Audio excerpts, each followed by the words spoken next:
and quadratic graphs.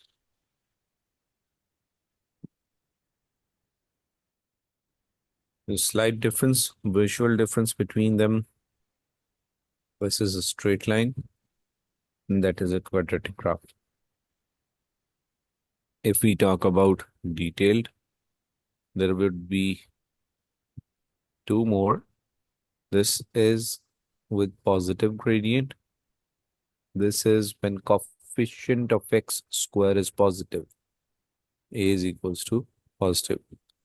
And this is when gradient is negative, and we have a sad face when coefficient of x square is negative. If we talk about straight lines first, this would have just as x, y is equals to x plus something or multiplied with something, that is x squared. So if I say y is equals to x, general form of the equation is y equals mx plus c, where m equals gradient, c equals y intercept. Now what is gradient?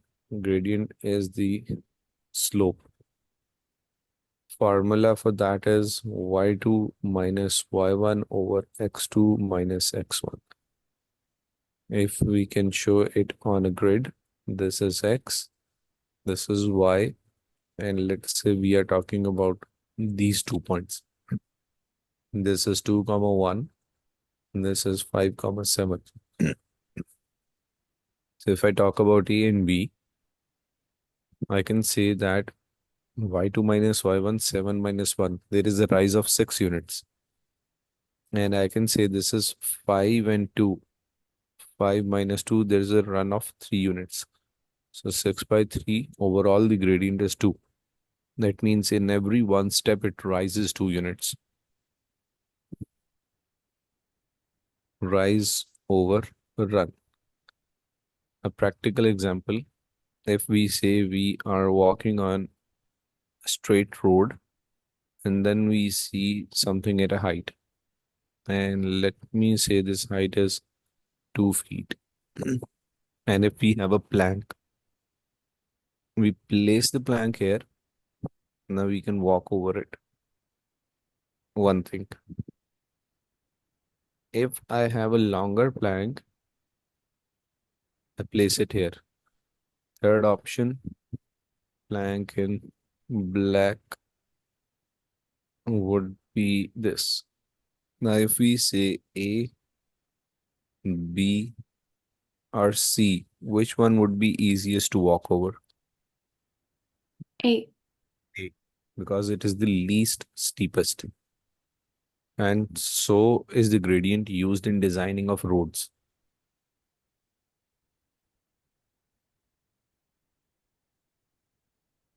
So when we are planning roads, and then we have bridges, and then again steep.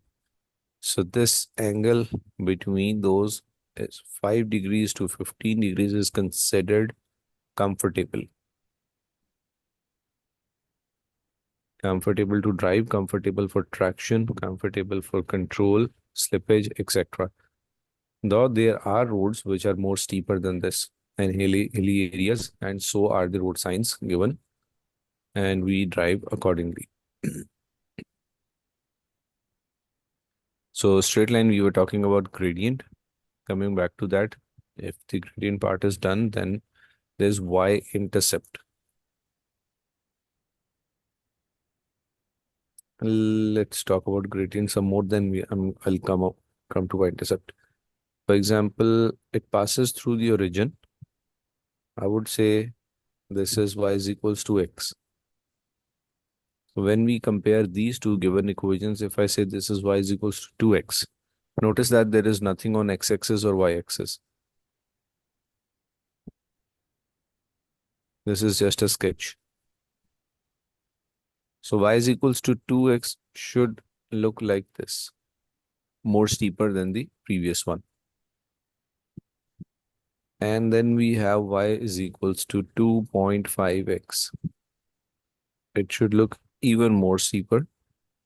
This is y equals to 2.5x. So as So what does it mean by y equals to like the x? So is it saying when y is at like 0? 1x, Mhm. their gradient is 1. M is Okay. 1, m is equal to 2, m is equal to 2.5. So as the gradient is increasing, the line is becoming Okay. more steeper, more vertical. And if I keep on decreasing the gradient, let's say y is equals to 1 by 3 of x, or I write x by 3, means the same thing. And in this case, gradient is 1 by 3. And I would draw it like this. Y is equals to 1 by 3 of x. So as the gradient increases, the line becomes more vertical. As the gradient decreases, line becomes more horizontal. So if we say y is equals to a number, let's say it equals to 3. And let's say this is 3. So it remains y equals to 3 at all times. It is not rising, it is not falling. Whatever the value of x is, at that point, I will say gradient is equals to 0. Therefore, when gradient is equals to 0, it is a horizontal line, or we can say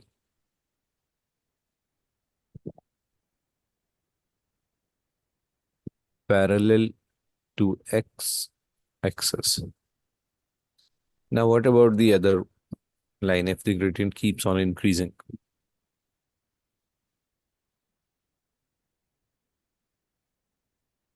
We just talked about the horizontal line where gradient is equals to 0.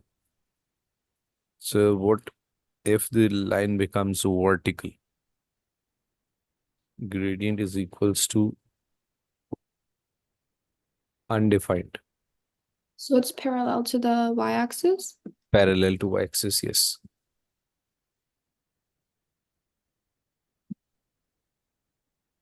Gradient is equals to undefined. Why so? Formula for gradient was y2 minus y1 over x2 minus x1. When we are talking about the horizontal gradient, y2 minus y1 over x2 minus x1. Let me say that these are my 2 points of consideration, A and B.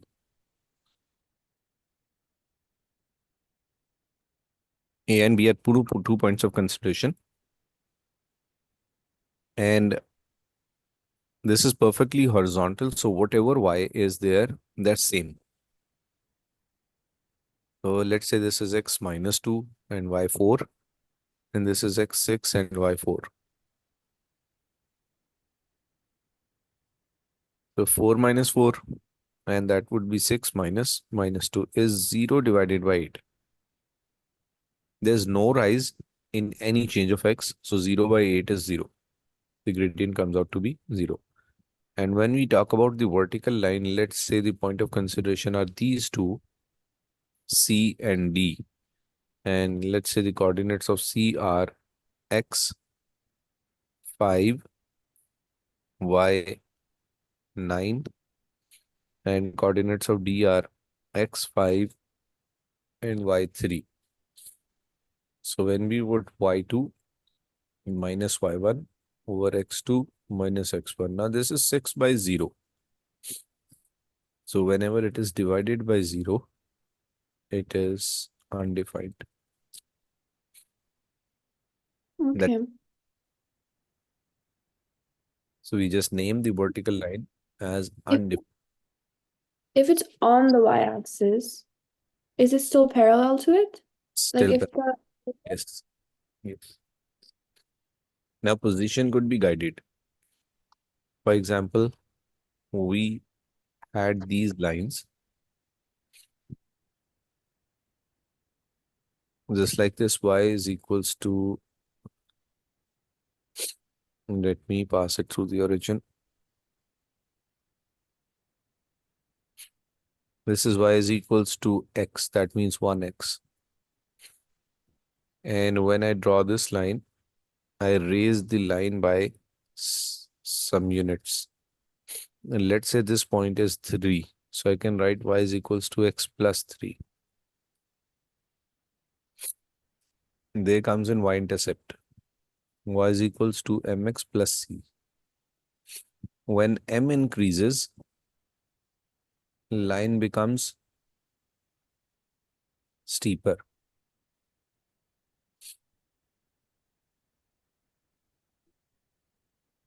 And when c increases, line moves up. When c decreases, Mine line moves. moves down. Basically, what is c? Coordinate of c are x is 0 and y something. So it has to be 0 and on the y. On the y-axis, c is the y-intercept. Mhm. So you draw this line and it intersects at 7. If you can notice, all these three lines are parallel, so they should have the same gradient. So y is equals to x plus 7. Is there any case where it affects the y? Like it always moves to like the x side. Is there any way like it goes to the y? Yeah, I don't when know. we change the gradient. The gradient? Yeah, it is moving up and down because we are changing the y-intercept only. Let me write few more, I'll come to that. If this is the line, you see this is the y-intercept now. Now it is in the negative axis. For example, -4. So y is equals to x minus 4.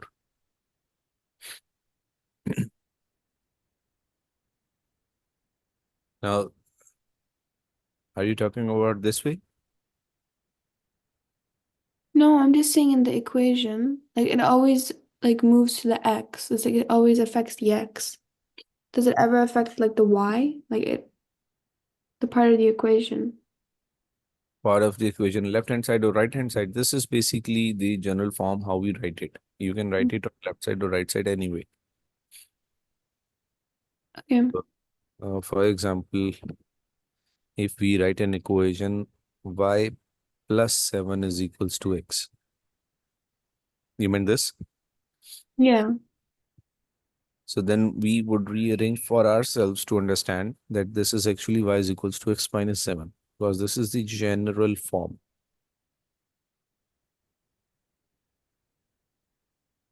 of the equation. So that would make me understand that gradient is still 1 and y-intercept is minus 7.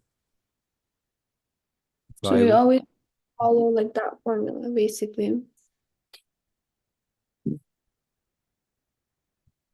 let us find the gradient.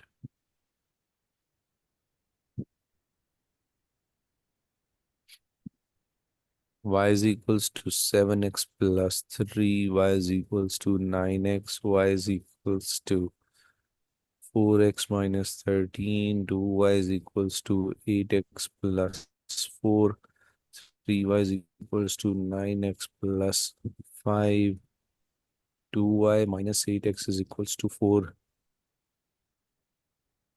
y 3y plus 17 is equals to 9x. So when we talk about the first line, what is the gradient in this line? The first one. Y equals 7x plus 3. Yeah, in that line, what is the gradient? That it's increasing by 7 mx. Gradient is the coefficient of x. So it'd be So 7. 7. What is the gradient in second line? 9. 9. Gradient. Third one, 4. 4. Next gradient. 8. Now that's the catch. This is the general form. which is y equals mx plus c.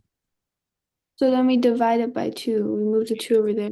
We would first make y the subject. So the gradient is again 4. Next gradient, 3. 3. Next gradient,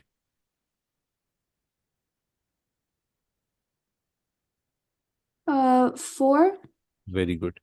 Next gradient,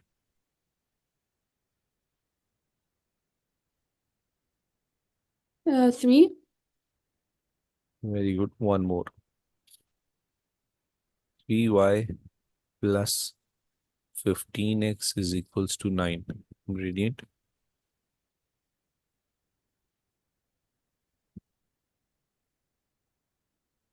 5. minus 5. Minus. Okay, so this is gradient. And when we talk about y-intercept, in the first case, that is 3. In the second line, that would be 0. 0. Third one, Negative 13. negative 13. Fourth one, 2. 2. Next, Mm, it could be it could be fraction. 1.6, like continuing. That's right. Uh, By 3, 1.6 radical. And the next one,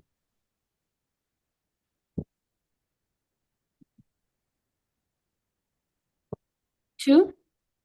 that's right. Y-intercept.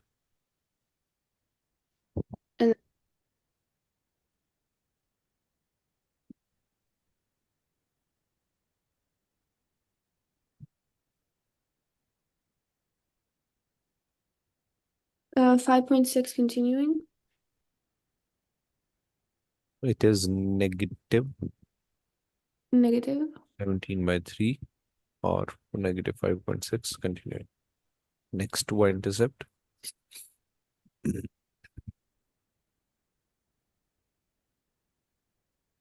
3.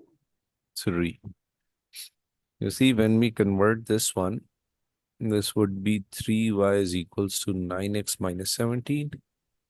Then again, we divide the whole equation by 3. So y is equals to 9x by 3 minus 17 by 3, which simplifies to y is equals to 3x minus 17 by 3. So the gradient is 3 and y-intercept is negative 17 by 3. And if I sketch it, it would look like this. Y is equal to 3x, where gradient is positive, and y-intercept is somewhere negative, negative 17 by 3. What happens when gradient changes from positive to negative?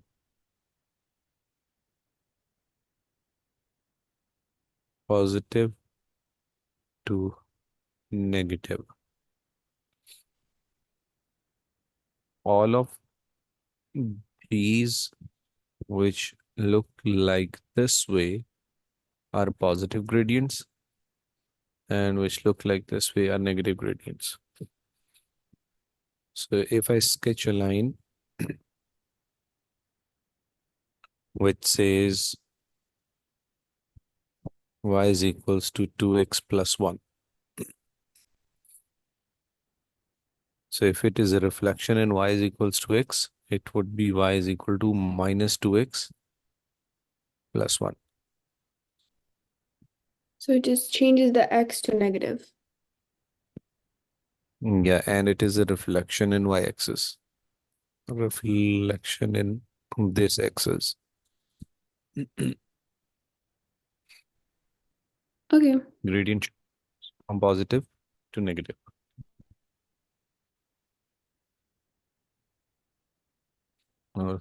Let's do some exercise. Come back to it.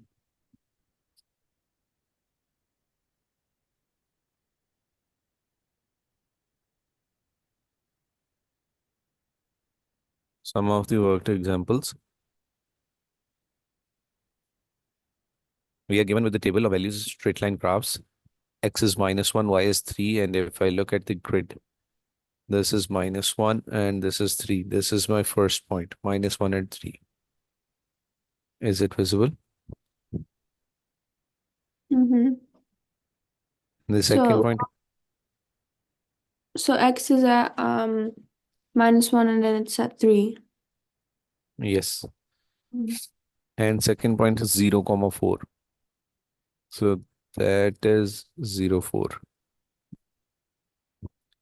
Then we have 1, 5, x1 and y5. This blue dot is 1, 5. Last one, 2, 6, x2, y6 is this dot. Now we plot these dots, then we use a ruler and draw the straight line. Good point for straight line graphs are that only 2 points are enough to draw a correct line. For example, we would have plotted only these two. We'll still get the same right line. Okay. So we talked about rise over run. Let's see what the gradient is at this point. I'm not using any of these 4 points. I'm using this extreme point and this point. So it is from 10 to 0. Rise is 10. If I draw this triangle for ease to look at, this rise is 10. Now, if we talk about run, this is from -4 to 6. Again, 10 units. Gradient is 1. So it increases by 1. Increases by 1. In every one step horizontal, it rises 1 unit. And if I use the gradient, which is already changed in y, would change in x, and I'm using these 2 points. So x2, y2 minus y1 is 6 minus 5, and x2 minus x1 is this. So 6 minus 5 is 1, 2 minus 1 is 1, that is again 1. So straight line, you can choose any point and you'll get a gradient 1. Let's make one more attempt. And I am selecting these 2 points. One of the point is this, other is this. So if you notice, let me name them A and B. And B, y for point B is -3 minus y for point A is -6. X of B is -7 and x of B A is -10. So that would be -3 minus 1 plus 6. This is 3 and 7. That is 3 and 1. So no matter whatever point you choose, you will always get 1 because this is the same line. We are measuring the gradient from different points of the same line. So gradient would remain same. Okay. Either we use rise over run or So it's always like that for a straight line, for a basically. straight line. Yes. Gradient stays the same. Y-intercept stays the same because it is intersecting the y-axis at 4. When x is 0, it intersects the y-axis at 4. When So x is 0. Mm-hmm. this is the point where it crosses the y-axis. I can say the equation is y equals mx plus c. Now I know the gradient. I also know the y-intercept. So I can say for this equation, for this line equation is y is equals to x plus 4. So just 1x plus 4. Yes. Now just to check if we got it right, because we have few points and we can check.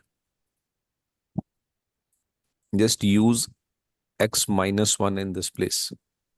Use these points in this equation. When we put x minus 1, what do we get? X minus 1. Yeah, when we put x minus 1, what is the value of y? It would be 3. That is 3. First checkbox. When x is 0, y is. 4. When x is 1, y is. 5. And with 2 is. 6. They'll increase by 1. So this is vice versa. We can solve the same question from the graph. We can solve the same question with the given points. I'm going to solve it with the given points. In this case, when I found this equation, I used the graph, right? I'm going to do Mm-hmm. it with these points. And I'll label it find the equation of line passing through. Now you will pick points for me. There are 4 points. Select any two. 1 and 5, 1 and 5, and the other one, -1 and 3. -1 and 3. So we are going to find the equation passing through these 2 points. We know what it is, y equals mx plus c. So I would say gradient is y2 minus y1 over x2 minus x1. And let this be my second point. Let this be my first point. So y2 minus y1 over x2 minus x1. Where is my eraser? How do we X1. choose which one's going to be like the first one and which one's going to be the second one? Can Any. it just be one of them? You can. Okay. This is going to be x and y. There's no change in this. But the one in green could be point 0.1 or point 0.2. I've made a habit that anything I write later is 2 to avoid any mistake. So I'm taking this as 2 and then that one in green as 1. So 3 minus 5 is -2.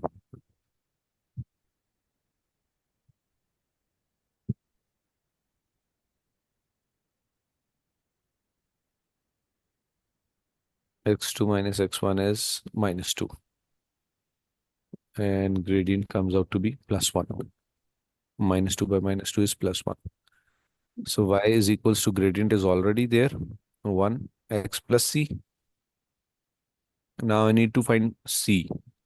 I can choose any of these points, -1, 3 or 1, 5. So if I select 1, 5, I know y is 5 and x is 1. So 5 minus 1 is equals to c. Choose 4. 4 is equals to c. Now we can plug it in back, rewrite the equation y is equals to x plus 4 The same one we got before. is equals to mx plus c, y is equals to x plus c, and I'm using -1 and 3. So y is 3, x is -1. So when 1 goes on the other side, that is again 4, c is equals to 4, still y is equals to x plus 4. You choose any point, you choose to solve through calculation or by graph. You get the same equation. Y is equals to x plus 4, y is equals to x plus 4. And this one right here, y is equals to x plus 4. And the last thing, if we swap the points, we still get the same gradient. If I use this as second point, now I'm writing it in the first place and writing 1 comma 5 at the second place. So second y minus first y or second x minus first x. So 5 minus 3 is 2, 1 minus -1 is again 2, 1. So gradient is still 1. So whatever method you choose, it stays the same unless until there is a specific requirement in question to go about a particular method. More or less in 90% of cases, there's no condition and we can do whatever we wish.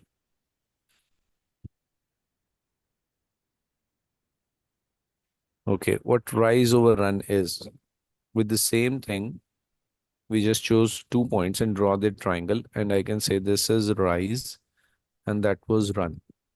So rise over run gave me the gradient. If I look at this line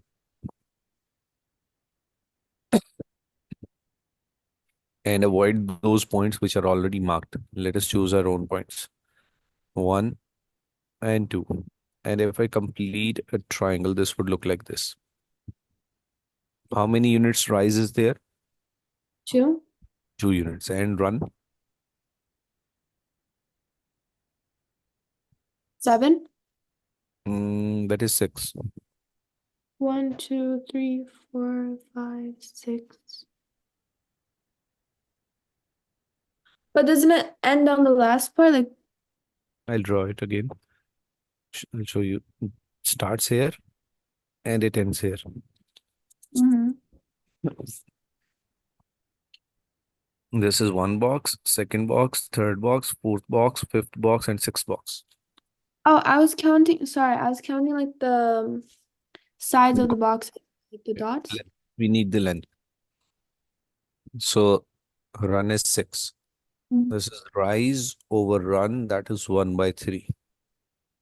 So see 1 unit up, 3 units rise. Rise over run. So whatever we choose, we end up with the same answer. Even if we choose this point right here, let's say this is A, and let's say this point is B. We are just making things difficult for us when we are choosing these points. Obviously, in exam, we'll choose what we are comfortable with. So now I'm going to draw a triangle, and I can count that this is from -5 to 1, the rise is 6. And this is 18 because it starts from -9 and ends at 9. So rise over run is again 1 by 3. So whatever we choose, we end up with the same answer. And when we are doing it from the graph, it is very much easy because I can just see the y-intercept. I can see where it's crossing the y-axis. So we draw like a right angle triangle from it, like in the graph, and then we figure it out by counting it. In order to see the rise, which is perfectly vertical, and the run, which is horizontal. It could be anywhere around. See, I drew this above the line, and this is below the line. So that really doesn't matter because we are just counting the horizontal and vertical steps. Now I can see the y-intercept is -2. So may I write y is equals to mx plus c? When I fill in the values, this is y is equals to 1 by 3x minus 2 is the equation for this line. It's increasing by 1 over 3, and then -2 is on the y. Yeah, we would more or less call it the slope is 1 by 3. Mhm. We would just know in our head that when we say slope is 1 by 3 compared to slope is 2, so 2 would be more steeper. Okay. And where it intersects the y-axis is -2.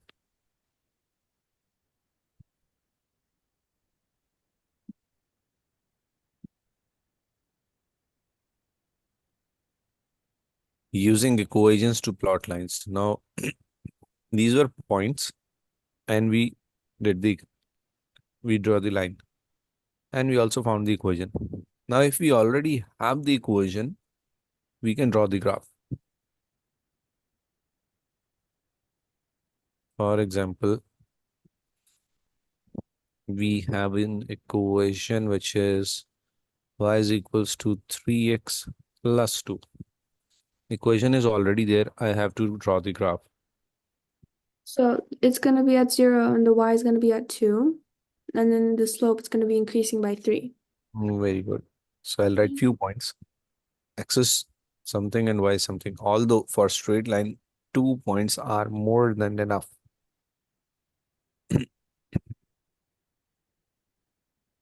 So when we know that when x is 0, we plug this in the equation and get y2. When x is 1, y is 5. When x is 2, y is 8. So I know at x 0, y is 2. At x1, y is 1, 2, 3, 4, 5. I'm counting these boxes using them as my grid. Let me label them 1, -2, -3, -4, and all the way 1, 2, 3, 4, 5, and this is 1, 2, 3, 4, 5. So x0, y2 is this point, x1, y5 is there, and x2, y8 is 5, 6, 7, 8. This should appear here.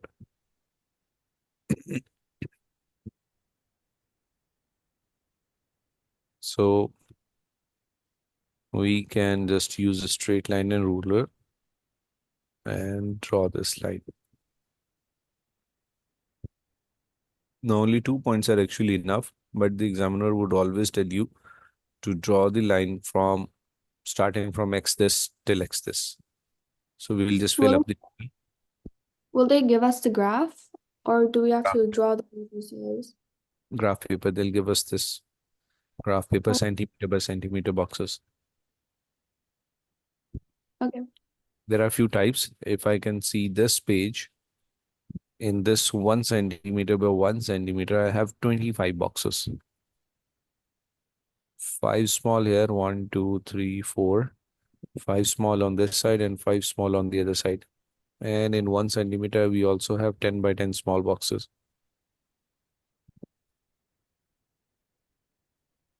That would be millimeter by millimeter box.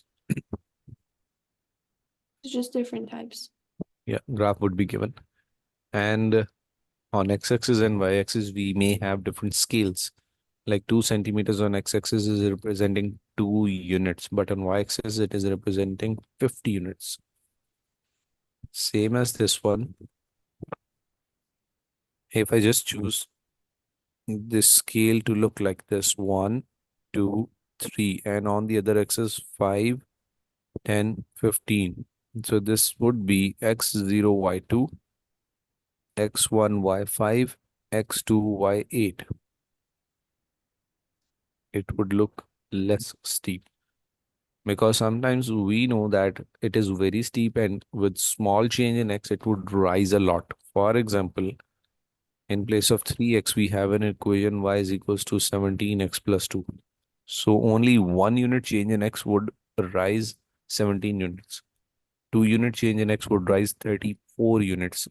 So it would be wise that we keep less extended 10, 20, 30 on y-axis. This is 1, this is 2, this is 3. And normally in many questions, scale is already given. Either we are given with x and y axis already drawn or examiner guides us. He would say, just like for this one, he would say use 1 centimeter to 1 unit on x-axis and use 1 centimeter to represent 10 units on y-axis. We call it scale. So scale would be given. Will it always be given? 99.99% yes, it would be given. Okay. They will leave it to us when the equation is very easy. They'll leave it to us to decide. And that too would be hint would Marked? and what hint will that be? We'll have limited space. For example, I have to draw a given equation and I'm given with a graph page, which actually would be counting 6 by 6. So I already know that there are 6 boxes. So I will use such a scale that it should complete in 6 boxes. For example, I have to draw from 0 to 600. So I'll be using 1 centimeter equal to 100. And if I have to draw from 0 to 10, I may use 1 centimeter equal to 2 units. That would be finishing at 12. So you just have to know how to efficiently use the paper, basically. Yes, we will write the scale that we should use almost 60% of the page or more. For So example, they'll, if,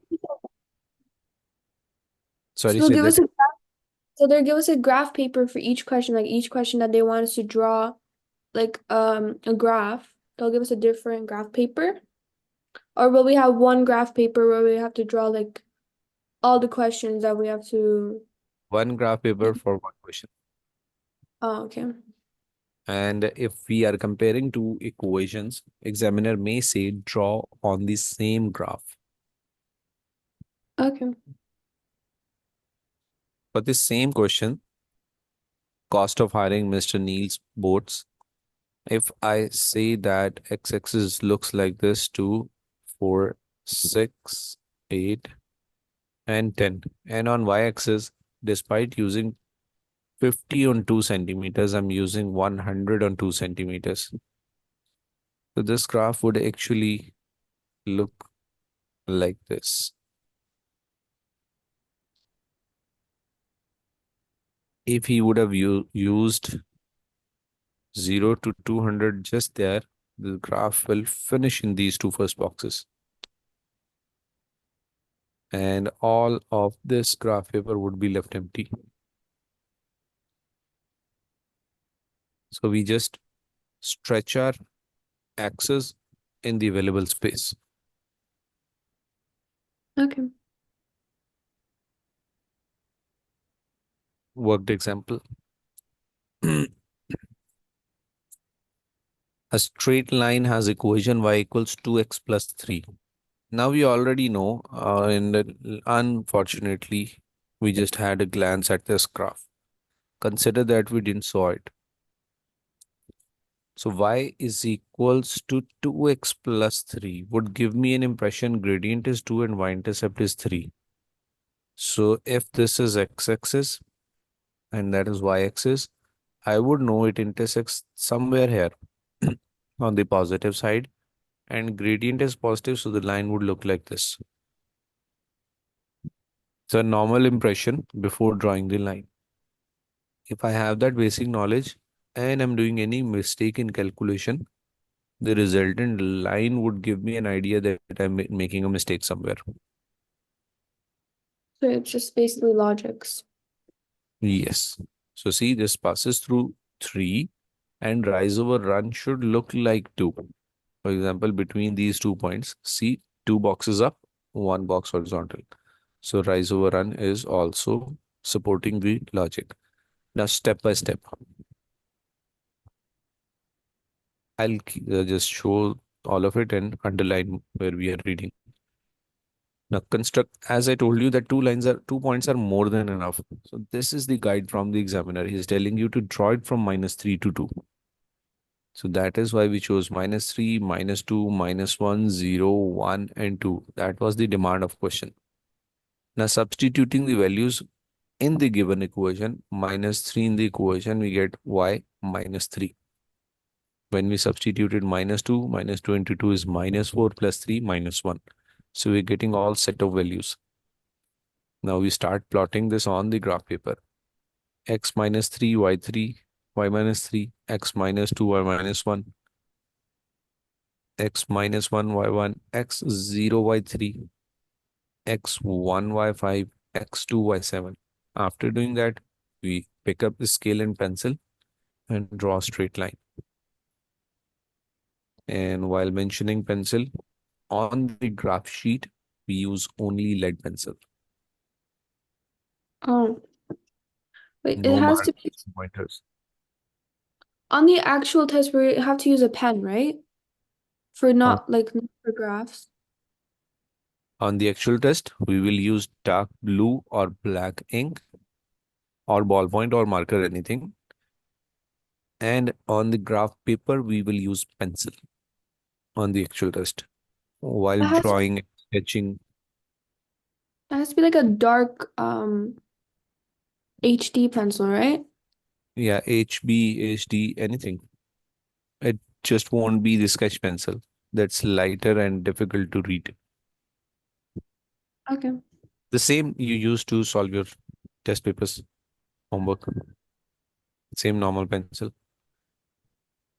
Okay. So now these are more examples. If I just look at this equation right at the bottom, this is y is equals to -x plus 3. So by looking at this negative sign, I now have the impression that it would be tilted on the other side and positive y-intercept. So this line should look like this. Now one may have a sketch that line looks like this. These are not different. These are two different students who drew this. These are not different because x and y axis are actually not labeled. One may draw this line looking like this. This is again same. All of these show negative gradient. All of these show positive y-intercept, which is 3, 3, and 3 because x and y axes are not labeled. If I This just line choose this, this is just a sketch. All of this 3 would be 100% same if they use marked grids. Your question, please. no, I have a different question. So Sure. that one is decreasing, right? That line is decreasing. Yeah, all of these are decreasing. And in questions, when it like it's just looking for when it doesn't ask us to put any like numbers or anything, it's just They looking will for ask, how to draw it downwards with like positive on the no, y-axis, right? they'll ask about everything. This is something which we had an impression when we look at y is equals to minus x plus 3. Let me write few equations. If I have y is equals to 5x plus 7. So without thinking anything, I know that gradient is positive and y-intercept is positive, right? Mhm. And positive gradient looks like this, and negative gradient looks like the other way. So it is positive, both, it should look like this. So when we have y is equals to minus 5x plus 7, gradient is negative, but the y-intercept is still positive, it should look like this. So it's just looking for how we drew it, not like the exact like accuracy of it. Oh, Yes, this is the sketch. Accuracy would be plot. okay. Plot is exact values. This is qualitative, that is quantitative.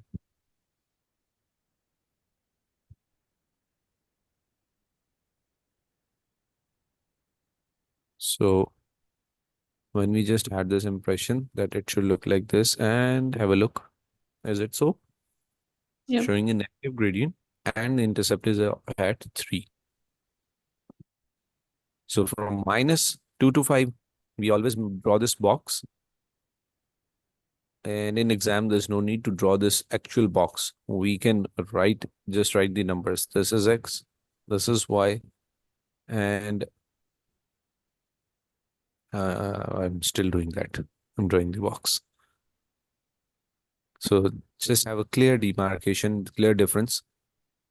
Like they should not be close enough that we read them 54. So we don't confuse ourselves. Yes.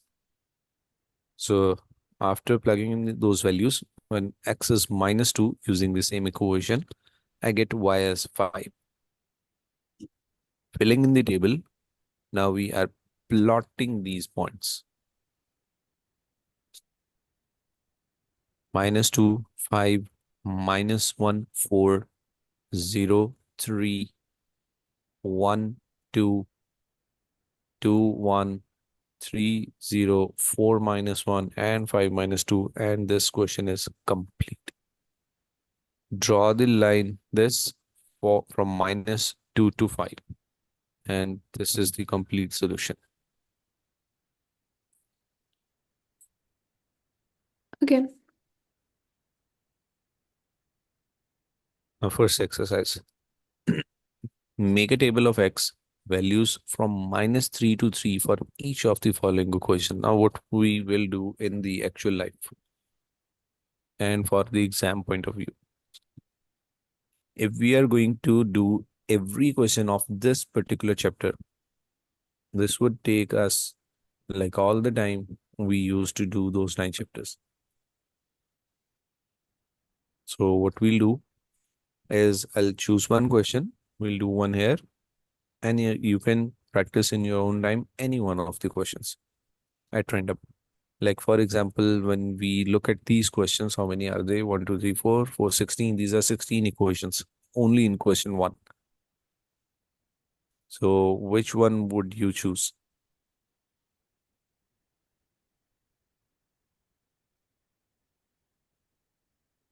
And there's one more thing. I just got an idea. That is GeoGebra. I think I mentioned that earlier as well.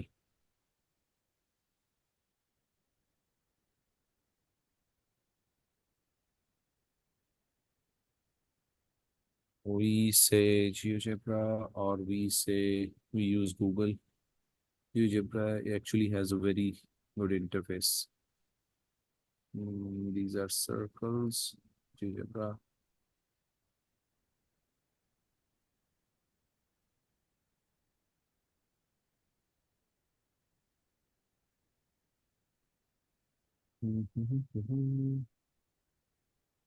I hope this is editable. No. I'll find a link and share. Draw straight line graphs. Okay.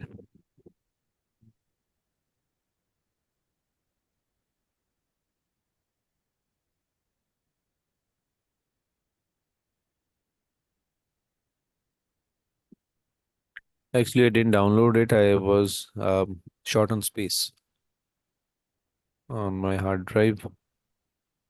This is a very good tool to draw those graphs and see the difference. Does it draw it for us or do we draw it? Like, is it? We plug in the equation. Oh, and then it draws it. Okay. Yeah. Like if we are drawing, we will definitely do it by hand at least two questions. Because in Mm-hmm. exam that would be like this. But when we are using the software, so maybe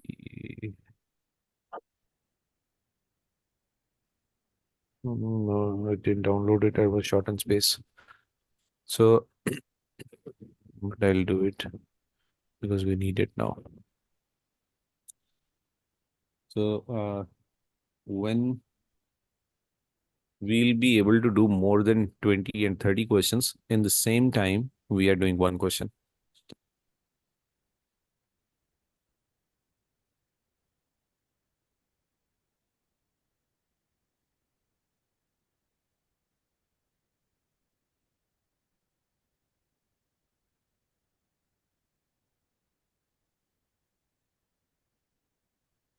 Okay, I'm downloading it. And I think that would be sufficient for both of us. And if you can do that too, Mm-hmm. mm, be helpful. And you can write in any equation that comes in your mind that will answer your lot of questions in seconds. Okay. I hope it gets complete during our class. Other than that, let's do one question. H. Mm, okay.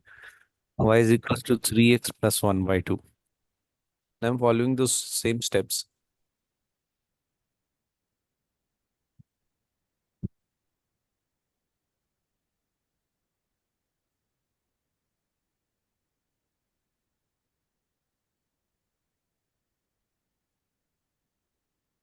Make a table for x values from -3 to 3. And for each of the following equations, plot a coordinate on separate pair of x's and draw the lines. Okay, we are selecting each part. That is y is equals to 3x plus 1 by 2. Now the examiner has left the scale to us. So first step, this is the question. And I know we have to do it from -3 to 3. -3, -2, -1, 0, 1, 2, 3. And y is equals to. Now I will plug in -3. And what happens in exam? Either I'm using calculator or I'm using this working space. 3 into -3 plus 1 by 2. That is -9 minus 9 plus half is -8.5. So 3 into -3 plus half is -8.5. Now the second one, when we plug in -2,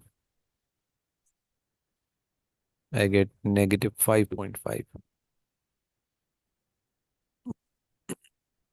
So when we do it for -3, it's -8.5, Yes. but it's 3 times 3. 3 times is 9.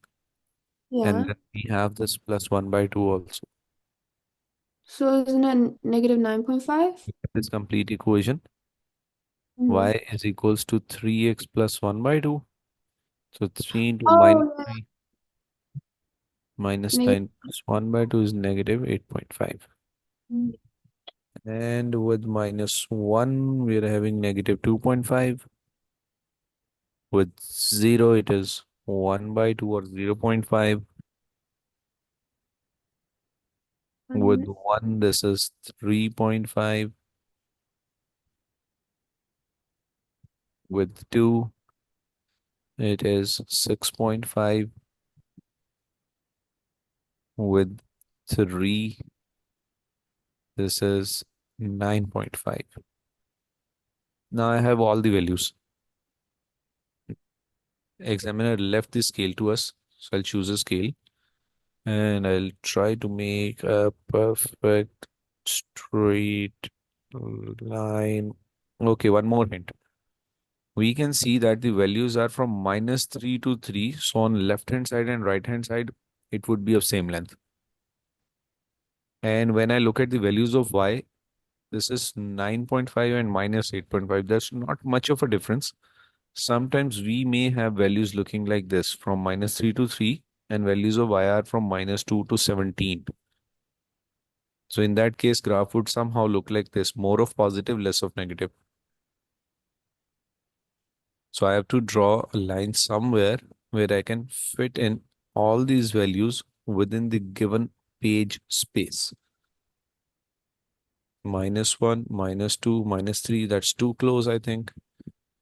So this is -1, -2, and -3, two boxes. This is 1, this is 2, this is 3. Now on y, if I use the same scale, that would be 3 times more higher. So I'm using 5, 10, or let me say I use 1 here. 1, 2, 3, 4, 5, 6, 7, 8, and 9. It merges in the table. That won't happen in the exam because we'll be having a different graph paper. So this is -1, -2, -3, -4, -5, -6, -7, -8, -9. You see, it takes a lot of time to draw one graph. Now we plug in those points. -3, -8.5. This is -3 and -8.5. Are you okay with this? That is between those two boxes. Now -2, -5.5. -2 and -5.5. -1 and -2.5. 0 and 0.5. 1 and 3.5. 2 with 6.5 and 3 with 9.5. That's 9 and this should be 9.5. Zooming out. Zooming out. Okay. Now I'll draw a line connecting all these dots. And obviously with a pencil and scale, a real paper, this would be a very fine line. Question is complete. Mhm. So you're only gonna give us like one question like this, so we don't waste time, right? Yes, in exam there will be one question obviously. And during our practice, if we have a look at this again, these are 16 questions of exactly the same nature. Mm-hmm. Now look at this question. Y is equal to 4x. Because the demand of question, we have to fulfill the demand of question, which says from -3 to 3, make a table. So we're going to make a table first, then we're going to plot those points, then we're going to sketch that line. Or else, I know that this is y is equal to 4x. At x1, it is y4. At x2, it is y8. Because it is being multiplied with 4. So I can do that directly. X1, Y4, X2, Y8, X3, Y12, X0, Y0. So it is a line with y-intercept 0 and gradient 4. But what are we required to do? We are to fulfill the demand of the question to get full marks. Now, all these lines, all these are not different, just the vocabulary. Look at question number 2. Plot the lines, this first line, this second line, this third line, this fourth line on this same pair of axes. Is it any different from question 1? No. And it also says from -3 to 3. That's just a luck. It would have said from -2 to 5. That's again the same thing. So these are very long questions when we solve them. So what They, we do, what I suggest you do is just go through the question and choose any. And when you mm-hmm. keep on reading the question, your mind will tell you that it is one and the same thing. Look at question number 3. For each of the following equations, draw up the table. Same from -3, 0, and 3. Now, but it says only three values. Complete the table and plot the graph for this. So if it is saying from for -3, 0, and 3, let us look at the first equation. When x is -3, y is -1. When x is 0, y is 2. When x is 3, y is 5. So what we'll do, we'll use x -3 and y -1, x 0 and y 2, x 3 and y 5, and we'll draw that line. Yeah, like you said, we don't need that many points. We can just draw with 2 points or 3 points. We use the equation, fill in the table, draw the line. Question number 4. Use your graph from question 3 above to answer these questions. Now, what were we doing? We were using the equation to draw the graph. Now, that is another part of the syllabus. That graph is given and he's asking few questions, just like the one we started with. So it says, where do the graph cut the x-axis? So obviously we can see where it cuts the x-axis. And this would be, let me change this color. This would be this point. And we'll read it and tell that answer. Okay. So then we have gradient. We already discussed that. We'll have some practice questions. And uh, for this one, I will share like the complete entire pages. So you have something to tell you with and read the notes and text. This is that example of the road. We talked about the gradient. It's not all these pages? Yeah, rather only the exercise. I'll also send the worked examples because I want you to have the maximum exposure Yeah. to looking at all the questions. You might say they all seem the same in one or other way. Oh, just still taking 6 more minutes.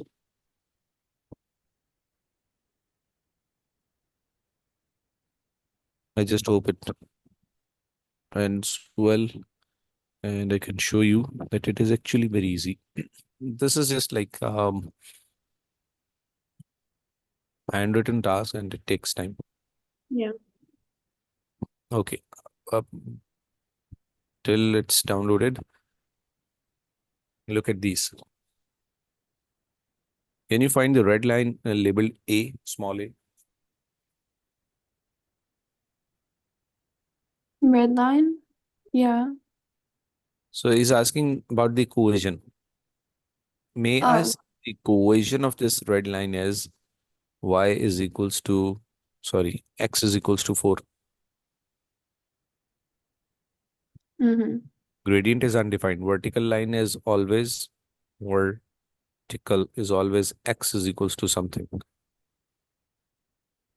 And horizontal is always y is equal to something.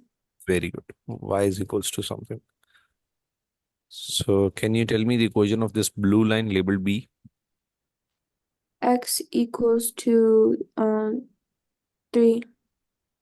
Look at that again.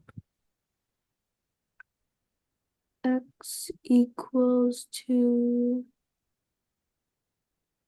2. X equals to 2. This horizontal labeled E. Y equals to 3.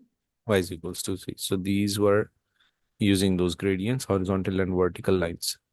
I think the red line is -4 because Red it sounds line is, yes, yeah. thank you. It's -4. Thank you.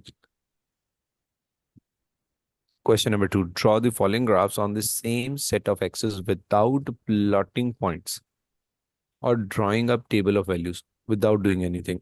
So It says without plotting points on the same axis, that would be accurate because we'll be doing it on the graph paper.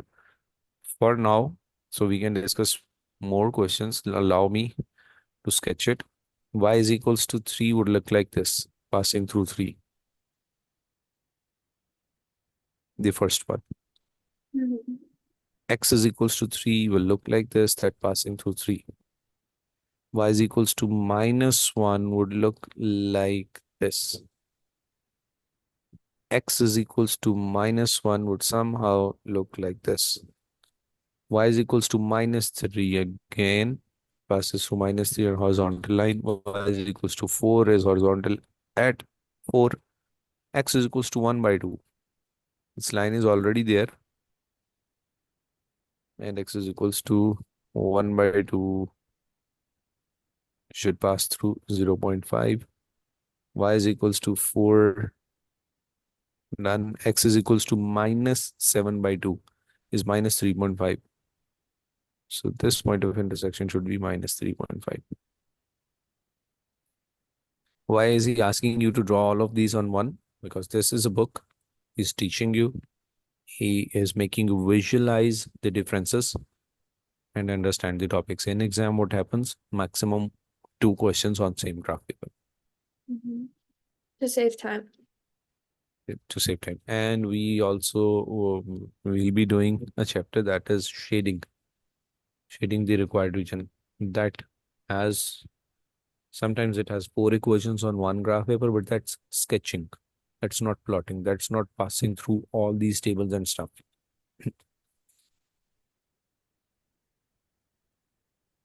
Lines that are neither vertical nor horizontal, as we discussed, this would be y is equals to mx plus c, gradient, and c.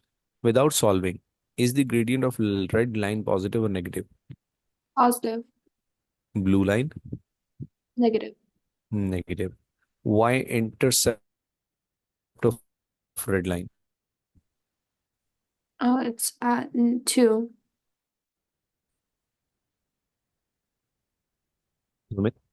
It is 2. Y-intercept of blue line. It's also 2. It's also 2. So if I ask you about the equation of red line, y equals mx plus c, what is the value of gradient? The gradient is uh 1, 2, 3, 4. 8 by 2, very good. Y is equals to 4x and y-intercept is already 2. So this is the equation for red line. And what about the blue line?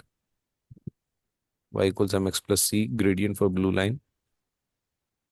It's also 4. No.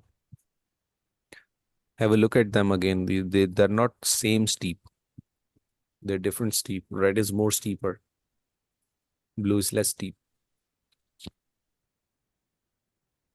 Okay.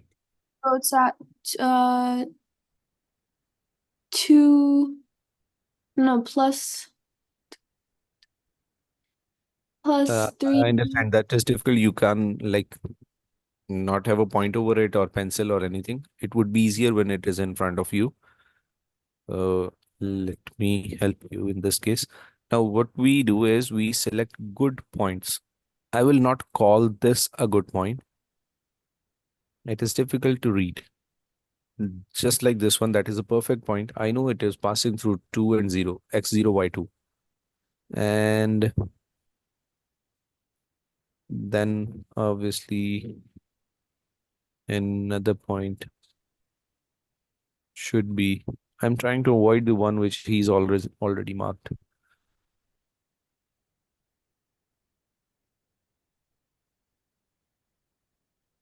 So this is one. Okay, 1, 2, 3, 4. It would have been somewhere. This is again pushing me there.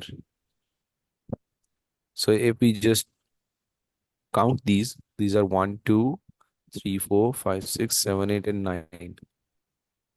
And when we count the x's, they are 4. And we know the gradient is negative. So I can write negative 9 by 4 of x or minus 2.25x plus 2.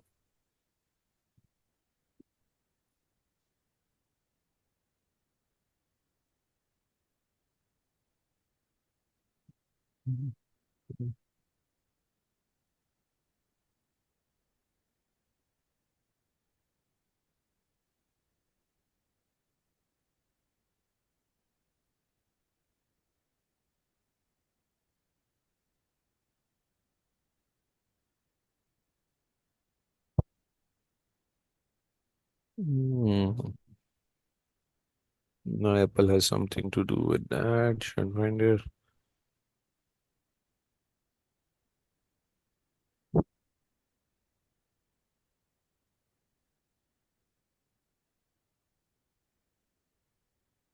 Unfortunately, I'll just show this to my brother and he might be able to install it. Oh, it's working now.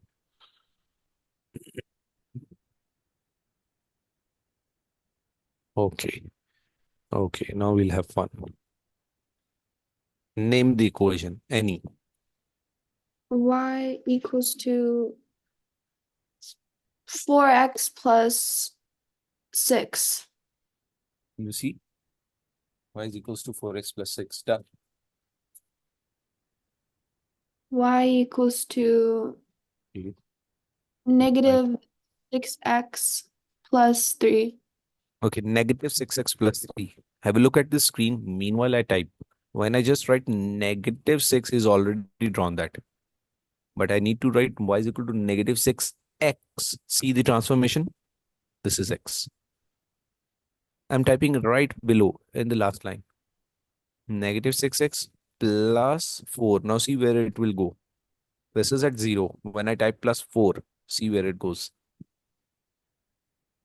It immediately shifts it.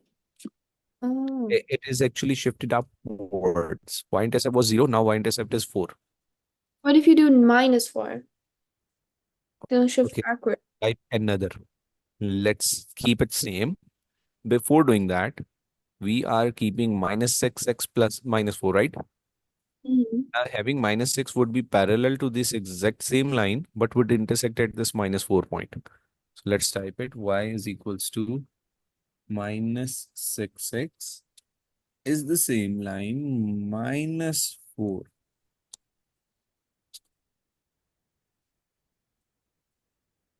You see this and this, this. Switch between these two lines. I'm clicking it and it's highlighting itself. Both So parallel to each other. yeah, this is GeoGebra 5. This is 6 as well. I actually Mm, just had it at back of my end. I've used this, so I don't downloaded the same one. So okay. if you can download it just for this chapter, that would be very helpful because these are straight lines only. When we will go into quadratic graphs, that takes a lot of time. Like um, for a student who would score A and A star, it would take him 15 to 18 minutes to complete one question. Wow. But So that's a then, good so then in only give us exam. like in an exam, right? In exam, that would be only one question. But during our practice, we just need to go through many questions. And when So, we are using the software, if we feel somewhere anything, we will definitely do that same question on paper. mhm. In homework, what are we doing?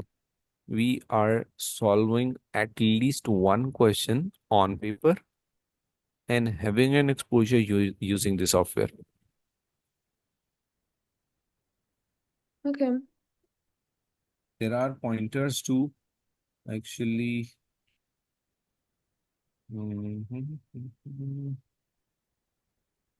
I'm getting flashbacks. Mm, We can actually also add pointers.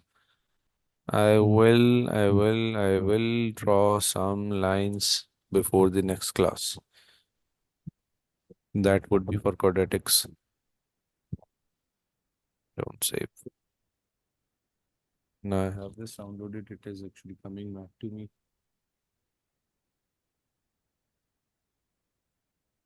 So I should get this one for this unit, right? Yeah, not compulsory. If you're comfortable with page and pencil, not compulsory. It's fine, I'll get it. So now I'll share it with you. Some part of the exercise. Just go through every section of it and solve very few questions. Okay. Go, okay. Now see, rearrange each of the equations so that it is in the form y equals mx plus c and then find the gradient and y-intercept. So if I look at the first one, what is the gradient? The gradient is negative 1/2. 1/2, yes. And y-intercept? Y-intercept is -2. Yes.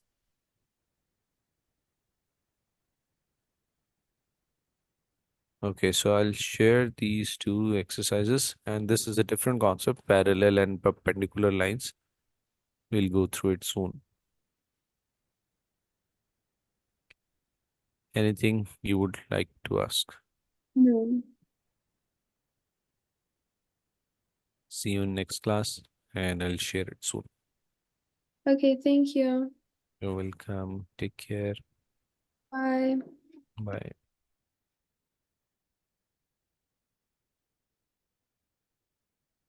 Equal is 60, so unknown would be x and the denominator, and then we cross multiply. So it equals So to it 50. 450 meters horizontally. Okay. And well, I'm okay with all the other ones. Very good.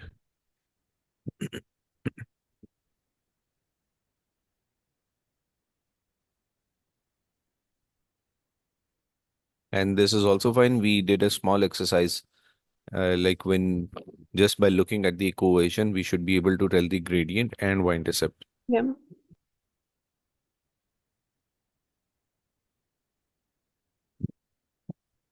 Let's just quickly practice 2 to 3 random questions. Mm, Find the gradient and y-intercepts. Okay, first only the gradients. For this gradient, Uh, equals to 1. no, -1. no.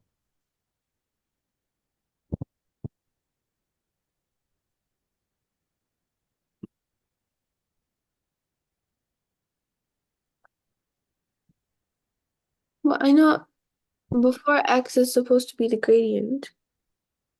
Yeah. Y equals mx plus c. So you need to make y the subject. Y by 2 equals minus x plus 3. And then 2 goes on the other side, minus 2x plus 6. Gradient is minus 2.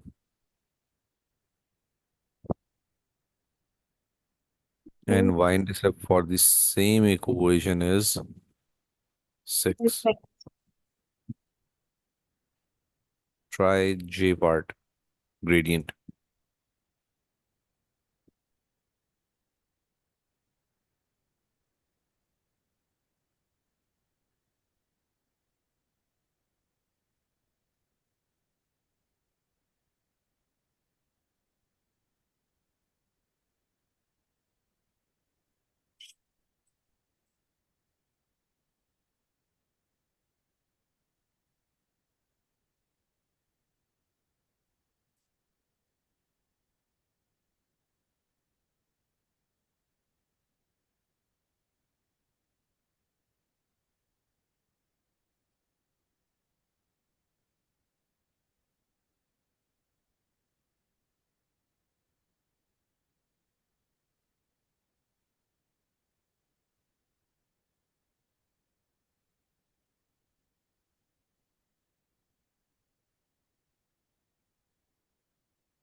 X over 4?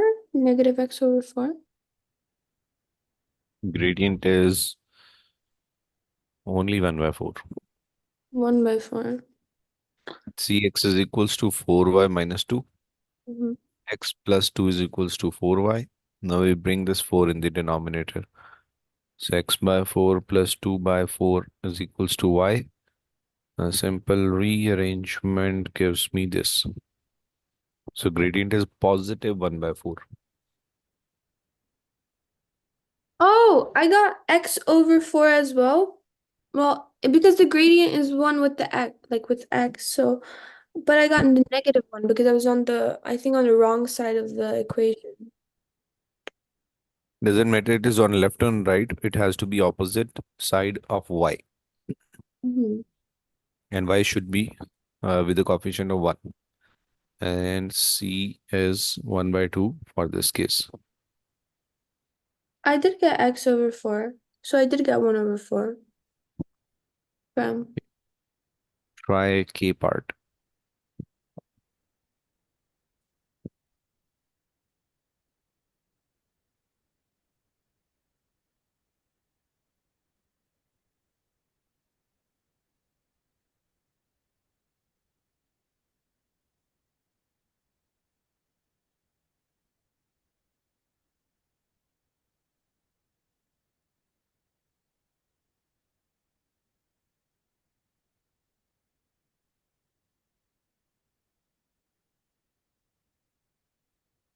Is negative 4 the gradient and no, no, no. 4 is the gradient and negative 8 is the y-intercept. Correct.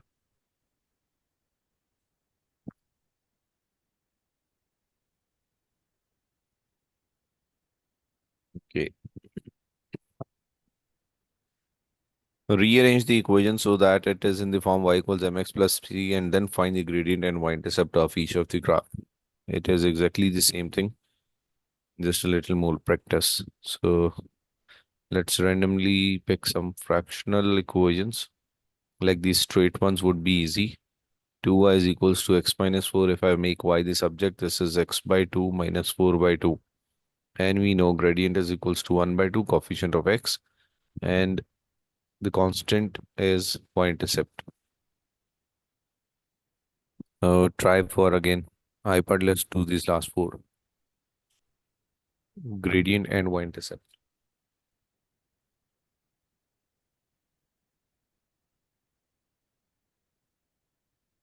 Is the gradient 2 and the y-intercept 4?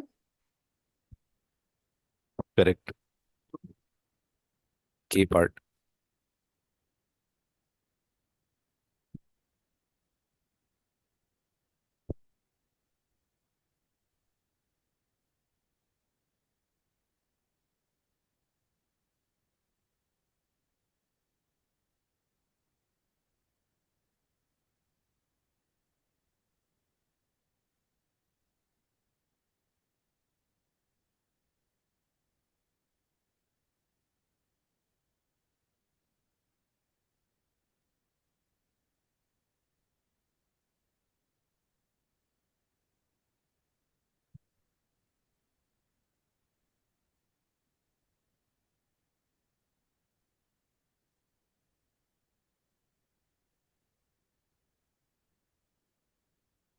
Would it be 1 over 8? The gradient and the y-intercept, yeah, and the y-intercept negative 3? Both are correct. Okay.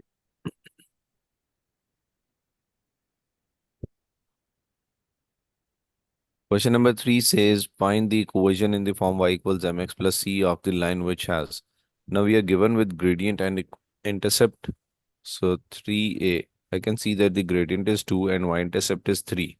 So I may write the equation y is equals to 2x plus 3. For b part, y is equals to minus 3x minus 2. For c part, it is y is equals to 3x minus 1. Try D part. Can you do that? Y equals to, and y-intercept that. Y equals to -3/2 minus 0.5. That's correct. Y-intercept is when x is 0.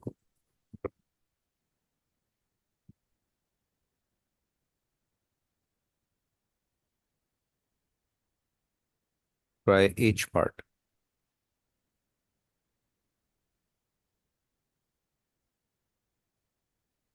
Y equals to negative, y equals to -2. Correct. I part. Y equals to 4. Very good.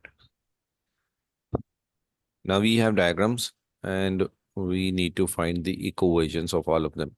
So what we need is gradient and y-intercept. For each of them, y-intercept is very easy. We can just see where it crosses the y-axis. And for gradient, we do have different methods. That is one formula, y2 minus y1 over x2 minus x1, or rise over n. So gradient is y2 minus y1 over x2 minus x1. I'm going to do it with both for the first case. Now, whenever I look at the question, I do not find this as a good point because I'm getting confused if it is zero point 0.6 or zero point 0.7 or what. So I look for the points where I can clearly see the intersection. Then So I, one of which is x0 y minus 1. And then I continue through the line and I see that this is also a good point. So I can use x1 y minus 5. We may have more of these, but we only need two. So y2 minus y1 over x2 minus x1. Minus 5 plus 1 by 1 is minus 4. I have the gradient and I can just see what the intercept is. That is minus 1. So equation is y is equals to mx plus c. Any doubt about this equation? Now the other part is that we try rise over run. Just by looking at the graph, gradient is rise over run. That would be vertical distance over the horizontal distance of the two selected points. So let me erase this. Let's say my two good points are one of which is this and other is this. We call it triangle method also. So vertical and a horizontal line. I can see this vertical line has a height of 4. It travels from 1 through 5. You see, this is the starting point and this is the ending point. So vertical is 4 and horizontal is 1. And notice that it is not in this positive direction. It is reverse. It is in this negative direction. So I just put a negative sign here. Or I can also say that when I look at the graph, when x is increasing, y is actually decreasing. So gradient is negative. So rise over run gives me minus 4. And I can see the intercept. So y is equals to mx plus c. One more with rise over run. Rise what over do you run is say when x is increasing, y is decreasing? both increasing gradient would be positive and just like in 4b. So I know like when it goes this way, it's a negative like line, but how is like when x is increasing, y is decreasing? Both increasing? No, no, how is it that when x is increasing, y is decreasing for that line? Okay. Let me shift to this writing space. We will consider x increasing only. So I have these x's, and when I draw this line, start wherever you wish. Start wherever you wish. Let's say I start here. So what happens when x is increasing? Y is also increasing.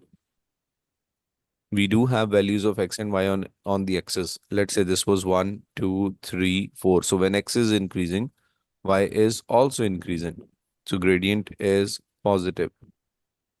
And when we consider this case and we start wherever we wish, when x is increasing, this Y is 1, 2, 3, 4, so on. What happens to y? is That decreasing. is decreasing. So gradient is negative.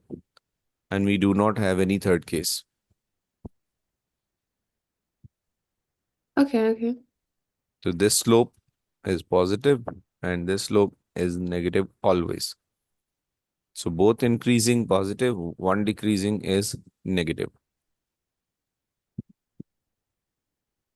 Now, when I look at the B part, when x is increasing, y is also increasing. The gradient would be positive, y is equals to, and I need to see those two good points, and I can see these two. Let me zoom in. So rise over run between these two, even if I draw the triangle or not, depends on your practice and comfort level. Rise over run, I can see this is 1 over 3. 1 over 3x is the gradient and it intersects the y-axis at 1. So equation is y equals 1 by 3x plus 1. Okay. I'll do one more, then I'll give you the chance. C part. Y is equals to, is it positive or negative? Negative. Negative. So I see this good point, and then I see this. The rise is 3 and run is 1. Rise over run, and we just decided that it is going to be negative. X and y-intercept can be seen as 2. So y is equals to minus 3x plus 2. This is the equation. Try this D part.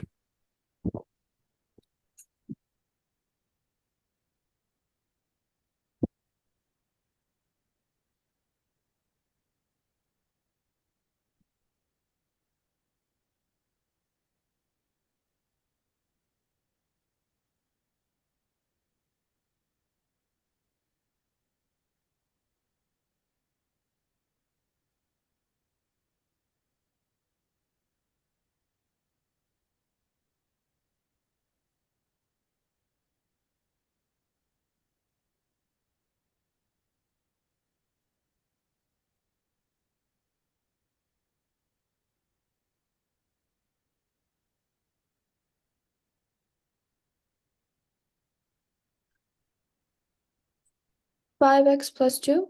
Y equals to 5x plus 2. Correct. Y is equals to 5x plus 2. Very good. Try F part.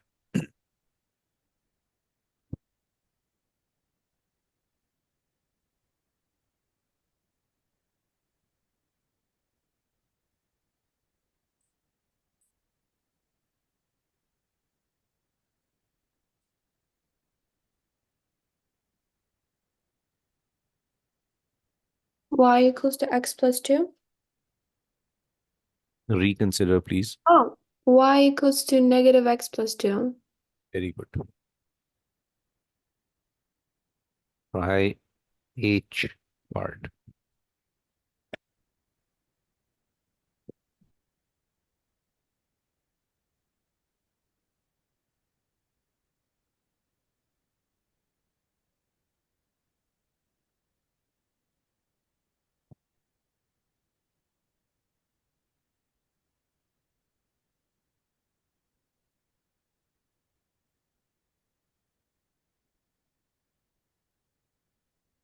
Y equals to 2 over 3x minus 1. But 3x minus 1. Excellent. I part.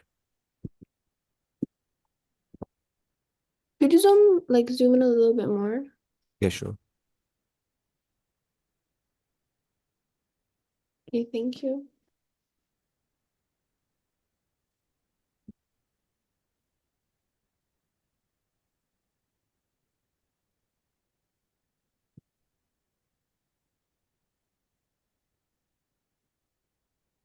One over 4x minus 2. 1 over 4x minus 2. That's correct. So these were equations from either the given information or from the graph. And reverse, from the equations, we can tell the gradient and y-intercept. Now, question 5 says find the equation of the line which passes through both the points. Till now, we understood that we need gradient and y-intercept in order to answer the questions. Now we don't have the graph and equation or intercept is not given directly. So all we can do is use those formulas and find the gradient and y-intercept, and then we will display the equation. Question 5a part. First coordinate is 2 comma 3. Second coordinate is 4 comma 11. So basically these are those two good points. The gradient is y2 minus y1 over x2 minus x1. Sometimes it is the requirement to show the complete working, or else if you just notice, we can see the difference between these two numbers is the rise. And the difference between these 2 points is the run. So y2 minus y1 over x2 minus x1. 8 by 2 is 4. So we have the gradient, which is 4. And using the equation,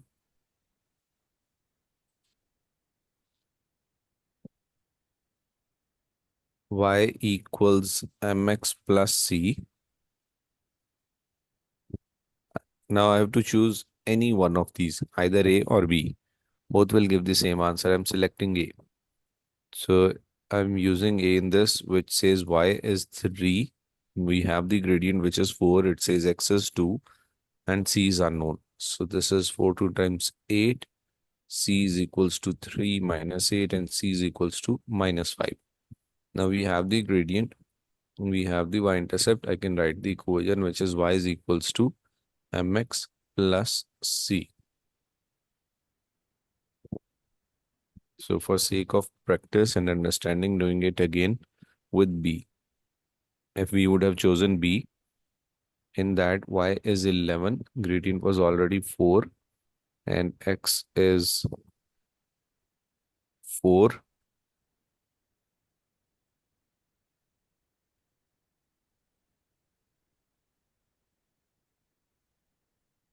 Y 3, y was 3, 4 to the 8.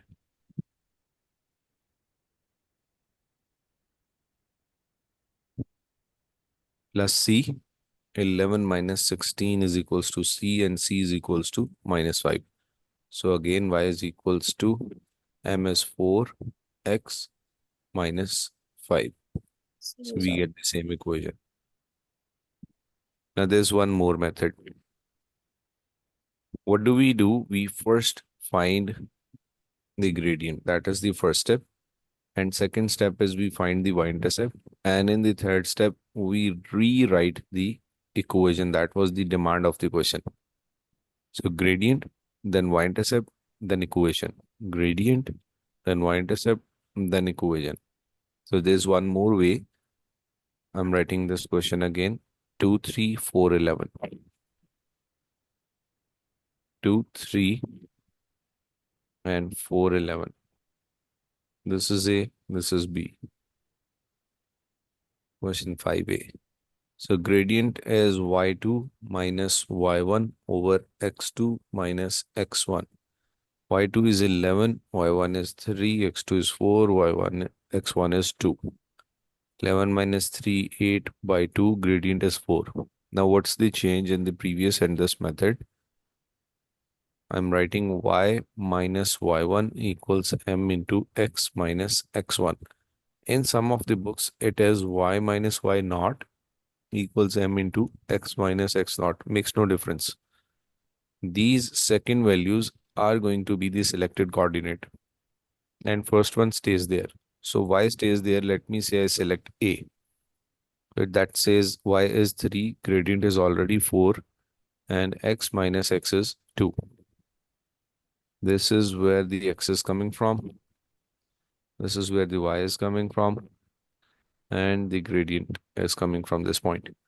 Now we just simplify. Y minus 3 is equals to 4x minus 2. 4 2 times 8. Y is equals to 4x minus 8 plus 3. Y is equals to 4x minus 5. It just saved one step. I didn't have to rewrite after finding C.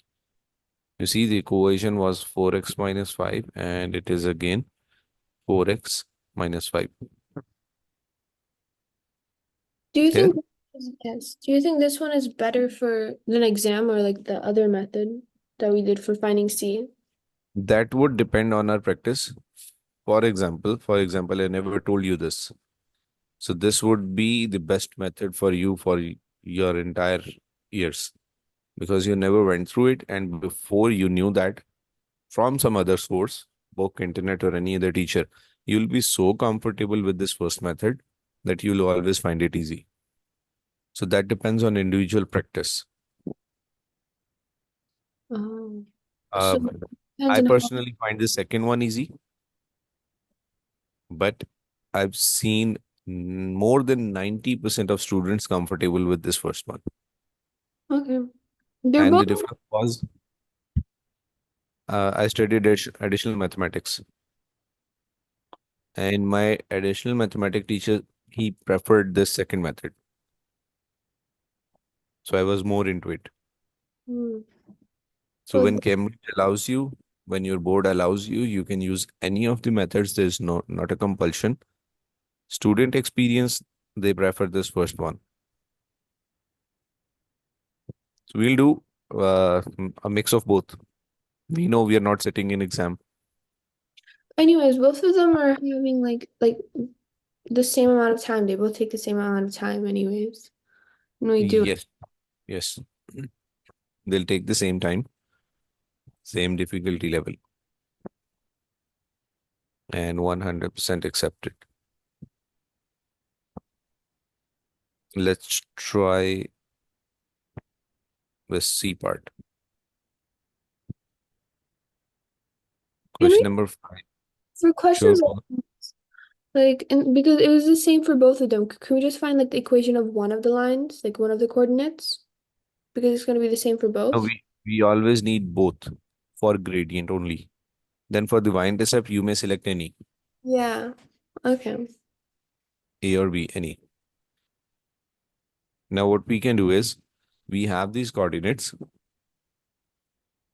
You choose a method, and I'll do it with the other method. And at the end, um, we'll see if we get the same answer. Okay. So which method are you going to start with? The first one or second? I'm gonna start with the first one. Okay, I'll do it with the second one. So these are our coordinates. Is it readable? Yeah.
Is it y equals to negative 3 over 5x plus 18x?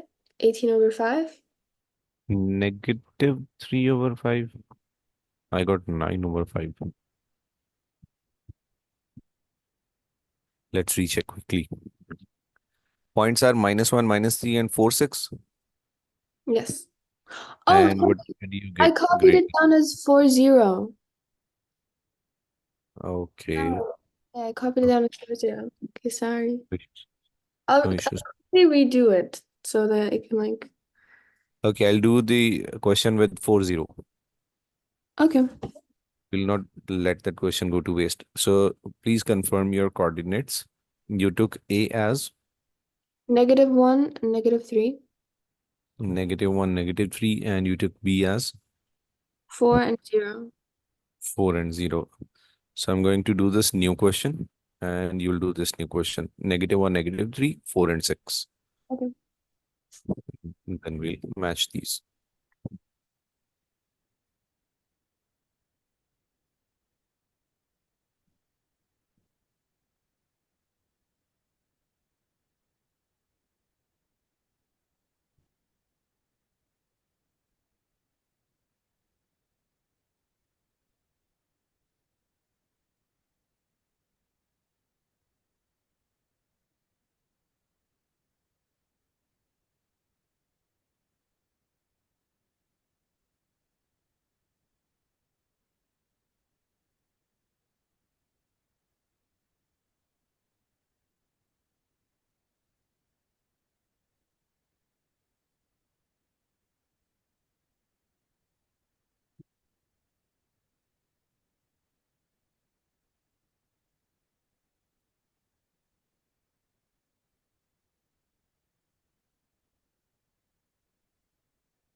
Y, okay. For me, I got y equals to 9 over 5x minus 24 over 5. Okay, I got 6 over 5. Y-intercept.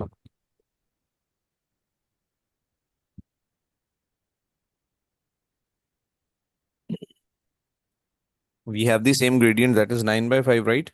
Mm-hmm. And I did that manually. Let me check that with calculator as well.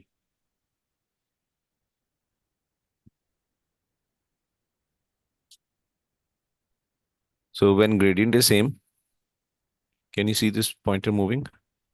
Yep. Okay, so y minus y1 equals m into x minus x1. And y minus, I choose second point because I chose to ignore a because of negative signs.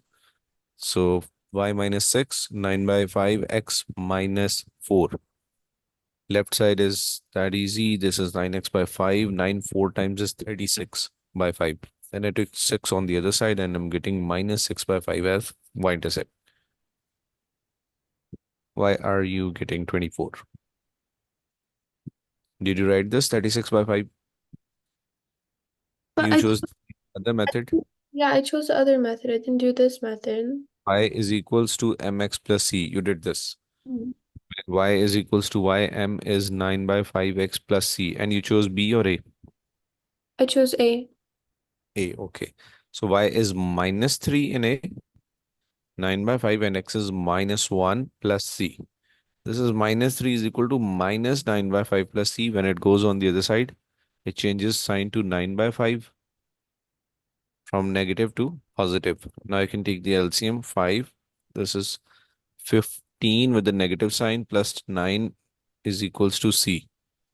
Difference between 15 and 9 is 6. 6 by 5. We're not getting 24.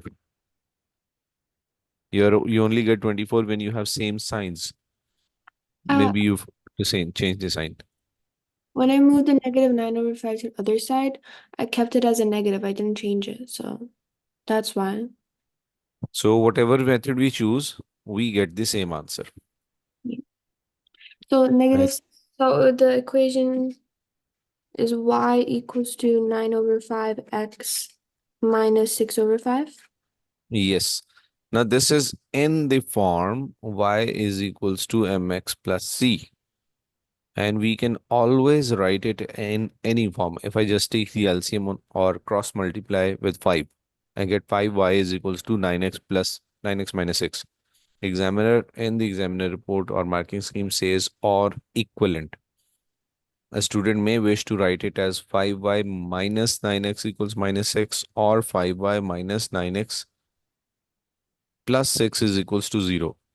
So rearrangement, different form of the same equation, all are acceptable. Unless if it specifies that they want it in one way. He won't specify. Oh, so anyway. Okay. It's a relaxation.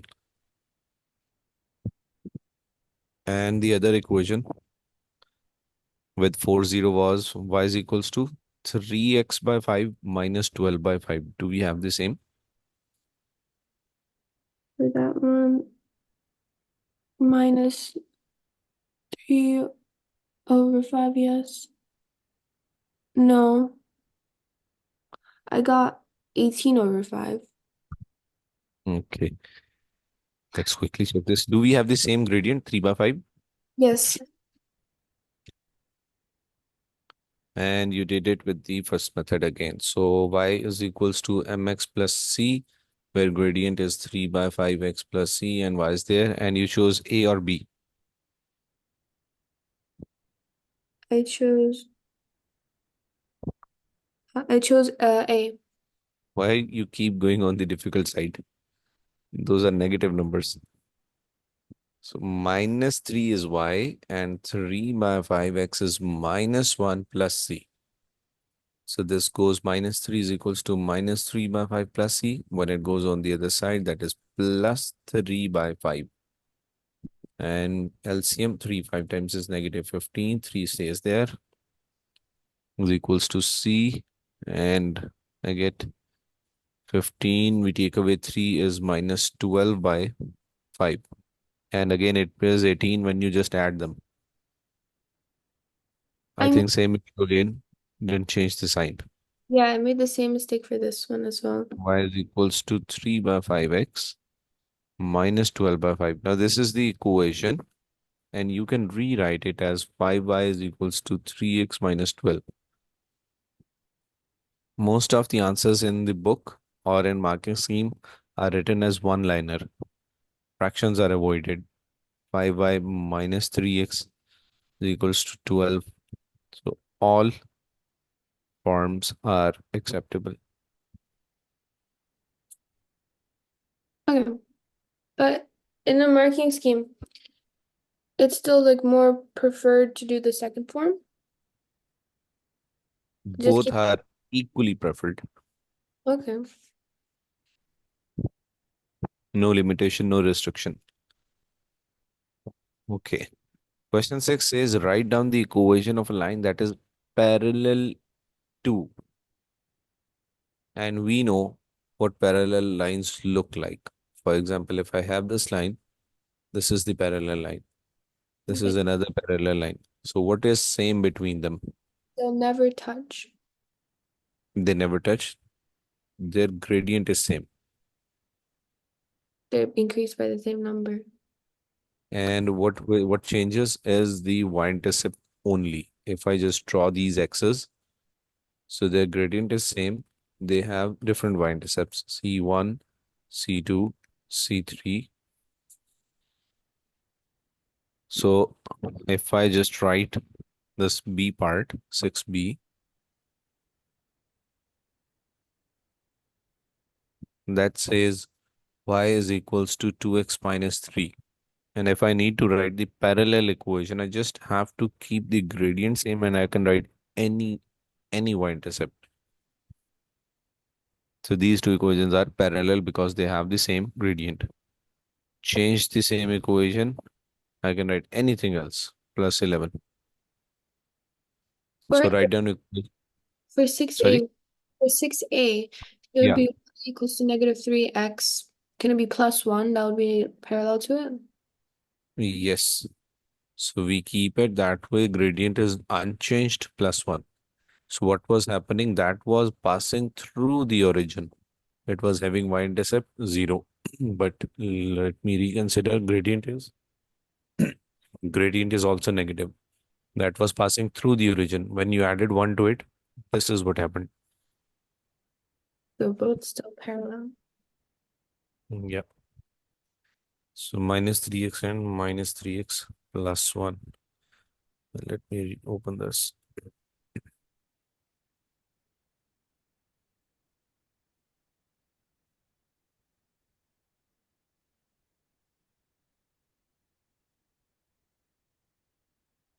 So we did y is equals to minus 3x. Gradient is negative. Can you notice the rise over run? Mm. This point and this point right here. This is 3 over 1 and the direction is negative. And what happens when we do y is equals to minus 3x? See, this perfectly lies over that. And when I add 1 to it, plus 1. See the difference? It's still It the, rises by 1. it's still the same slope, just Yes, same slope and different y-intercept. Y is equals to minus 3x, again, same equation. Now I'm changing the y-intercept and writing minus 6. So see where it goes, minus 6. It is still the same slope. Rise over run is still minus 3. And it intersects at minus 6.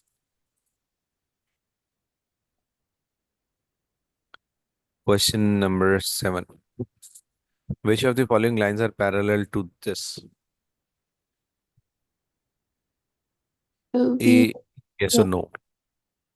Oh, A is yes, B A is is yes, B is no, B is no, C is yes, yes, D is no, D is no. What is the gradient of D? it's a normal just X. It's Wait, minus one. 1. Because yeah, if we move it to the other side, 2y is equal to minus x minus 6, then y is equals to minus 1 by 2x minus 6 by 2. That was positive 1 by 2. This is negative 1 by 2. That's why it's a no. hmm, so we have to convert it as well. Okay, Two wrong will not make one right always. okay. And then Question. E Sure, is sure. E is also no. Yeah, E is also no.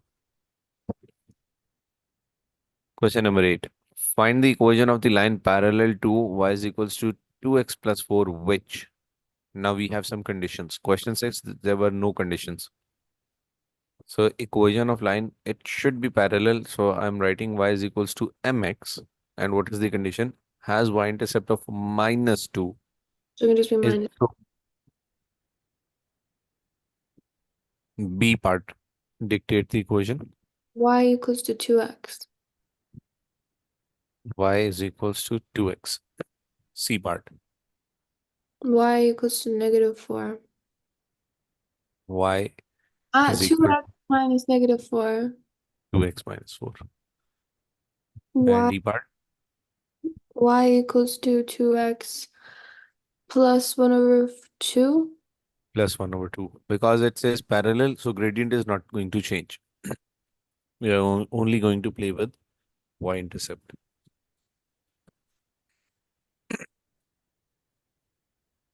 A graph has the equation 3y minus 2x equals to 9. I write down the equation of one other graph that is parallel to this one. Okay, now we can do anything, but when it is written in y equals mx plus c form, it makes more sense. 3y is equals to 2x plus 9. So y is equals to 2 by 3x plus 3. So these are same equations. 9a says write down equation of other graph that is parallel to this one. So equals to y equals to 2 over 3x, let's say plus 1. Plus 1, correct. B part, write down the equation of this graph that crosses y-axis at the same point at this one. Write down the equation of other graph that crosses y-axis at same point. So it can be y equals to 2x plus 3. Correct. Write down the equation of line that passes through the y-axis at same point at this one and which is parallel to x-axis. So it can be y equals to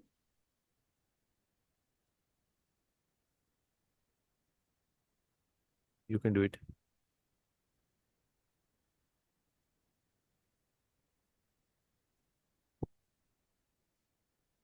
y equals to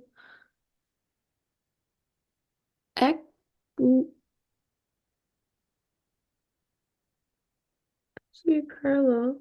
So it can't have a slope basically. So it can be um equals to 3. Very good. When it is parallel to x-axis, gradient is 0. Very good.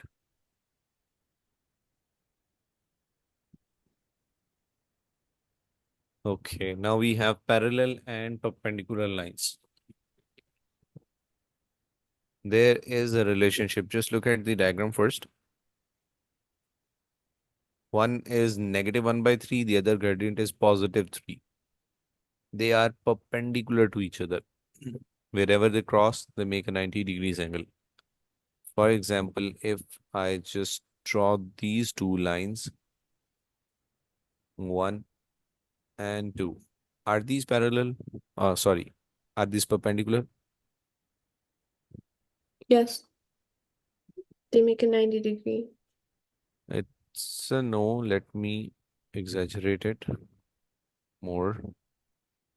Let's say it looks like this. No. Now, so it is clearly not perpendicular.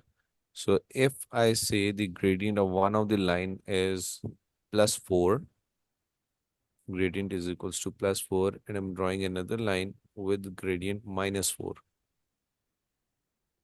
So +4 -4 may look like a reflection in y-axis, but they are not perpendicular to each other. The relation between perpendicular lines is m1 multiplied by m2 equals -1. For parallel lines, we had the relationship m1 is equal to m2. For perpendicular line, it is m1 into m2 equals -1. So you see this first gradient is -1 by 3. Multiply this second gradient is 3. And if both of these sides are equal, yes, they are perpendicular. Now what would happen? We have been writing some parallel equations where we just copy the gradient. We keep on changing the y-intercept. We keep the gradient same. And for perpendicular lines, we will be given with one equation, other would be unknown. So this is how we can find the gradient of the other line using m1 multiplied by m2 equals -1. It's just anything that makes it equal to -1. Yes. And now think of any one equation. Y equals to 3x minus 6. Y is equals to 3x minus 6. Now gradient is 3. To find the gradient of perpendicular line, use the formula m1 multiplied by m2 equals -1 and find the second gradient.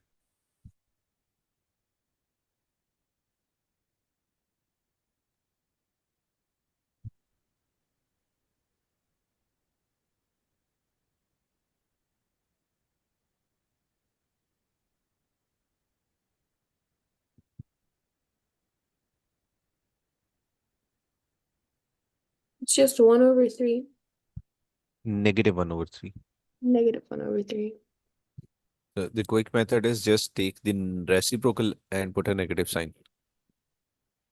So We if, also call it negative reciprocal. so when we had 4, like the example you're showing me would be 1/4. Yes, with the negative sign. -1/4. See, m1 multiplied by m2 is equals to -1. So if you already know m1 and m2 is missing, so m2 is equals to -1 by m1. Negative reciprocal. So if the gradient is 4, perpendicular would be -1 by 4. If the gradient is 2 by 3, perpendicular would be -3 by 2. If the gradient is 1 by 5, perpendicular would be -5. So we take the reciprocal and put a negative sign. So when we wrote this equation, y is equals to 3x minus 6. See, I'm using -3 in place of 3, keeping everything same. The y is equals to minus 3x minus 6. You see, from +3 to -3, it is reflected in y-axis, but is not perpendicular.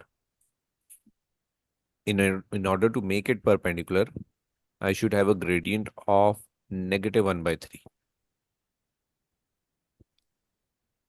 So y is equals to -1, y is equals to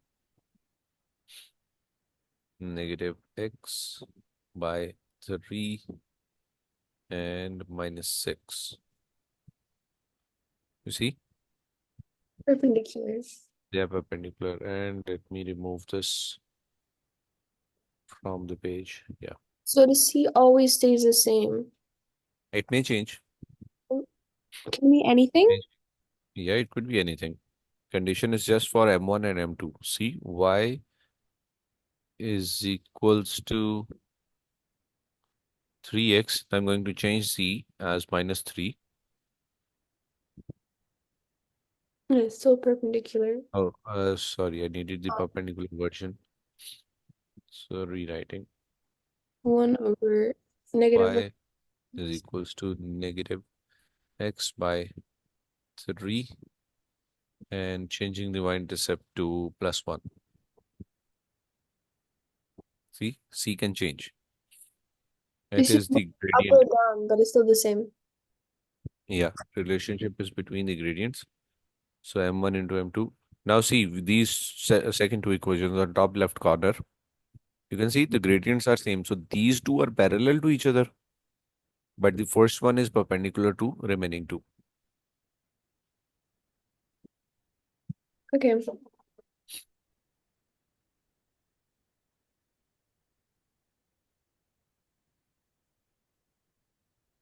Okay, so perpendicular is m1 into m2 equals -1.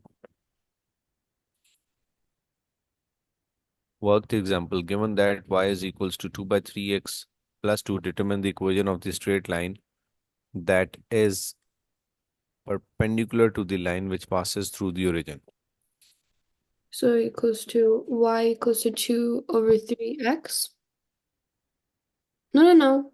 Perpendicular to this line which passes through the origin. Gradient is 2 by 3 for this given line. Gradient for the perpendicular line would be minus 3 by 2. Do you agree? Yes. And it passes through 0, comma 0. Sorry, my brain saw it as parallel. No Sorry. issues, no. You'll get used to it. So y is equals to minus 3 by 2 x only in this case because it is passing through origin. And then it could still be +2 or anything. B Oh, it's part, the origin. So it just be y equals to -3 over yeah, 2x. because C is actually 0. Mhm. B part says perpendicular to this line which passes through this point. So perpendicular, we know y is equals to mx plus c, where gradient is minus 3 by 2x plus c, and it is passing through x minus 3y1. Now everything is same. Story repeats itself. Y is 1 minus 3 by 2, x is minus 3 plus c. 3 times is 9 by 2. When it goes on the other side changes. Minus 7 by 2 is equals to c. Now I can write the equation. Y is equal to minus 3 by 2x gradient minus 7 by 2 y-intercept.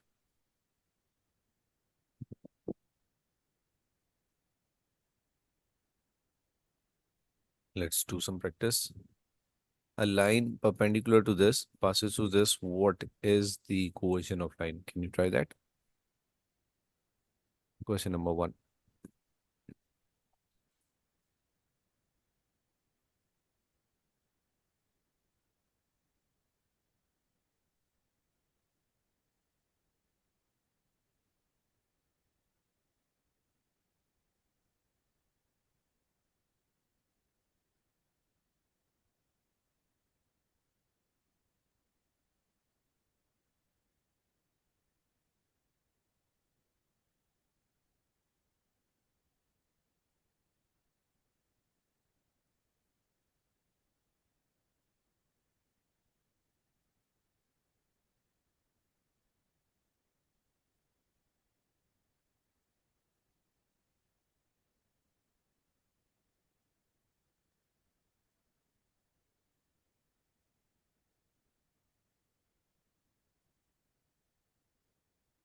Is it 5y equals to x plus 14? Line perpendicular to this, so y is equals to gradient is minus 5x plus c, negative reciprocal, and 1, 3. Oh, no, no, 3. no, no. I need to redo this. I need to redo this. Sorry.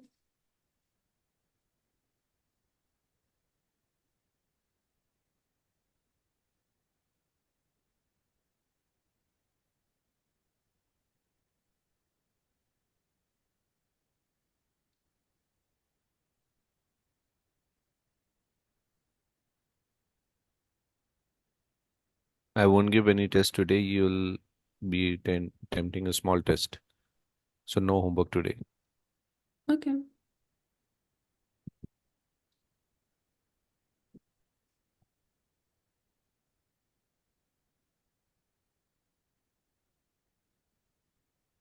Someday we'll have a planned full book test. Book test like a bigger test? Like all the 10 chapters Oh. planned and informed. Okay.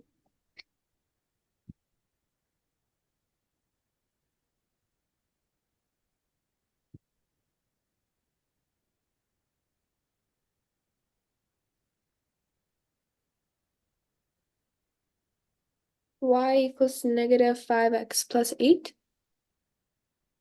I'll have to do it. So gradient is clearly that was 1 by 5, m1. So m2 is negative reciprocal. Y is equals to mx plus c, where we know the point x, y is 3, gradient is minus 5, x is 1.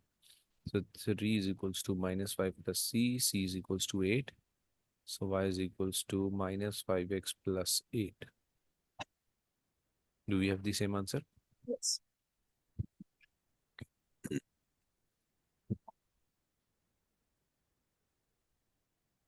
I need more writing space. Let me come here. This is 10.5, question number.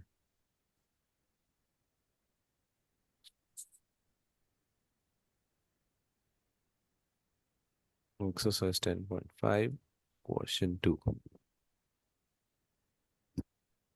Show that the line through point AB,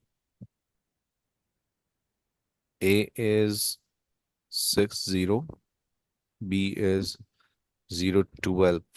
Line through these two is perpendicular to line A part, perpendicular to line P 8, 10 and Q 4, 8. So we have to show line passing through AB is perpendicular to line passing through PQ. So I'm finding the gradient. Y2 minus Y1 over X2 minus X1.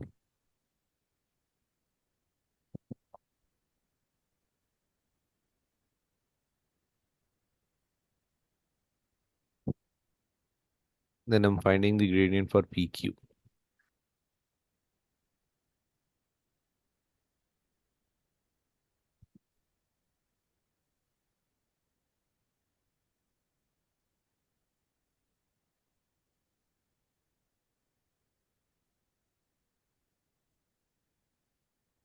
Once done, condition was we have to show that they are perpendicular. If they are perpendicular, M1 into M2 must be equal to -1. So first gradient -2, second gradient 1 by 2 equals -1. -1 equals -1. Shown that they are perpendicular. Could you share this like notes file with another email as well? Because I also wanted to like on my email. Sure, sure, sure.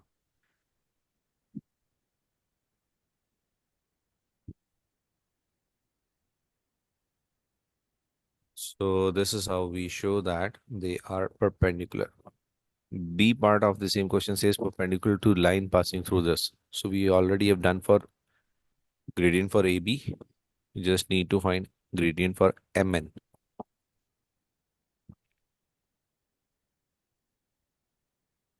Where M is -4, -8 and N is -1, -13 by 2. So gradient is Y2 minus Y1 over X2 minus X1. Y2 minus Y1 by X2 minus X1.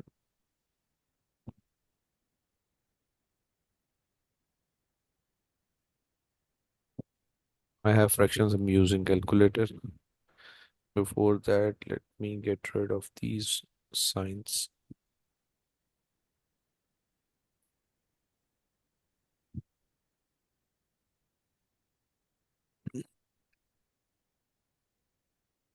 (1.5 by 3) 1 by 2. I'm getting gradient of Mn as 1 by 2. And gradient of AB was 2. So it's perpendicular. Therefore, 1 by 2 into -2 is -1. M1 into M2 equals -1. That is perpendicular. Try question number 3.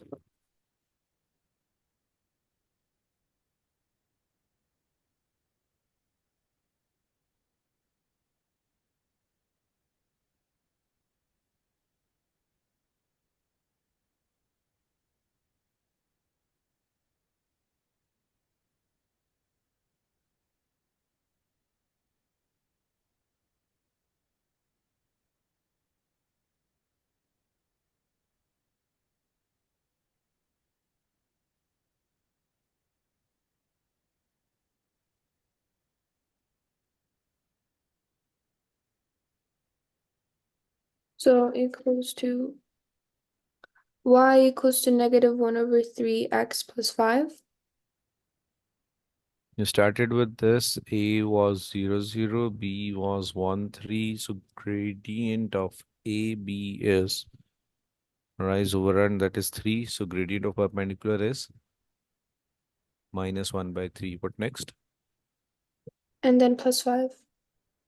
Mx plus C. It says perpendicular to AB with a y-intercept. Yes, very good. Minus 1 by 3x plus 5.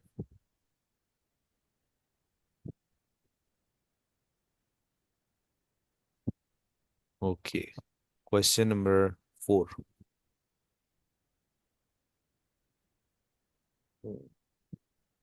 Find the equation of the following lines perpendicular to this. So just let me know what the gradient is of the current line.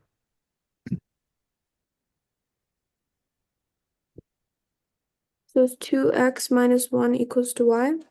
So it would be just 2. Just 2. And gradient of perpendicular line, It'd be negative 1 over 2. m2 is equal to negative 1 by 2. So we have the gradient and we have the point. So y is equals to mx plus c. Y is equals to gradient is negative 1 by 2. And I just noticed that uh, unconsciously I'm using the first method, y equals mx plus c. Rather, y minus y1 equals m into x minus x1. Well, both work anyways. So Yeah. So y equals mx plus c. We already have m, and we are going to use these two to find this. So y is minus 1 by 2 is equals to minus 1 by 2 into 2 plus c. Cancels, minus 1 goes there, 1 minus 1 by 2.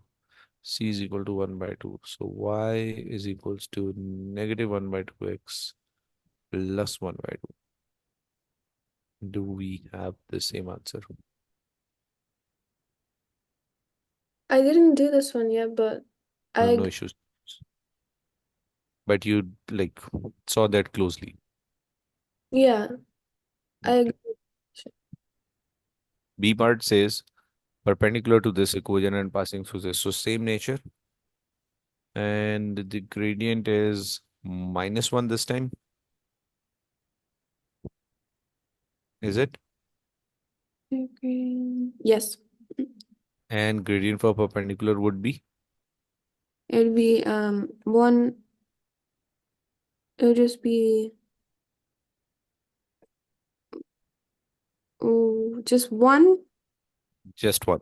So gradient is 1 and passing through 1 minus 2. So y is equals to mx plus c, where gradient is already 1 and value of x is also 1. Y is minus 2 and c comes out to be minus 3. So y is equals to x minus 3 is also perpendicular to the given line, which passes through 1 comma minus 2.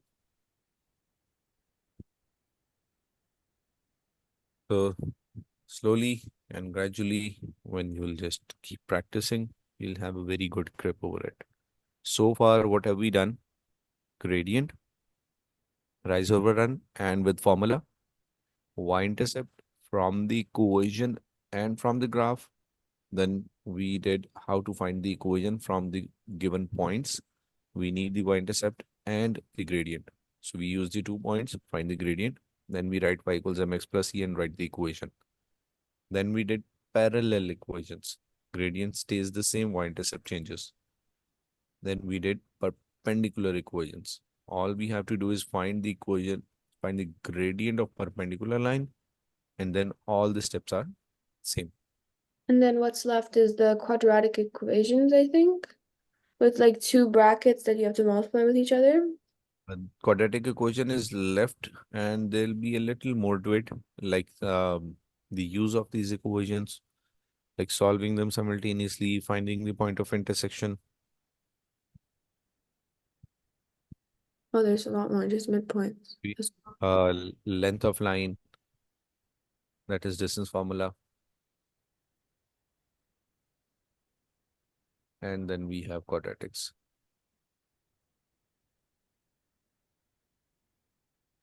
How does quadratics work with like equations of lines. Those are curves. Oh, yeah. The ones are the slope changes. Yeah, there's actually more to it, and the book splits them up in different chapters.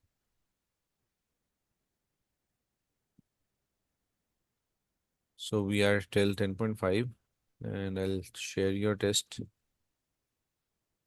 Do it in your available time, and inshallah, tomorrow we'll continue from here. Okay. Take care. Okay, Do you thank you. need to ask anything?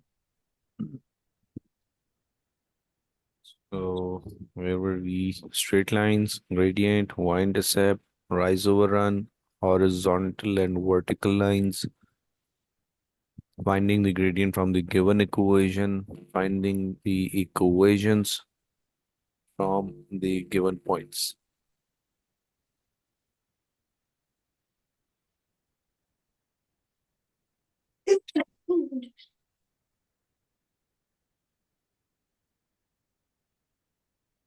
Equation of line from the given graph.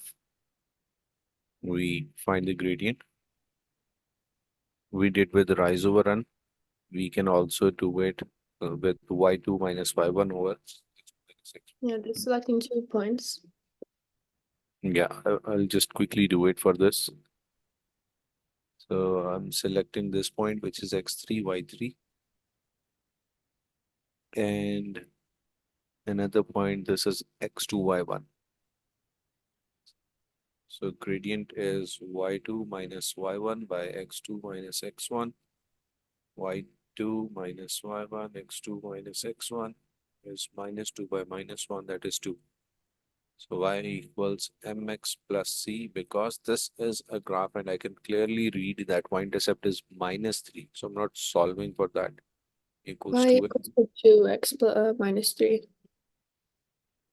If it wasn't a graph, I would definitely plug in one of the values. Let's say this is A or B. So I'll plug in one of those and find C.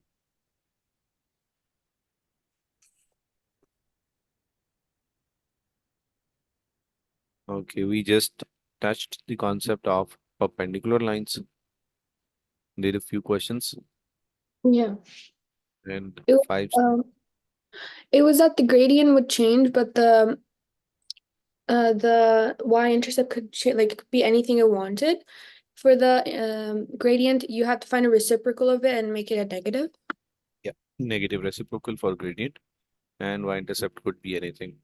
If these are the x's and this is my line, and perpendicular line could be anywhere.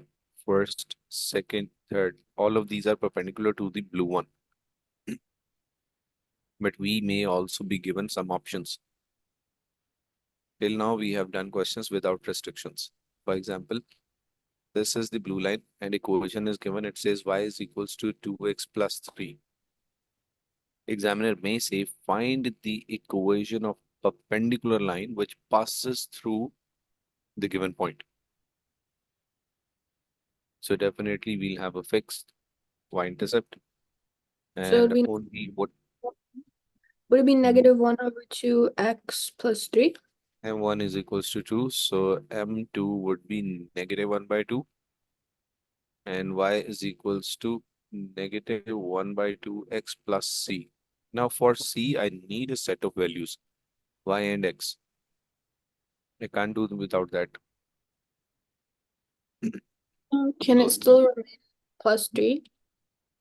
yeah, if the examiner says write the right equation of any line which is perpendicular to this, so yes, we can say 1 by 2x and anything with that. That would be perpendicular. Obviously, it will pass through this 3 and we'll have this equation. For example, I opt to change the y-intercept and I reduce it to minus 4. So this will still be perpendicular to blue line, parallel to the red one, and pass through minus 4. Okay. Let's try these remaining 3 questions.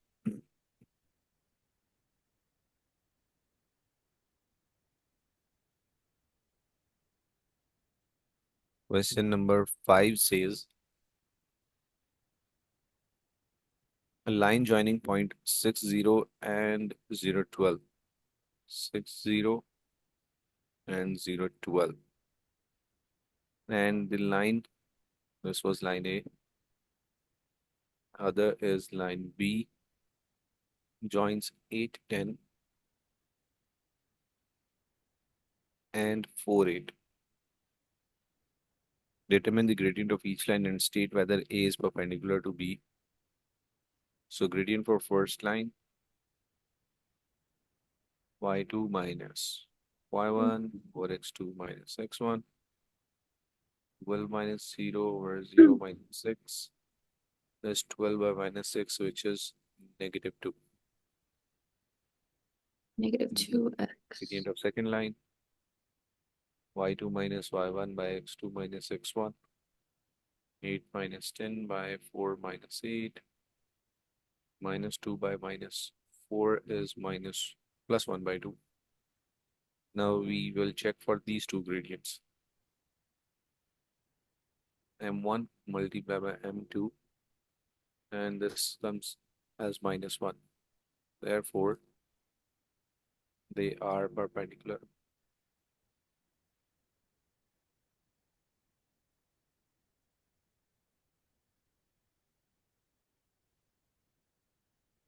Question number 6. The line MN joins these two given points.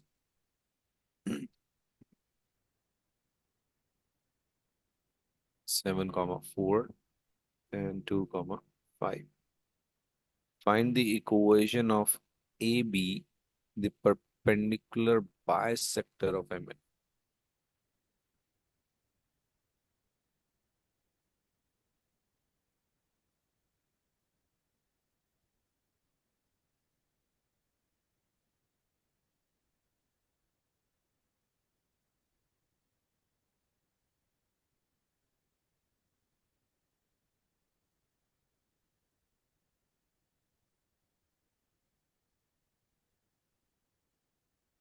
Okay. Do you understand what the question is asking? Yeah, so we just have to find a point where it's perpendicular to that one. Perpendicular, and it should pass exactly from the midpoint of MN. Okay. So I know that AB is going to be perpendicular to MN, so I'm finding gradient of MN. Y2 minus Y1 over X2 minus X1. 5 minus 4 over 2 minus 7. 1 by minus 5. Minus 1 by 5. So gradient of AB into gradient of MN is equals to minus 1. Gradient of AB into negative 1 by 5 is equals to negative 1. So gradient of AB is equals to 5. So for the unknown line, I know the point. I know the gradient. I need to know the point, and condition is it passes through the midpoint of MN. It is the perpendicular bisector of MN. So I need to find midpoint of MN.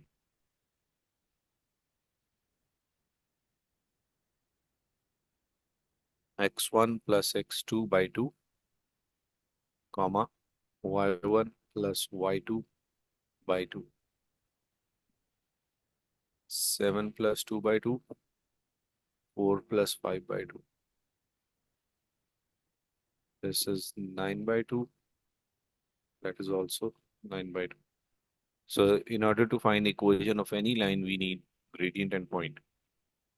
Y equals mx plus c. And this is the point and this is the gradient. Y 9 by 2. Gradient is 5. X 9 by 2. Y-intercept unknown.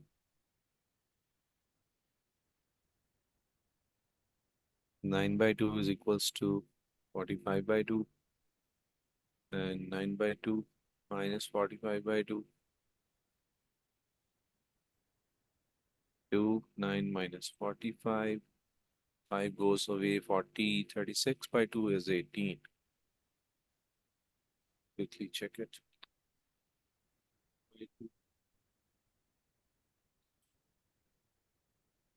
Is negative 18. So finally, equation of AB is y is equals to 5x minus 80. What was the story? Mn, if we take it anywhere, let's say this is M and this is N. So there was line Mn and we needed to find the equation of line AB which was perpendicular and passes through the midpoint of Mn. So from Mn we had M1. From there we found M2 for the new line and using M and N we found the midpoint and used it for the equation AB. So to find midpoint, it's just that we do x2 minus x1 over 2, and then y2 minus y1 over 2 to find midpoint. Please say that again. To find midpoint, it's just x2 minus x1 over 2, and then y2 minus y1 over 2. Plus, that is plus for Oh. both of them. Okay. I'll show you. For example, take this point A and take this point B. Let me say this is x1 and y3, and let's say this is x7 and y3. So whenever I need to come in between, what we do is add those two numbers and divide by 2. So from 1 to 7, that is already a distance of 6. Divided by 3 would make it 3, 3. So 1 plus 3 is 4. And I just kept it horizontal, so 4 comma 3. Or what we can do is x1 plus x2 by 2, comma y1 plus y2 by 2. 8 by 2, 6 by 2, 4 comma 3.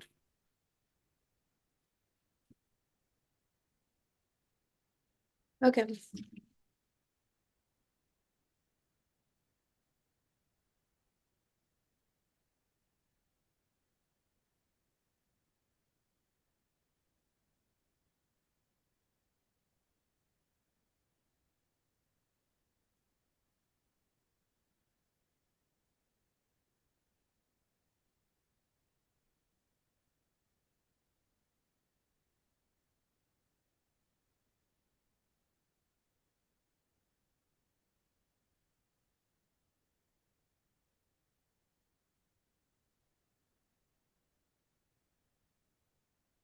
Question 7. Show that the point A, B, and C could not be the vertices of a rectangle ABCD.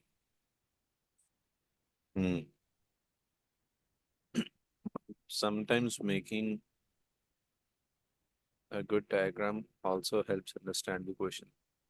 Or else what we could just interpret from this is ABCD. Keep in mind they are always either clockwise or anti-clockwise.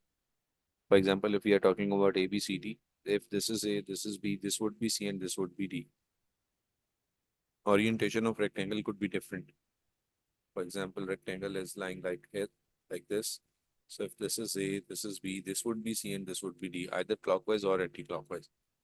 So even if I don't sketch the exact diagram, I should know that when we are talking about this AB should be perpendicular to BC, 1 point. And second thing, we know that AB should be equal to DC because saying it is a rectangle. So let's quickly sketch it. That makes it easier to understand. Point A is -3 and +6. So just with idea, -3, +6, this is A. B is -12 and -4. I didn't see that. I need some space. So x minus 3 by 6. This is A. B is -12 and -4. This is B. C is +8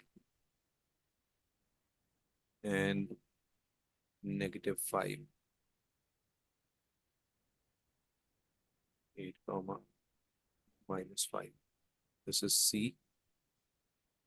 Show that the points A, B, C could not be the vertices of rectangle ABCD and D is not given. So that means we are not showing those lengths. We are just going to check that this cannot be a rectangle. Now, how can I show that? I would check that AB and BC are not perpendicular to each other. Wasn't that don't like doesn't that make a parallelogram anyways? Yeah, that may make it a parallelogram or rhombus, but you're right. The requirement of question is to show that it is not a rectangle in any way. Okay. So gradient of AB is y2 minus y1 over x2 minus x1.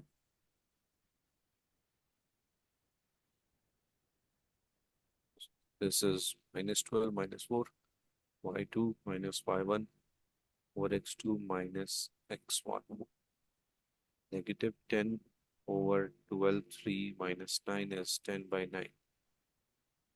And gradient of BC,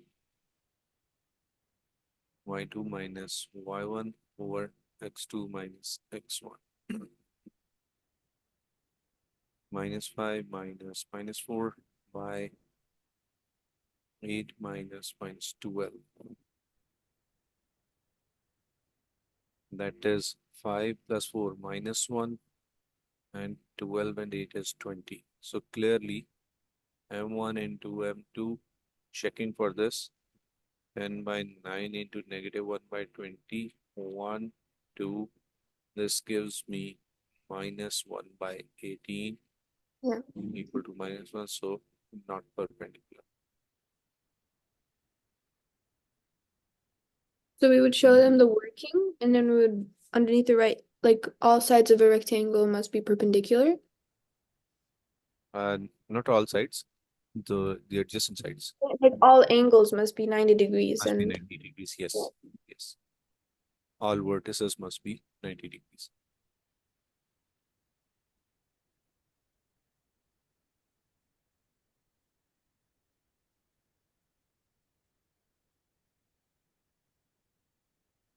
Okay. 9.6 says find the x and y intercepts of each of the following lines. Sketch the graph in each case. Before we do that, this is y-axis, this is x-axis.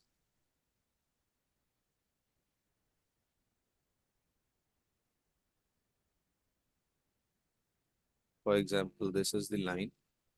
This point right here is y-intercept. And this point right here is x-intercept. And understand that y is equals to mx plus c. C is y-intercept. X-intercept has nothing to do with the equation. Whenever the question arises that find x-intercept, do not directly write 10. For example, in the first one, y-intercept is 10, but I do need to find the x-intercept. It is not in the equation. Okay. And does we it have can its also, own formula? sorry, Does it have its own formula? no, we would have to solve for it. Oh, by drawing the line? I'll show you. That's much easier. So for y-intercept, may I say it is always x0 and y? Mm-hmm. For x-intercept, may I say it is always x comma 0? Yeah, because it's on the origin. It is on the x-axis. So in the first equation, I can clearly see that y-intercept is 10. 10. And let me write y-intercept on right-hand side and x-intercept on the left-hand side of the equation. So for the x-intercept, y is equals to minus 5x plus 10. I know that y should be 0. So when we plug in 0, I can now solve for x. And x comes out to be 2. So y-intercept is 10 and x-intercept is 2. Okay. And the question says sketch the graph in each case. Okay. So when you use this, we'd answer this question on the separate graph paper that they gave us. We can do that on a blank page. This is a sketch. Difference between sketch and plot. It doesn't have to be accurate. Yeah. Plot uses all the values. This is just a simple sketch. And plot would say x1, 2, 3, 4, 5 by 1, 2, 3, 4, 5, and so on. So when we are sketching this, this was 10.6, question 1A, and that says y is equals to minus 5x plus 10. And I know that y-intercept is 10, 0, comma 10. And I just found out that x-intercept is, let me do it again, 0 is equals to minus 5x plus 10, 5x is equals to 10, and x is equals to 2. So I know it is 2 comma 0. So when we sketch this, x2 y0 lies here and x0 y10 lies here, and there goes my line, and I can label this. This is 10 and this is 2. So sketch.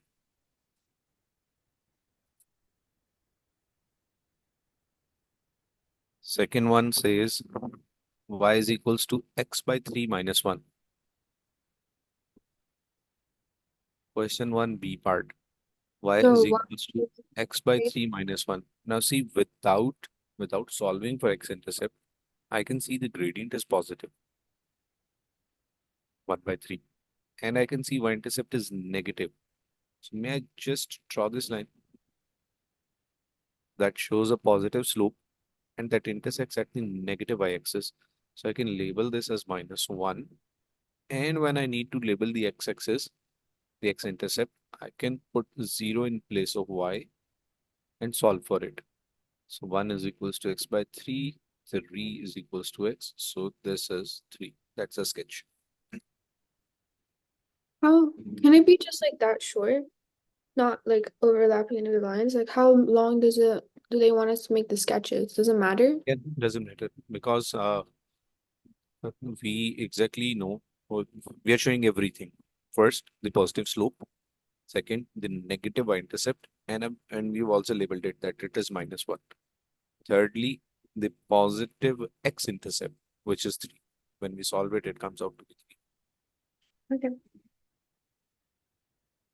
You'll get used to it in the very next few examples. 1c, y is equals to minus 3x plus 6.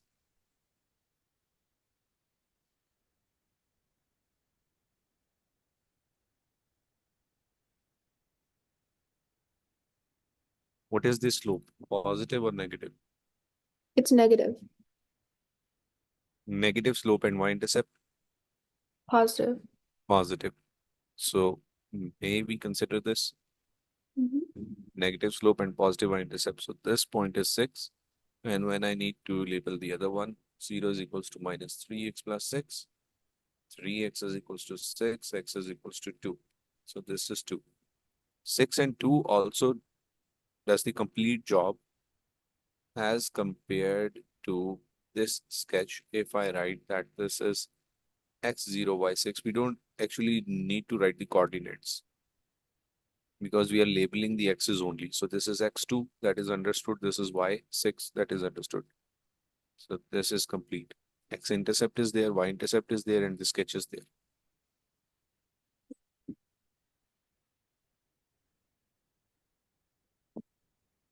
Question 1d, y is equals to 4x plus 2. Now positive slope and positive Positive. intercept. So this is my line, and this is clearly 2. And when we plug in y is 0, this gives me minus 1 by 2 or 0.5. We should write negative 0.5.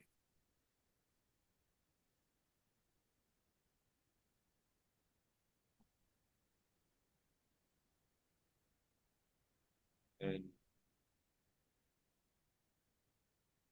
two more examples. Okay. E part. y is equals to 3x plus 1, what would that look like? Will it be both on the positive? Both on the positive.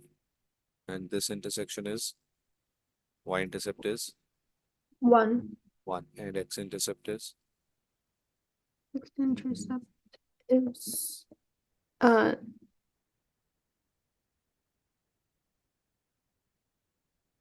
it's a negative 1 over 3.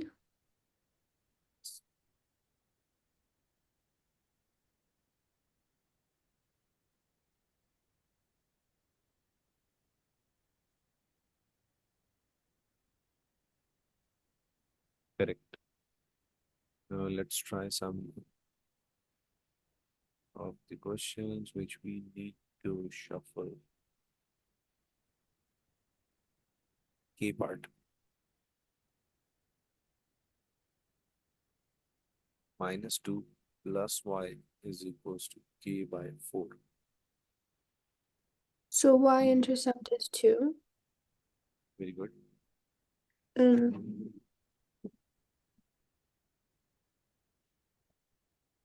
And the gradient is 8. Oh, the gradient, well, for the x-intercept, it's negative 8. x-intercept is negative 8, yes. And the gradient is a And positive slope. 1 over 4. 1 by 4, yes.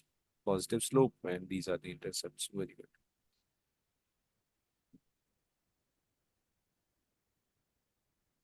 Last part. Question 1, L part. Negative y by 3 is equals to 4x minus 2.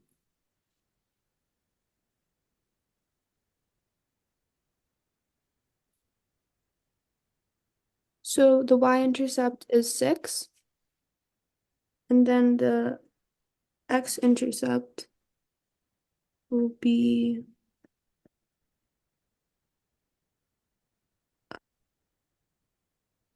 1 by 2. Negative 1 by 2. Positive 1 by 2. You Oh see? yeah, because when the 6 moves to the other side, it makes it negative. Wait. Yeah. Yeah, so it'd be I just positive. saw this, that the gradient is negative and y-intercept is positive, so slope should be this way. And this ensured me that x should be positive. So 1 by 2.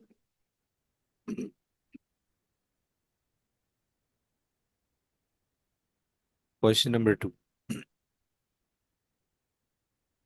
For each equation, find C if the given point lies on the graph. So just plug and play. We'll do just 2 to 3 examples from this. Question 2a. Equation says y is equals to 3x plus c and it passes through 1 comma 5. C equals to 2. C is equals to 2. Try last two parts, G and H.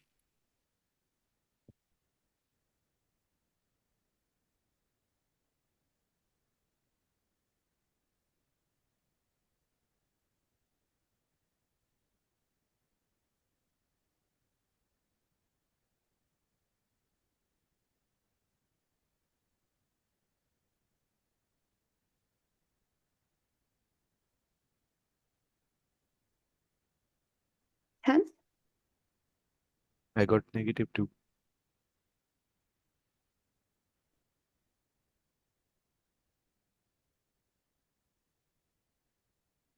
6, negative 1. I'm getting negative 2 again. Oh, yeah. Sign changes. Yeah. When you move it to the other side. These mistakes are good in a way to realize that yes, we can make mistakes in small questions. And in exam, we won't rush. Okay. Okay. Because these are somehow free marks. If 3 marks? Like if these type of questions would appear, They're 3 marks. uh, free marks, free, easy Oh, mark. 4 marks. Oh, okay. It would be 1 mark each. Yeah.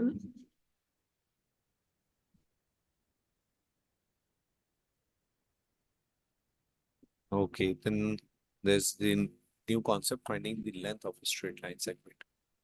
Before we jump on to the questions, a quick concept.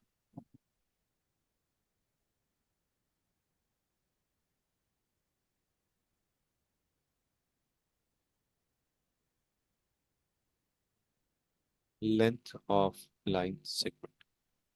We call it length or we call it magnitude or we call it distance. Is one and the same thing. So when we have these x's, do you remember Pythagoras theorem? Mm-hmm. A squared, A squared plus B squared equals to C squared. Correct. So let me consider this point A as 2 comma 2 and 6. B is 5, 6. So when we need to find the distance between A and B, if I just look at this like a Pythagoras theorem, may I say this is the change in x where this was 2 and this was 5. So the change is actually 3. And when we look at y's, this highest point is 6, the lowest point is 2. So the difference between 6 and 2 is 4. And when we look at this right angled triangle, we can apply Pythagoras theorem to find this unknown. So may I say x square is equal to 3 square plus 4 square? I should Mm. not use x and y. Change the variable. Let it be, Close to 5. so 8 square is equals to 9 plus 16. 8 square is equals to 25. Square root both sides. H is equals to 5. So this is 5 units. Now, how do we do it in coordinate geometry working steps? AB is x2 minus x1, which is this. X2 and x1. When you subtract them, you get the difference between x, and we did this square, 3 square, right? And then we write plus y2 minus y1 whole squared. That was this y2, this y1 when you subtracted, and 4 square, and then square root at the end. So this is the distance formula. AB magnitude is equals to x2 minus x1 whole squared plus y2 minus y1 whole square root. If I may just plug in those values, this was 2 comma 2 and 5 comma 6.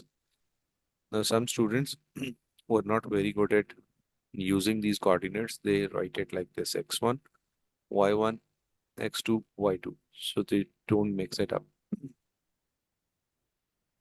X2 minus x1 whole square plus y2 minus y1 whole square.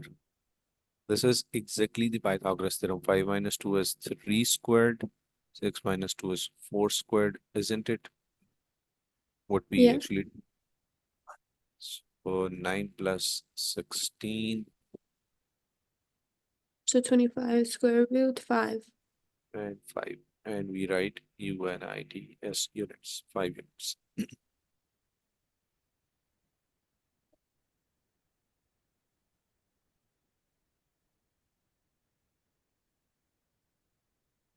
So there we go, finding the length of the straight line segment. And yeah, exercise 10.7 says find the length of the coordinates of the midpoint of the line segment joining each pair of points. Find the length and coordinate of midpoint.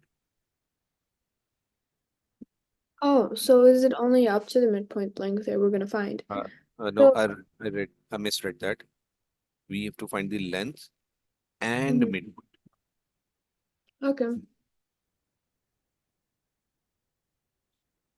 Exercise 10.7, question 1a.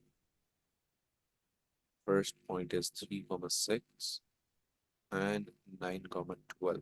So I'm going to find the length, which is x2 minus x1 whole squared plus y2 minus y1 whole squared whole square root. 9 minus 3 squared, 12 minus 6 squared, 6 squared plus 6 squared, 36 plus 36 square root 72. That is 6 square root 2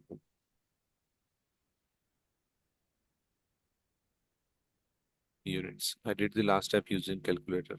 We can also do it without that. Remember, 2, 36, 2, 18, 2, 9, 3, 3, 3, 1. So I can write 72 as these product of prime factors. Then we can make squares. 2 into 2 square into 3 square. So whichever is a square would come out. That is 2 into 3 and the lone one stays there. 2, 3 times is 6 square root 2. And definitely we'll have a calculator in exam. There's two squares. So we just take out only one square? We take out that number because we can write this this as this square root 2 into 2 square whole square root into 3 square whole square root. So 6 square root 2. And then the next requirement of the question was to find the midpoint.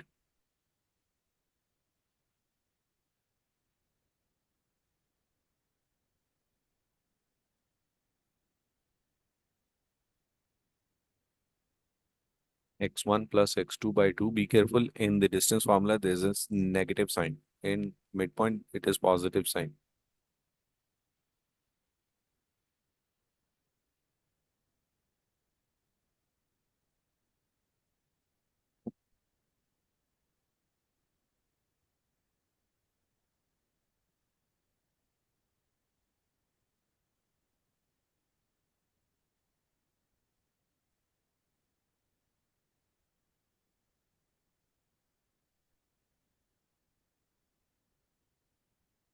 X by 9.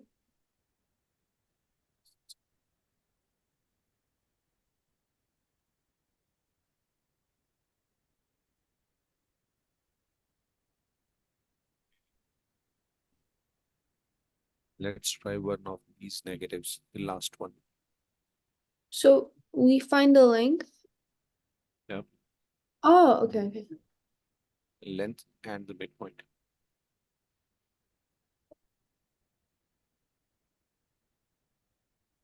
Minus 2 comma minus 4 and minus 3 comma 7. Just ensure we have same coordinates so we can cross check our answers. Minus 2 minus 4 with minus 3 and positive 7.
122 units.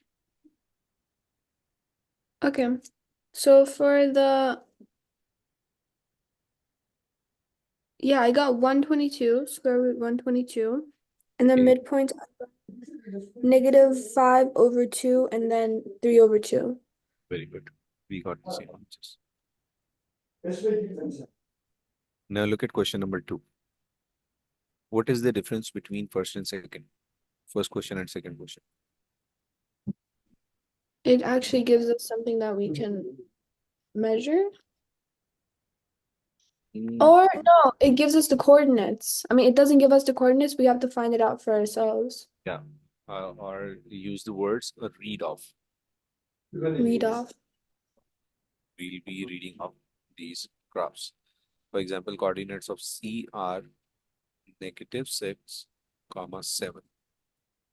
In question 1, coordinates are given. In question 2, coordinates are not given. We have to read it. If we make that mistake, that question is done. So D is -2 and Y is 5. So if we work for CD, question 2, working for CD, C reads -6 and 7, and D reads -2 and 5. Now we will do repeat all those steps. So distance of CD is x2 minus x1 whole squared plus y2 minus y1 whole squared the root. Did you get it? Mhm. So, and we can say C or D, any of these as x1 or x2. -2 minus 6 square and 5 minus 7 whole squared.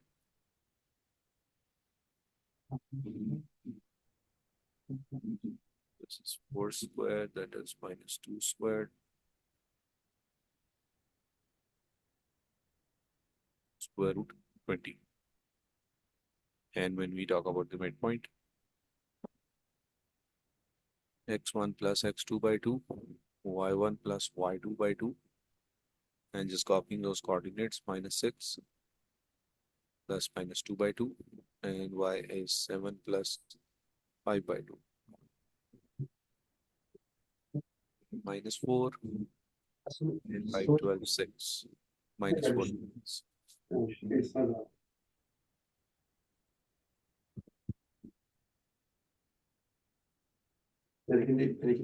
And also when we are done with this -4 and 6, if I just go to the graph and see where -4 and 6 lies, I can also visualize that yes, it is the midpoint. So Can we somehow just it's find it helpful. out? Like, do we have to do like the big formula, or when it's like a read off, can we just find it out ourselves by looking at the graph? Because we can see that there's like a distance of like two squares for both of them from the midpoint. So Yes, we can do that. We can take benefit of this. For example, if we look at AB, I can see this is 2, and I can count 1, 2, 3, 4, 5. So for AB, I can say this is 2 square plus 5 square whole square root. So yes, just like rise over run, we can do this. 4 plus 25, and that is square root 29. And in this case, midpoint would be decimals. This is going to be, that's 2, 3, 4.5. 2.5. 3, 4.5. If I read it from the graph, the midpoint.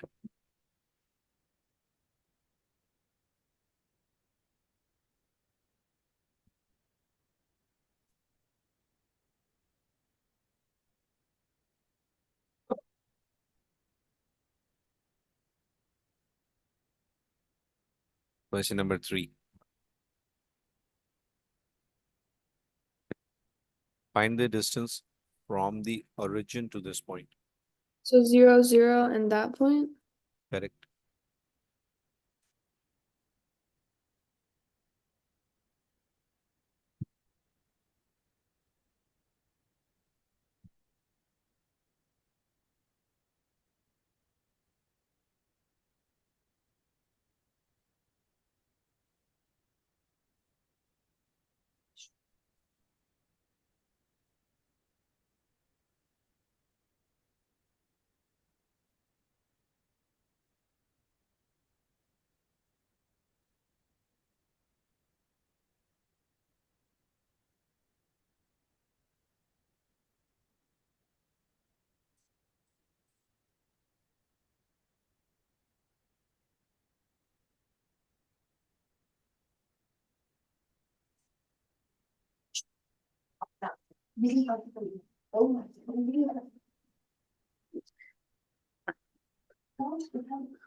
So it'd be square root 34. Correct. Square root 34, correct. Second, 4 says which of the points A is given, B is given, is closer to point C. So we need to find AC and BC to see which one is closer.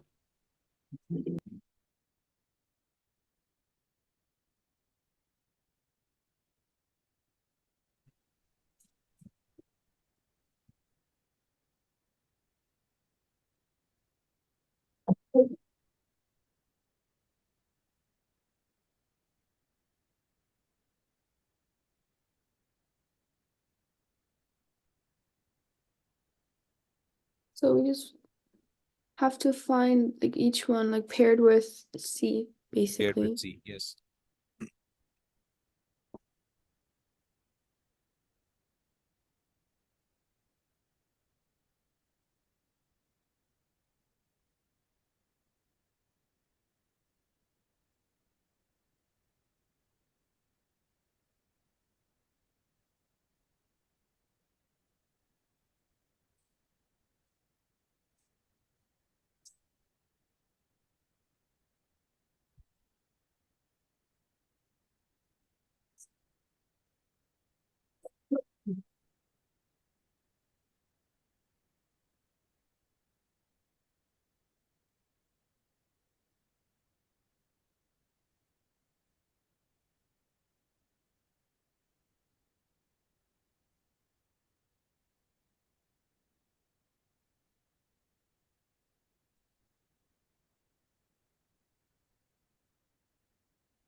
Would it be B and C?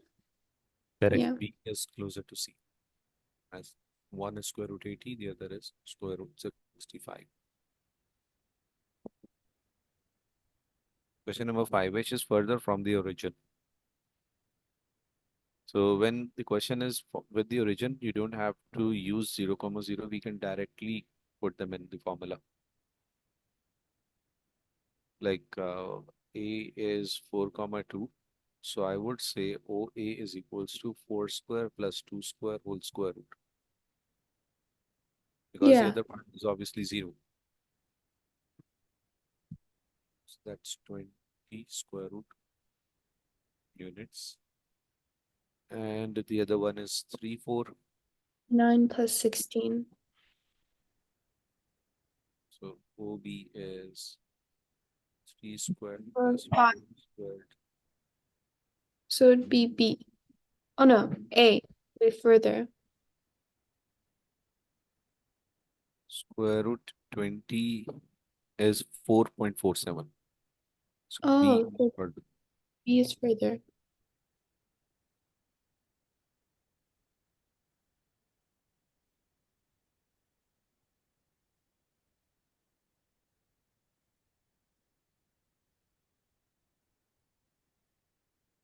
6.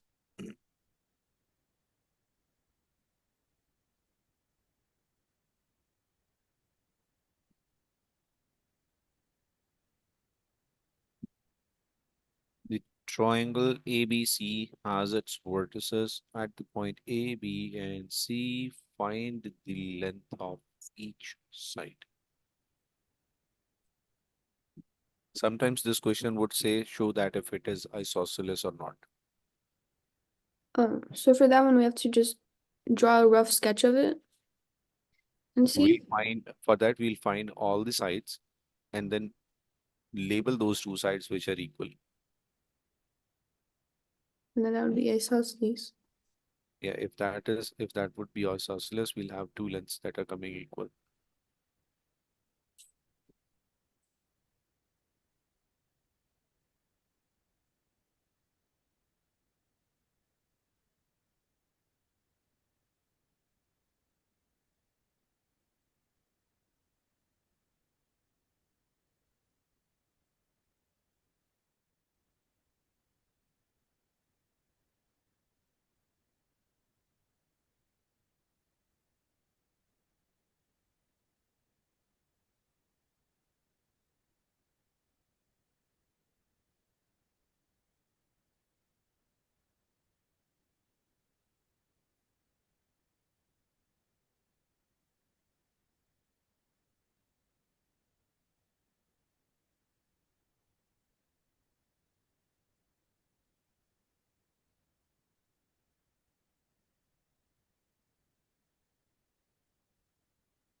Yeah.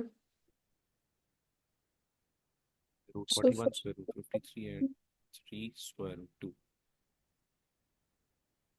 2. Question 7. The midpoint of the line segment joining this is this. What is the value of A? So midpoint of these 2 points is this. What is the value of A? Can you do that?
Isn't negative 1.5 over negative 1.5?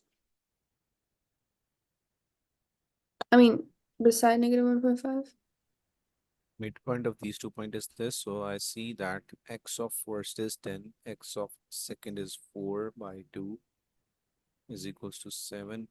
Yes, x is known, and for y, it is a plus 3 by 2 is equals to 5.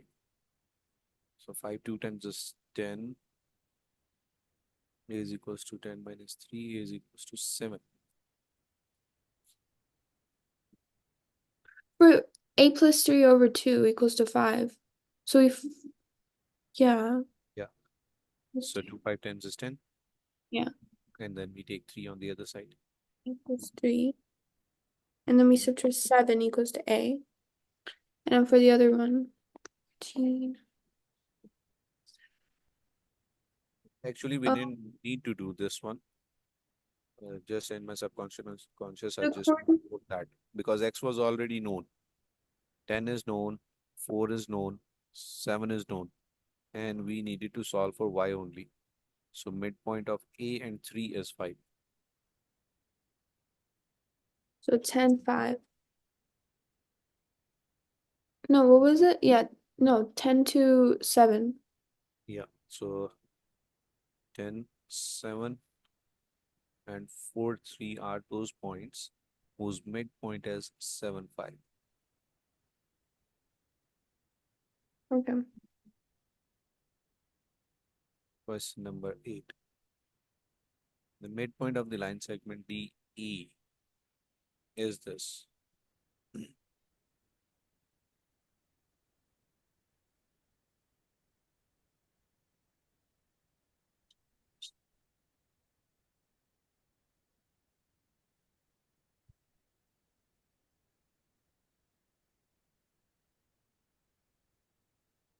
So if D has these coordinates, may I write coordinates of E as x comma y? Hmm. So I know the midpoint of these two, which is this. If I just plug them in the given formula, x1 plus x2 by 2, y1 plus y2 by 2, I can write them equal to the midpoint. Does it make sense? Yes. So So for the midpoint formula, it's x1 plus x2? yes, in X. distance we have minus, and in Mhm. midpoint we add them. For example, we are talking about prices, and let's say I say $100 and you say $200. So what would be the midpoint? We just add them and divide by 2 is 150. So whenever we Okay. talk about the midpoint, we add them. And when It's we talk average. about the distance, we subtract them. It's basically average. It is Average. average. Yes. So x for D is -2, for E is only x. Y for D is 8, Y for E is unknown, is equals to the given midpoint, which is 4, comma 3. Now I can relate them and equate x with x and equate y with y. So -2 plus x by 2 is equals to -4. Solving for x.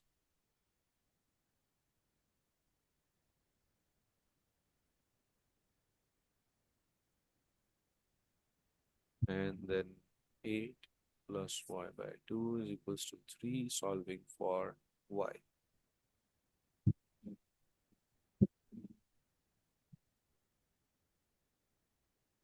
-2. So So PR -6 and -2.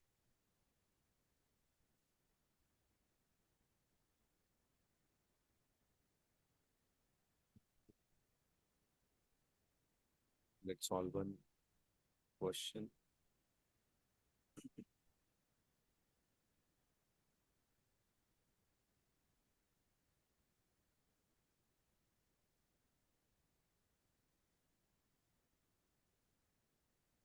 Find the equation of line which is perpendicular bisector of points A 2, 3 and B 7, 9.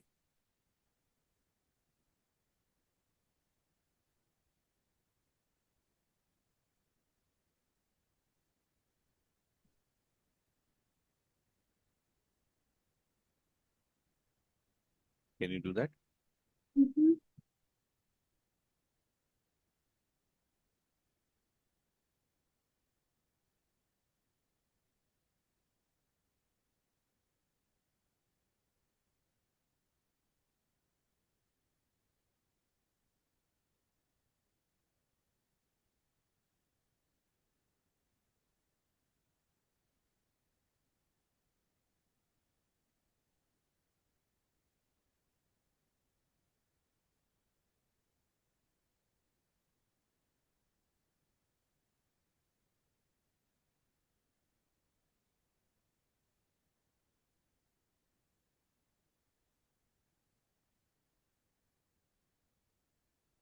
I know the gradient of the perpendicular line is -5/6x, Good.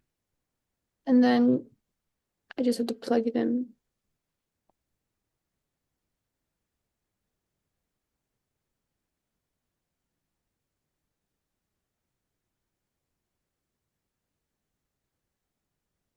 Plug in where?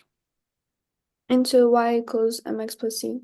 Y is equals to mx plus c. So you know the gradient is -5/6. And what will be the value of x and y? Find c. Well, it can be either one of the coordinates, so it can, No, well, no, there's a catch, which is the perpendicular bisector of these two so points. actually the midpoint of it. Yeah, it passes through the midpoint. If the question would have said the line is perpendicular and passes through A, then we can use -5/6 as gradient, and we'll be using 2, 3. Mm.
13.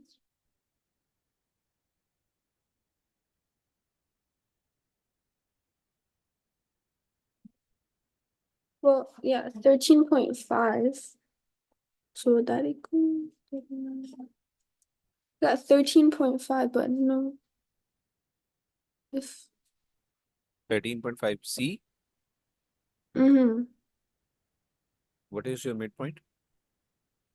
My midpoint was 4.5 and 6. 4.5 and 6. So y is 6. Gradient is minus 5 by 6 and 9 by 2. So 5 by 6 into 9 by 2 is 15 by 4 of negative sign. When it goes on other side, gets added with 6, gives me 39 by 4. That is 9.75.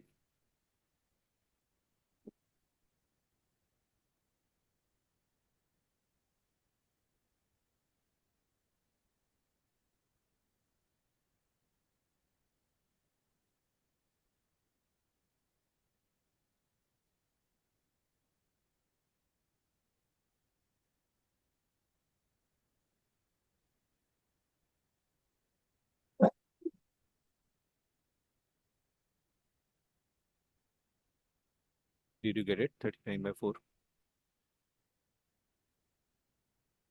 Mm-hmm.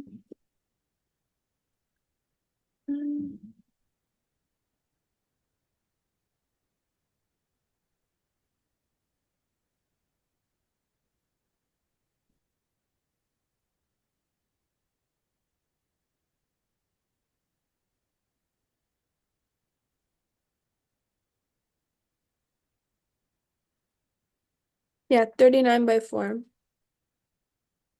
Because when you add them together, yeah.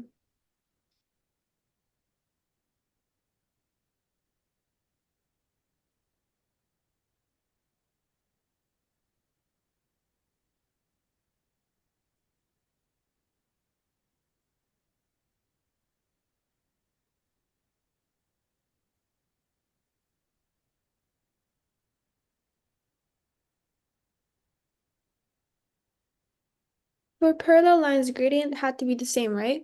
Yes.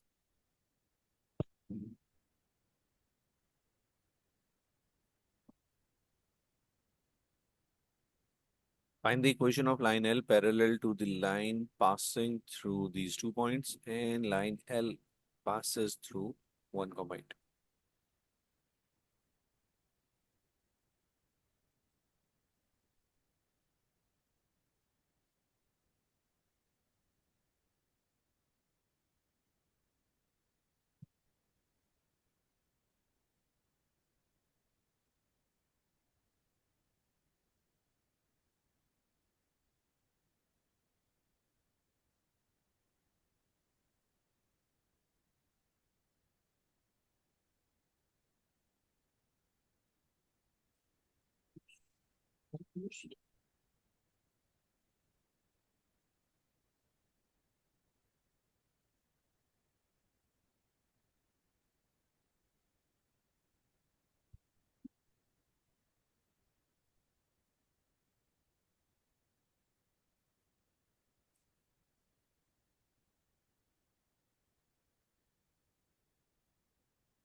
So is it y equals to negative 10 over 3x plus 29 over 3?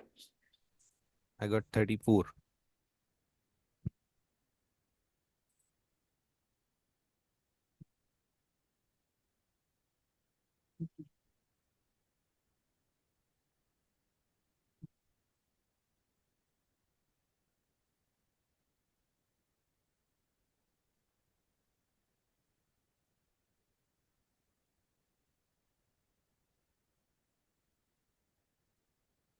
What did you get? 29 or 39?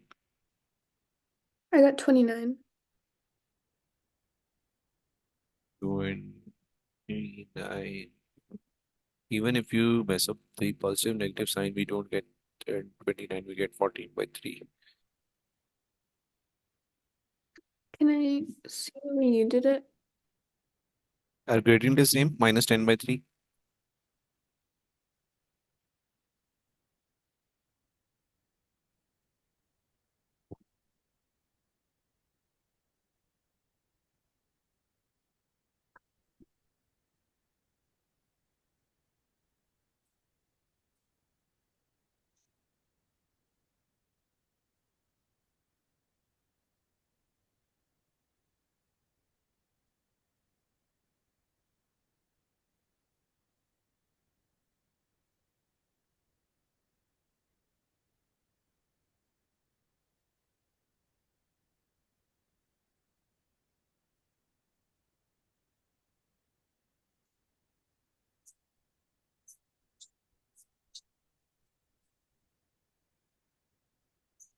So 34 over 3 equals to C. Yes. And then the final one is negative 10 over 3x plus 34 over 3. Correct. And then we can obviously rearrange it in any form. Uh, Okay. did you get time to attempt your test? No, I was going to do it today. I couldn't do it yesterday. Okay, then I'll share a small homework on Monday or Tuesday, so you don't get distracted. Okay. And what would be regarding these topics, equations and lines, equation, line, distance, and stuff. And then inshallah we'll start quadratic and other expressions in the next class. If you Any want, you can also send me questions for those as well because I already learned them in school. quadratics? Mhm. Okay, I'll go through it.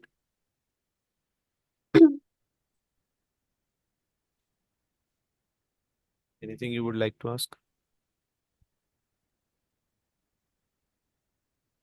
Yes.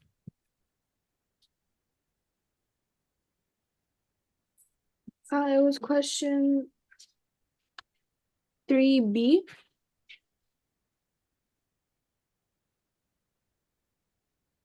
No, sorry, question 4B.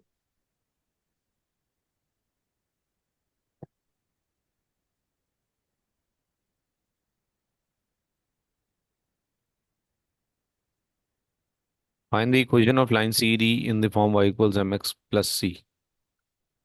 Actually, no, because these ones are like written with I's and A's and B's. So it's question C, B. Question like with the two I's. Yeah. No, no, no. Yeah, B. Okay. Uh, I just need to read the statement. The line L has a cohesion 4y is equals to 3x minus 15. Find the coordinates of the point where L crosses the x-axis. You must have done that. Mm-hmm. So that is 50 minus 50. Find the coordinates of the point where L intersects line y equals p.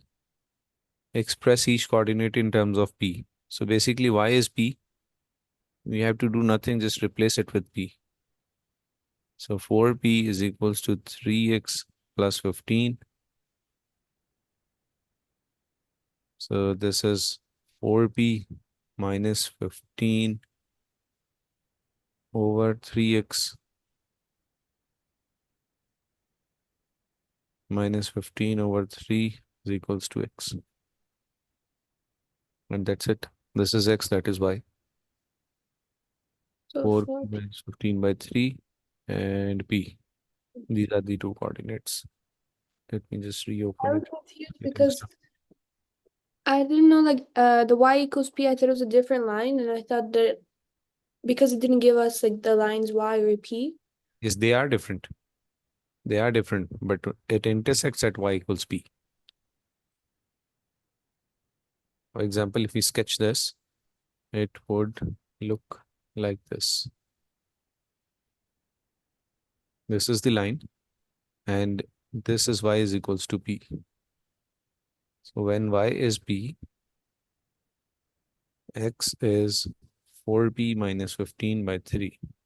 So coordinates of this point are 4p minus 15 by 3, comma, p. There are two equations. First one with the given equation, that is this, and the second is y is equals to p.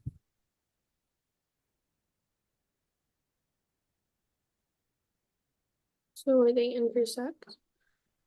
Yeah. 4p They 15. intersect where y is p and x is found by substituting it in the other equation.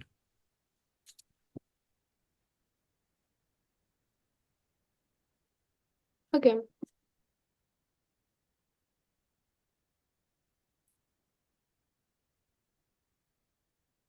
Any other confusion? No, I was good with the rest.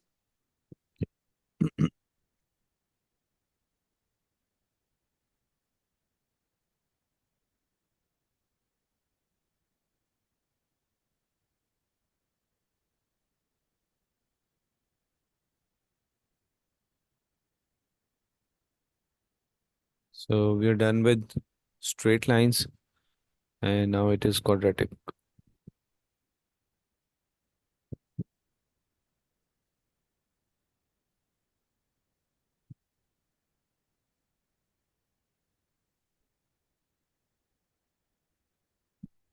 Quadratic equations have power x raised to the power 2, and they have one of the curve. When we were talking about linear equations, this was, let's say, y is equals to x. Could be anything. Y is equals to 2x, could be y is equal to 3x plus something. So any of the form, but it is straight line. So when we are talking about x square, this is one curve. Let me open that and explain.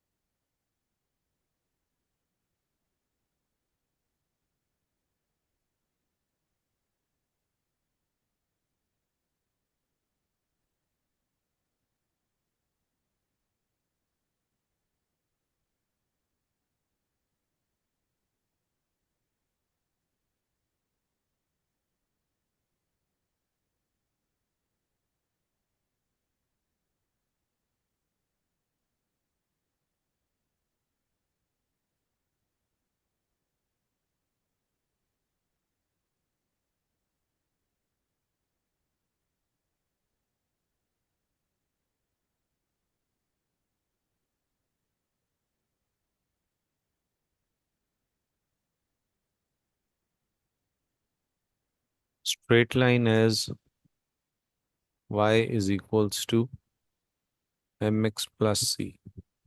When gradient is positive, let us consider these x's, and this equation would be, for example, y is equals to 2x plus 1.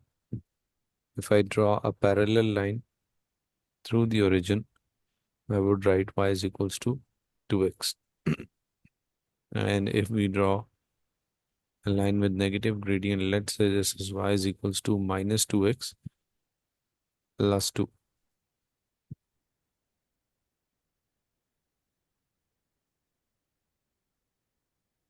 On the other hand, for quadratic, when we have y is equals to x square, it is a smiley face which passes through the origin. And when we have y is equals to 2x square, if I may sketch it on the same graph to show you the difference, it squeezes in as compared to y is equals to x square.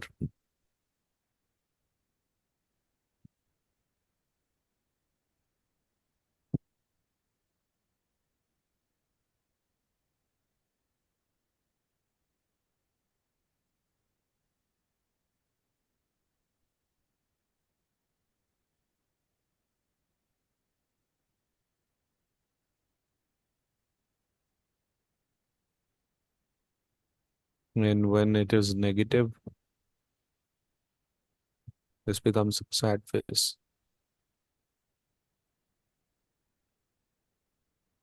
So it curves the other way. It comes the other way. And minus 2x square, still it is squeezed in. And whenever we will add something to it, definitely it will move up. For example, we already had y is equals to x square. And if we do y is equals to x square plus 3, so all of it raises by 3 units. And let's see what is the effect.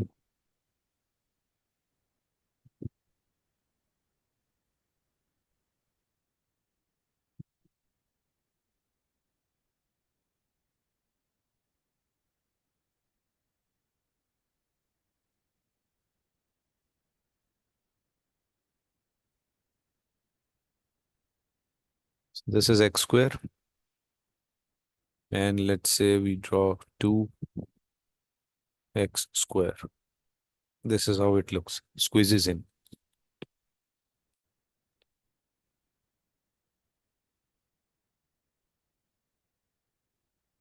And now I'm going to add a constant, x square, and adding 2 to it. There you go. It follows the green curve, but raises by 2 units. And let's see what happens when we add x to it. Y is equals to x square plus 3.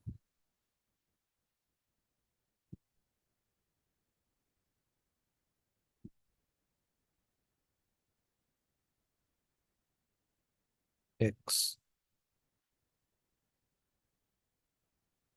You see the one in orange? Mm-hmm. Due to x square, it is still positive, but effect of 3x made it move here.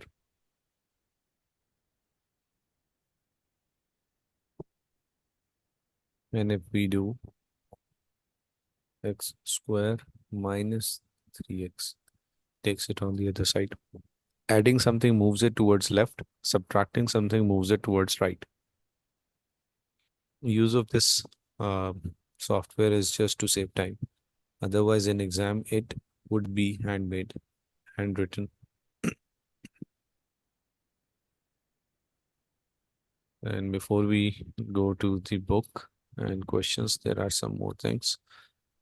When this intersects, suppose at these two places, let me call it A and this B. Definitely it would have coordinates, let's say x1 and y1, and on the other side, x2 and y2.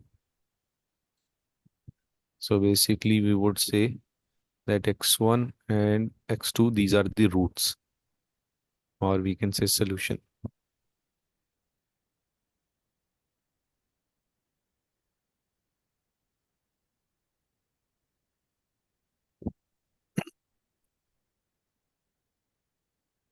Okay.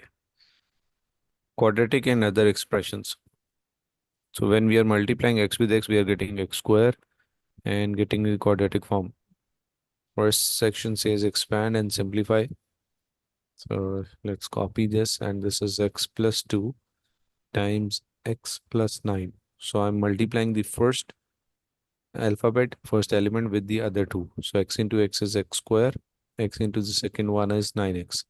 Now 2 with both of them. 2 into x is 2x, 2 into 9 is 18. So this is x square, 9 plus 2 is 11x, and remaining is 18. So simply multiplying and adding the same terms. Expand and simplify. Now these are three terms, two at a time, and then the third one. And let's do some questions from the exercise.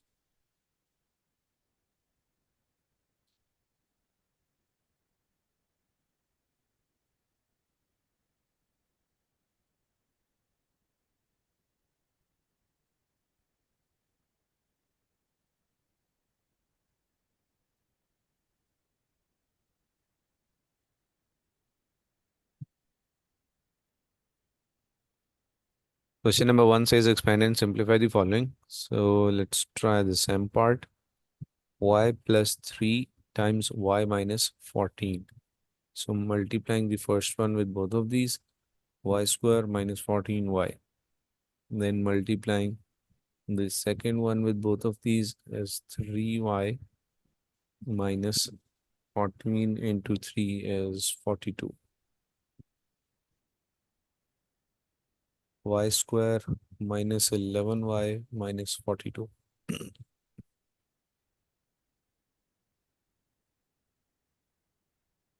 Find the following product. Can we just skip this and move to the higher questions? All of these are Yeah. just multiplications. Question 1, 2, 3. Let's try question number 4. Would give cubic answers. Nature is same. Question number 4a says 3x square plus 1 times 2x plus 3. The first one into both of them. 3 2 times is 6. X cube plus 3 3 times is 9x square. Then 1 into 2x is 2x. 1 into 3 is 3. And we're not getting any like terms. So this is the answer. Let's try some questions from the fifth one. Do this with me and we'll match our answers at the end. Question number 5a.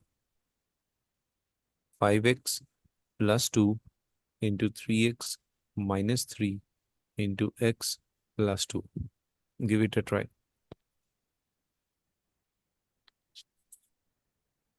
Can you do that? Mhm.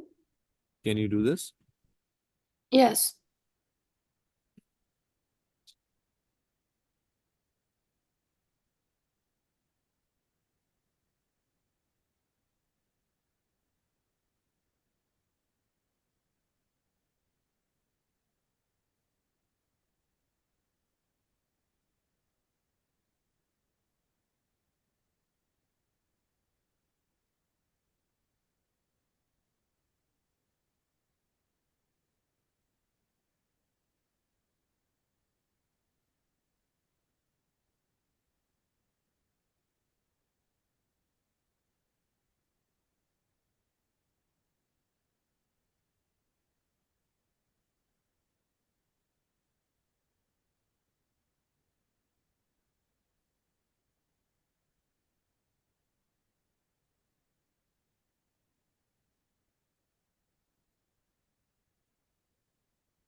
Are we getting the same answer?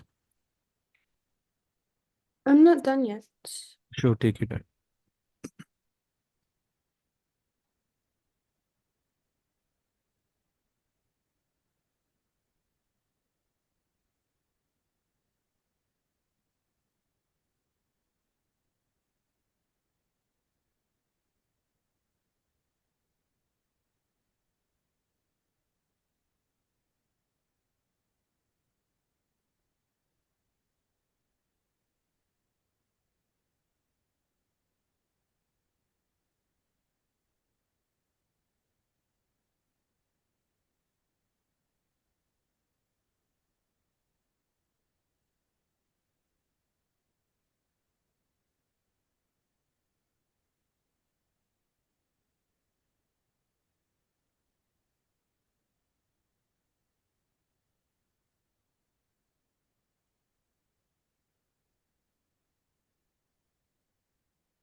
So for my answer, I got 15x cubed plus 21x squared minus 24x minus 12.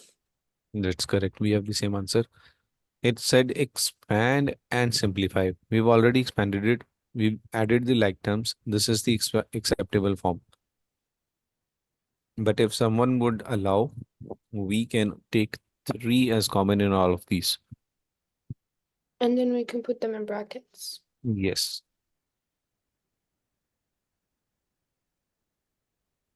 this. So both of the forms are acceptable. Let's try F part.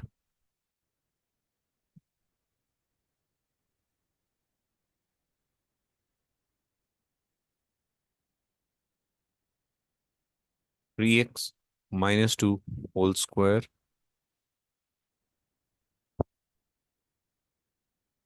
into 2x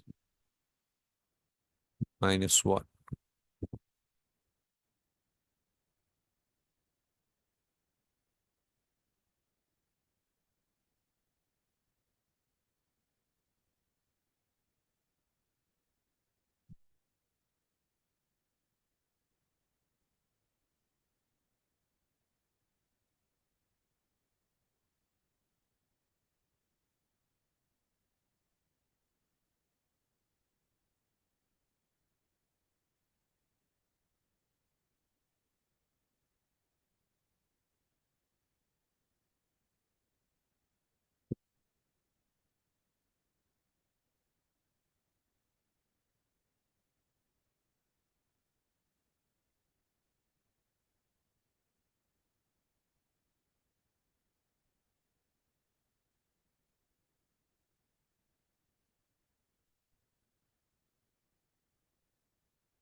I think I missed something because my answer was 18x cubed minus 9x squared plus 8x minus 4. And for yours, when I squared like the inside the brackets, I got 9x squared plus 4.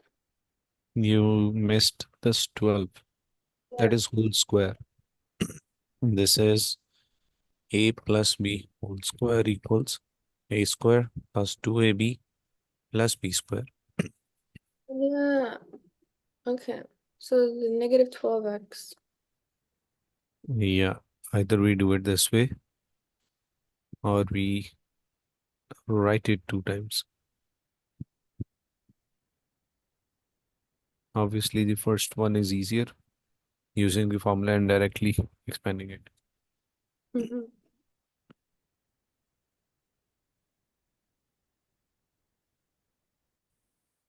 Any confusion?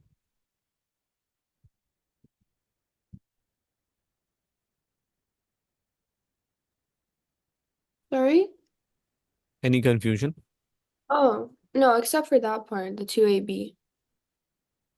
Okay. Look at question number 6. Volume of a cuboid can be found using the formula V equals length into breadth into height, where L is length, V is width, and H is height. Cuboid has this length, breadth is also given, height is given. Write expression for volume of cuboid.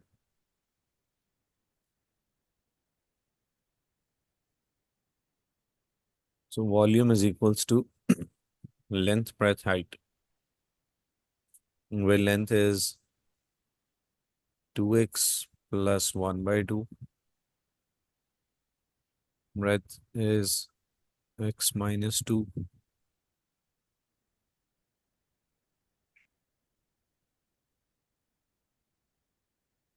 Breadth is x minus 2. Height is also x minus 2.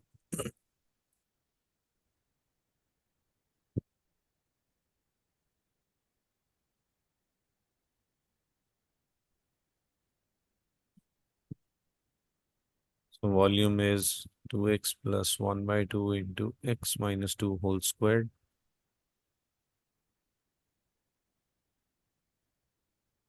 A square minus 2ab plus b square First one into all three of them. 2x cubed minus 8x squared, 8x plus half x square minus 2x plus 2.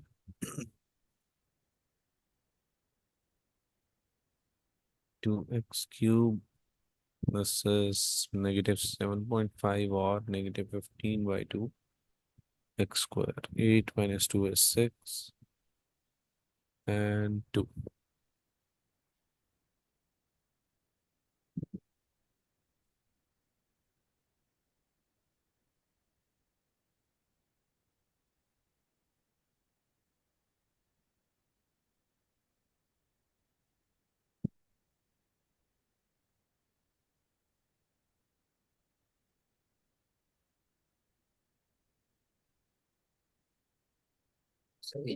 So we just turn the x minus 2 and then x minus 2 to squared, and then we just times it by the 2x plus 1/2. And then we just did the like a squared plus 2ab plus b squared, right? Yeah, I did that, Mhm. and it could be done the other way as well. Just simply multiplying the two brackets first and then with the third.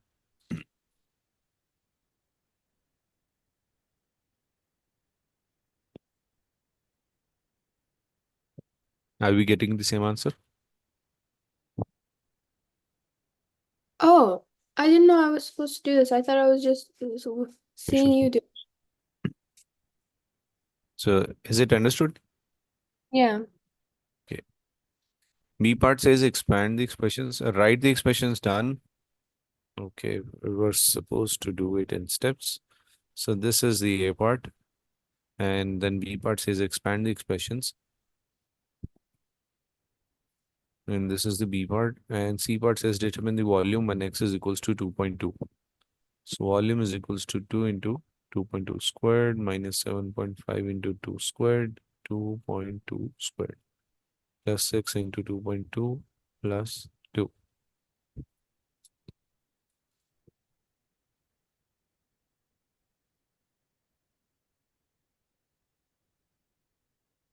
And that's cube. That was not square, that's cube.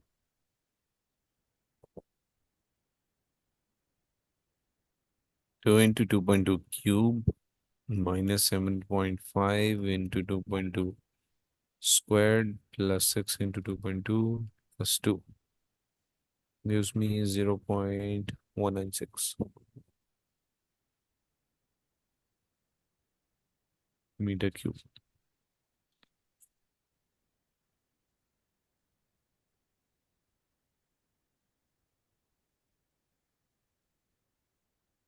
Squaring the binomial, x plus y whole square means x plus y into x plus y, and which is x square plus 2a, 2xy plus y square.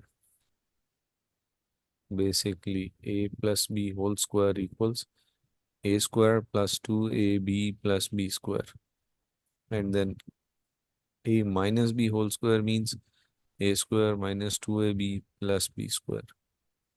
And then a plus b into a minus b means a square minus b square. Three algebraic formulas.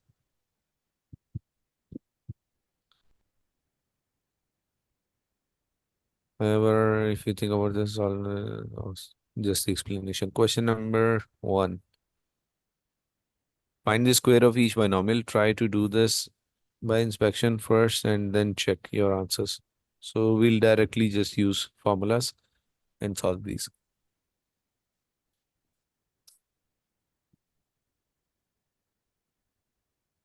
Let's do these 4 parts and do them with me. Yeah. Question 1a. This is x minus y whole square.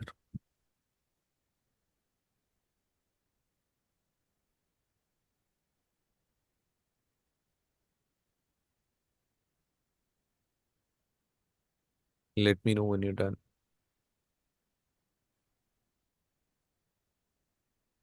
And try doing it with the formula.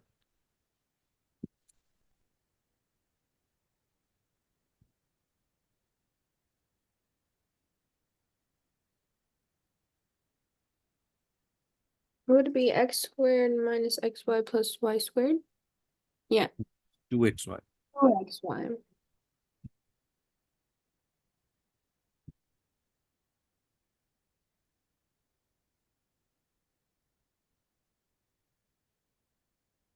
E part. X plus 2y whole square.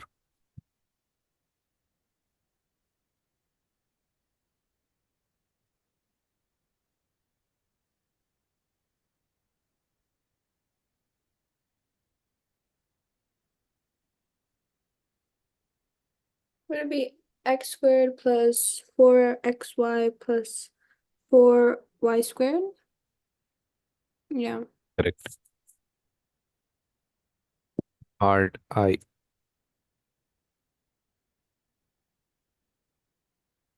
Minus 2x minus 4y square whole square.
Done.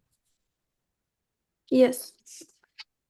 4x square plus 16x y square plus 16y square. I got 4x squared plus 16x squared y 4 plus 16y 4. Yeah, last one is 16y4. You got that right. And why are you getting x square in the center, in the middle? We're multiplying only single x. Mm-hmm. So you should get only x. 2 into 2 is 4. 4 into 4 is 16. 16x y square. 16xy squared. Okay. Part m. Minus ab minus c4 squared. A square minus 2 into a into b plus b squared.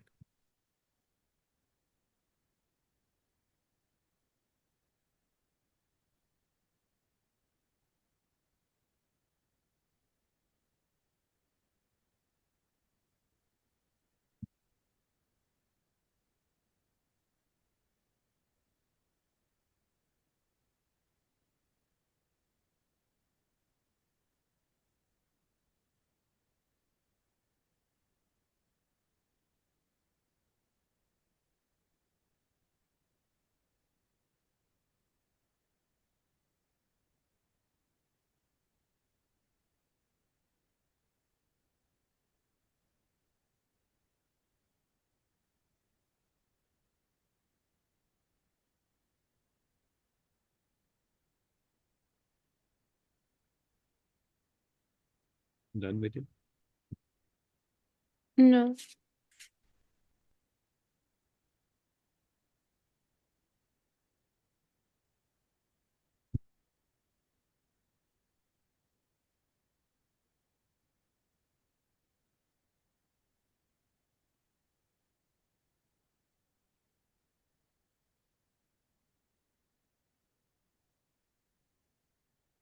A, B, C.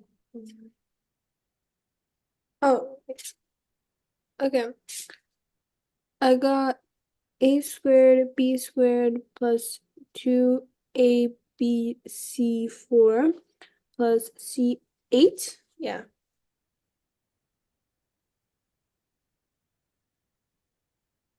Look at this last part in question one. P, parrot.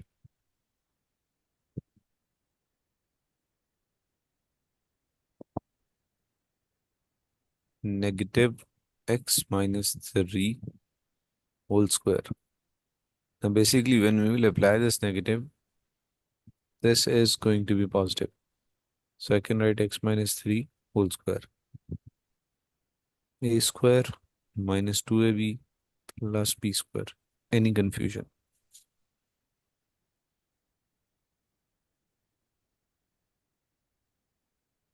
Squared plus 2ab. No.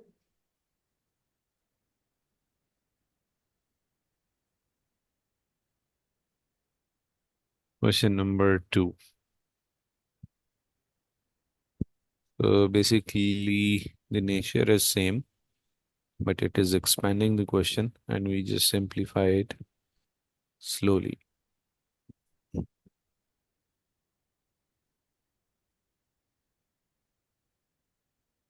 X minus 2 whole square minus x minus 4 whole square. So when we do so, the first one is a square minus 2ab plus b square and then negative sign a square minus 2ab plus b square. X minus 4x plus 4 negative changes all the signs minus x square plus 8x minus 16. So we get rid of these two and I'm left with 4x minus 12.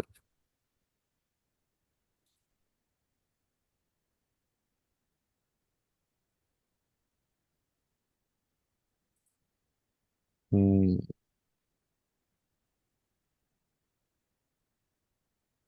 Try C part.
I made this mistake. This was 2 4x square.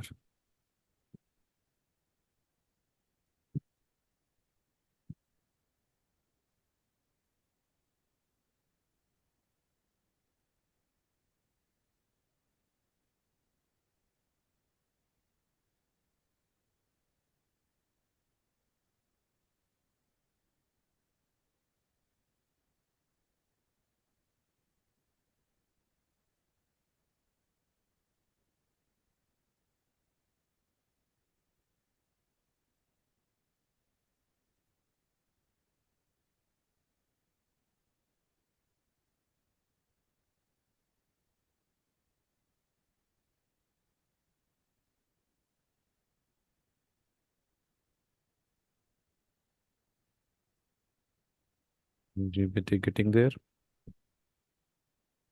Sorry? Getting there.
It's really long when I write it down. Yeah, sure.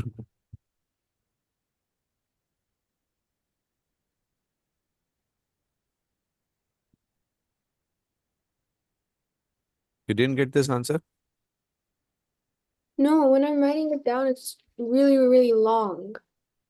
So I'm trying to simplify it right now. Yeah, that would get long. Definitely, it would take you 2 to 4, 6, 7, 7 terms before you simplify.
So is it 2y squared plus 8x squared?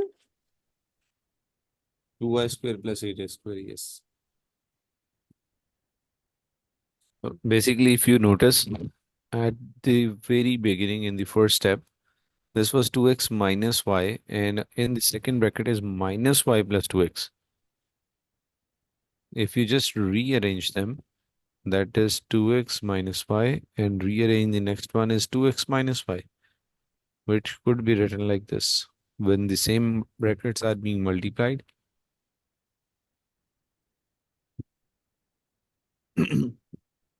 and it would require a little focus if you just look at this.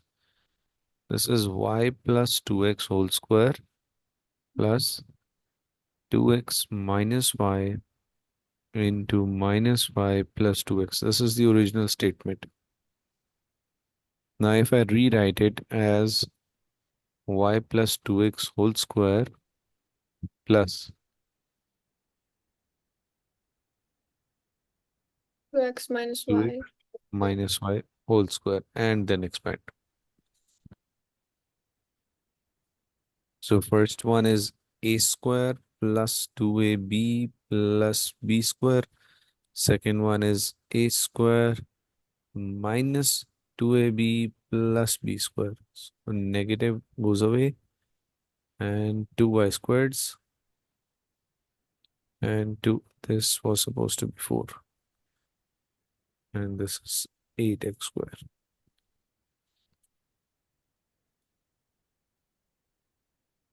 And then it can also be in brackets as well, like you wrote there. Yes, you can do that.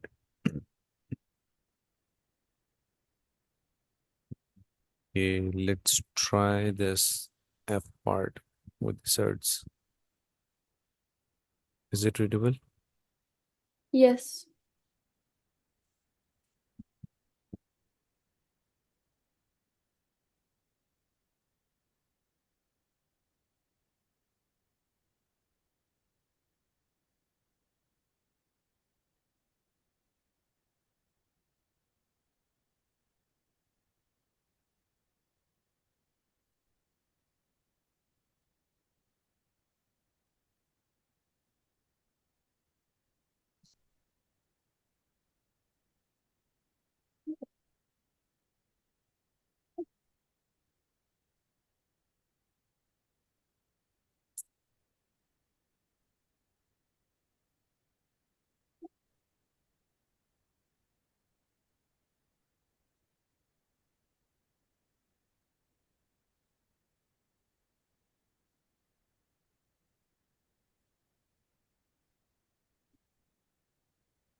Let me know when you're done.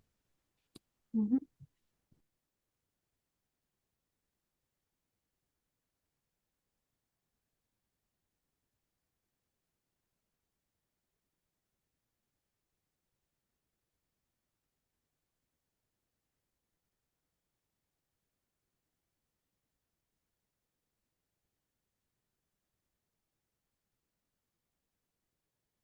I got 2x minus 16x squared plus 6y squared.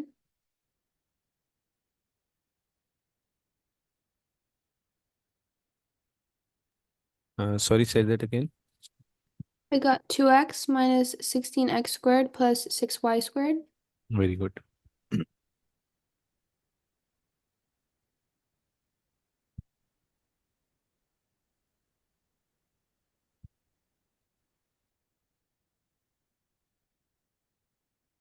Okay, let's try some from the third question. Evaluate the expression when x is equals to 4. Now, when we have a numerical value, it is not necessary that we simplify it first. So x plus 7 into x minus 7 or minus x square. I know that when x is equals to 4, so it is not necessary that we simplify, or else it is a plus b into a minus b is a square minus b square. This is minus 49.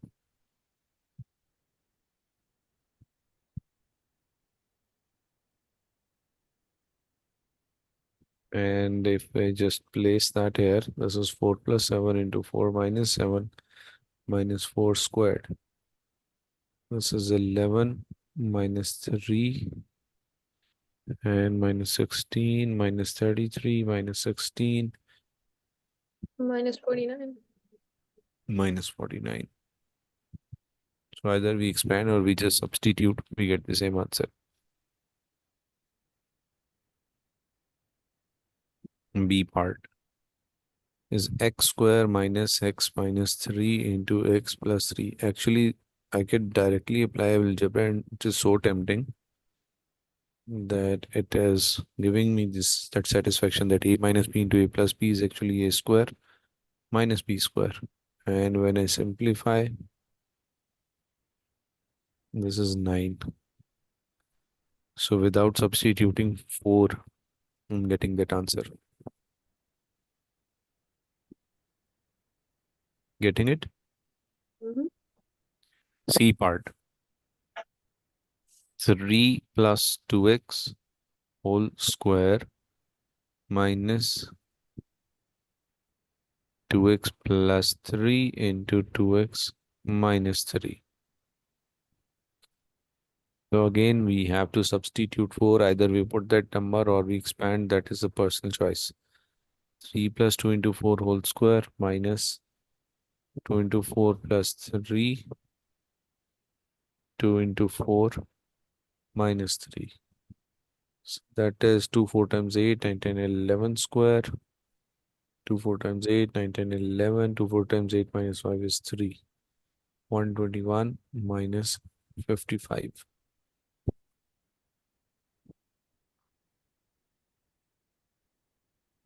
leaves an answer of 66. Are you getting the same answer? Yes.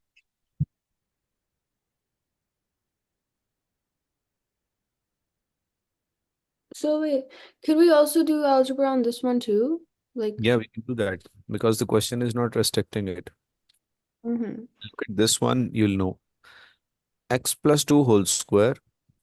So if I just place 4 here, I do get 6 square, that is 36. If I go for algebra in this case, that would be a square plus 2ab plus b square. So basically applying algebra on this question is making it lengthy. 4 square is 16, 16 plus 4. 16, 16 is 32, 32 plus 4 is 36. We would always end up with same answer, but that depends whatever question it is, you expand it first or you directly substitute the number. Mm-hmm. And now when I look at this E part, this is x square plus 3 into x minus 4. Now see, if I just multiply them, I would get 4 different terms. And if I just substitute the number, that is 4 square plus 3 into 4 minus 4, and simply I'm getting 0 Yeah. because this is 4 minus 4. 19 times 0 is just 0. Yeah, I didn't do it because I just saw that this is becoming 0, which is actually being multiplied with the whole expression. F part, 2x plus 3 whole square minus 4 into x plus 1 into 2 minus 3x. And we have to do it when x is equals to 4. 2 into 4 plus 3 whole squared minus 4 into 4 plus 1 into 2 minus 3 into 4. 8 plus 3, 4 into 5,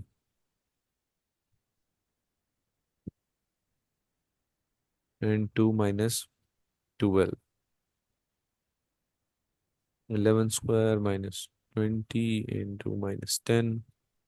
121 minus 200 plus 200. 321.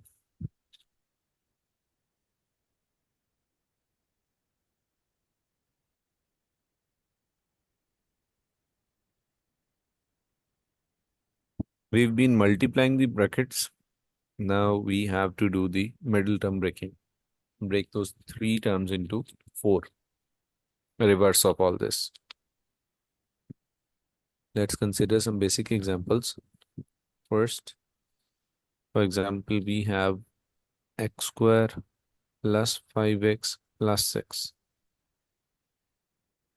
So I know I have to break this middle term, and the product should be x square into 6, 6x square, and the sum should be 5x.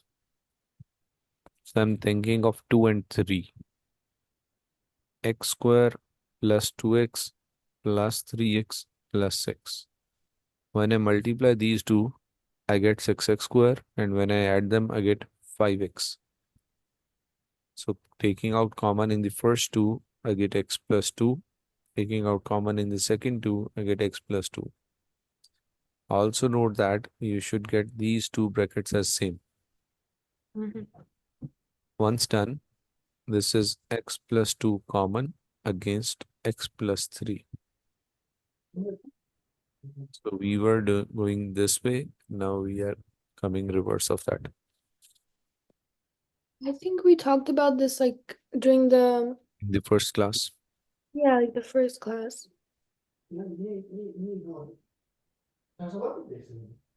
So let's have a look at the exercise.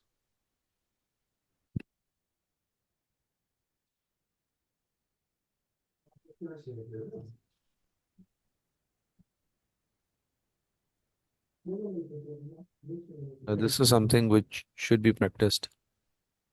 It saves a lot of time in the thinking process. So we're doing one for factorizing. Yes. So this says x square plus 14x plus 24. And then Product should be 24x square and sum should be 14x. Be careful, sometimes the coefficient of x square would be something else than 1. Till now, all of these are 1, but it may change. So x square is still there, 24 is still there. I know the multiple should be 24, and it is either 1 into 24 or 2 into 12 or 3 into 8 or 4 into 6. I just got my answer, but I'm writing it to show you. And I can see that when we add 12 and 2, I should get 14, and multiplying 12 and 2 should give me 24. So this is 2x and 12x. You write it in either order, you'll get the same answer at the end. So x plus 2, then we take out 12 as common and we left with x plus 2. And take out the common bracket outside and x plus 12.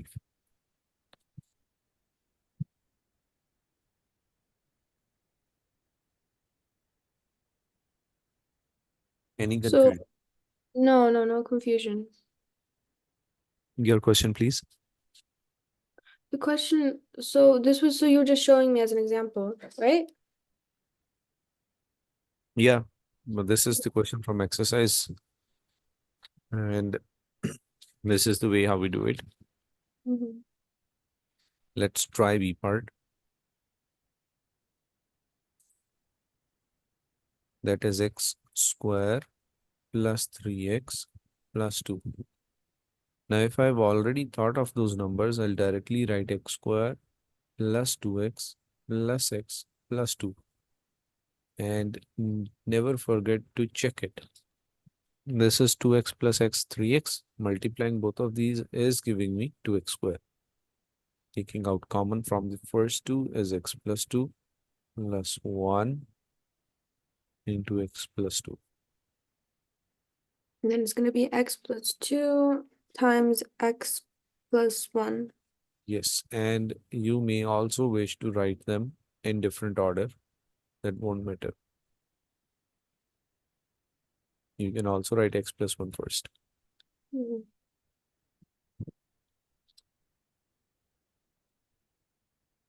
C part.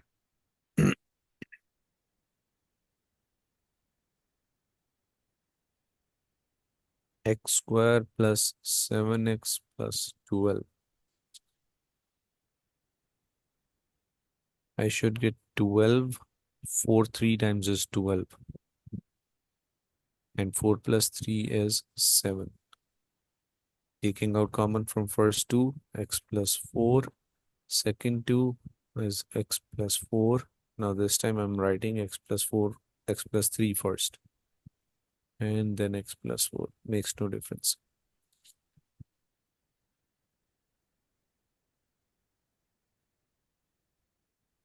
To try D part.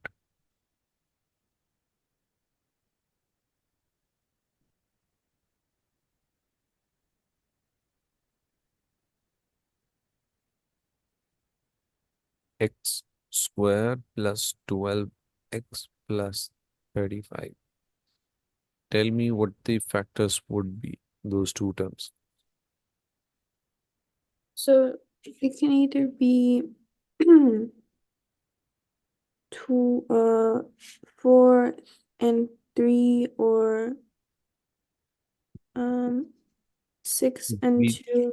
When we think of multiples, you're doing 4 and 3, 6 and 2, you're actually multiplying and getting 12.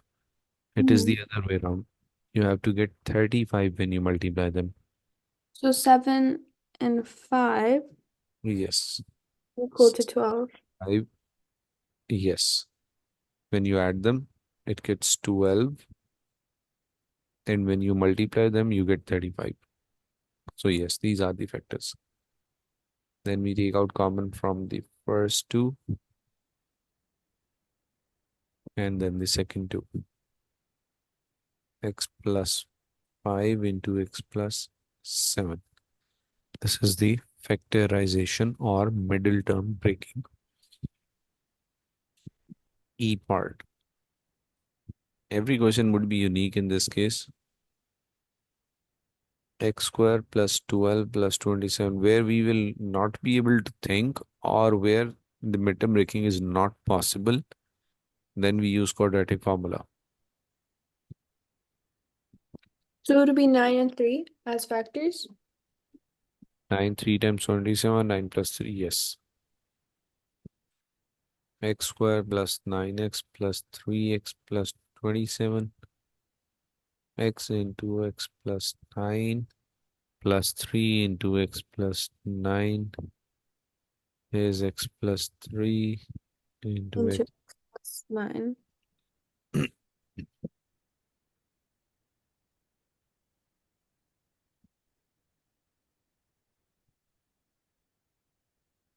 I just want to introduce you when the coefficient of x square is something else. Let me think of a number. Let's say we have 2x square minus 8x plus 6. Try this one.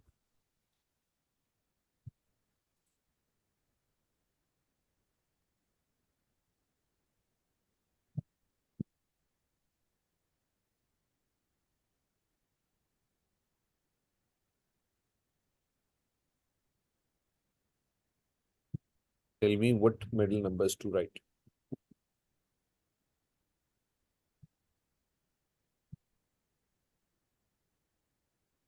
6 and 2.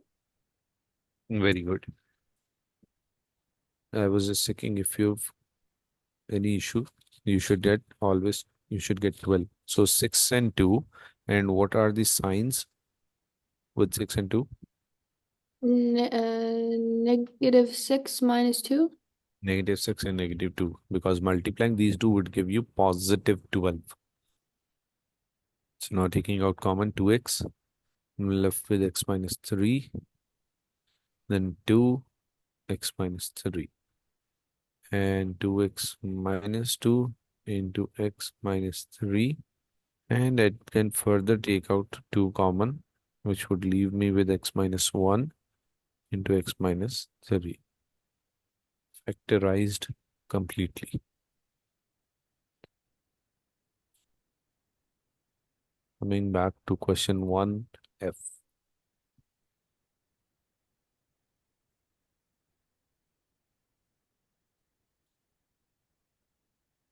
I forgot to ask about the test. Did you get time to attempt it? Yes. I don't know. Didn't you receive it? I'll just quickly check. Maybe I oversaw it. Oh, yes, I've received it. I just overlooked it. I'll check it soon. Okay. So the factors are 6 and 1. I mean 7 and 1. 7 and 1. And Six, then correct.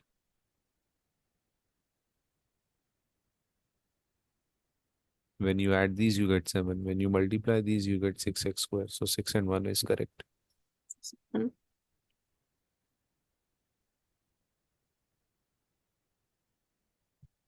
and then x plus 1 times x plus 6.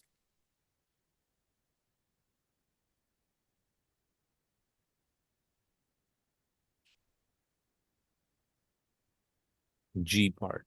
Most important is the middle terms. X square plus 11x plus 30.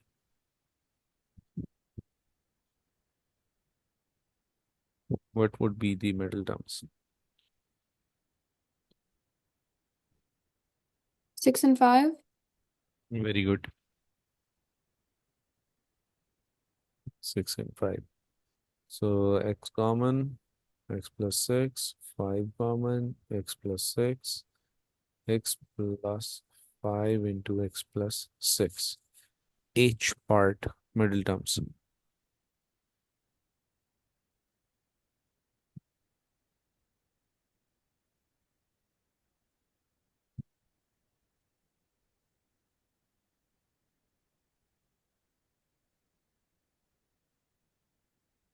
Hmm. 8 and 2. Very So it'd good. be plus 8x plus 2x.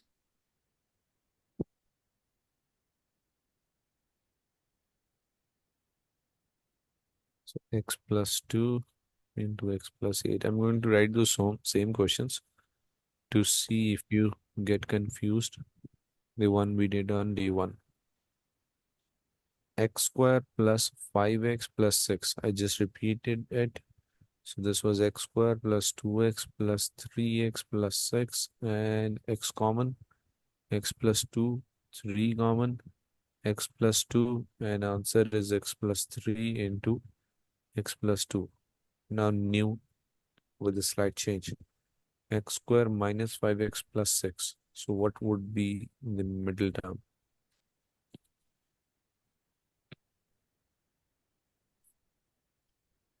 Minus 2x minus 3x. Minus 2x minus 3x is correct. New question. X square plus 5x minus 6.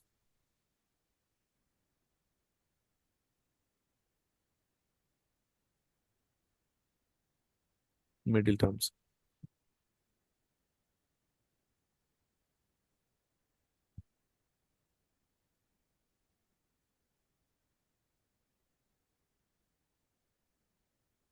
I know it's going to be 6 and 1 And the signs. times negative negative 1 plus 6. Very good. Correct. So your concept is clear. That was H I.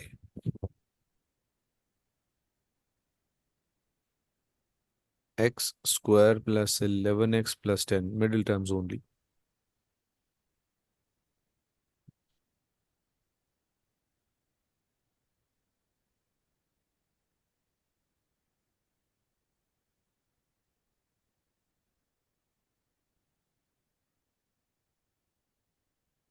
Still thinking? Yes. You do the harder ones fast.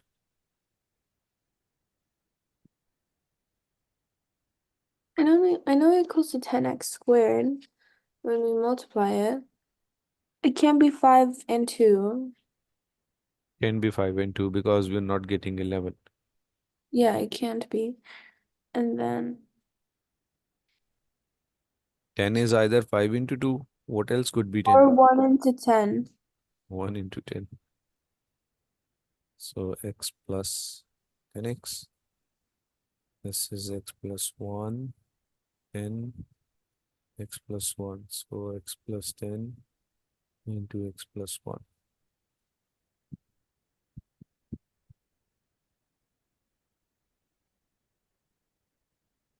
J part. X square plus 8x plus 7. 7 and 1. 7 and 1. K part. X square plus 24x plus 80.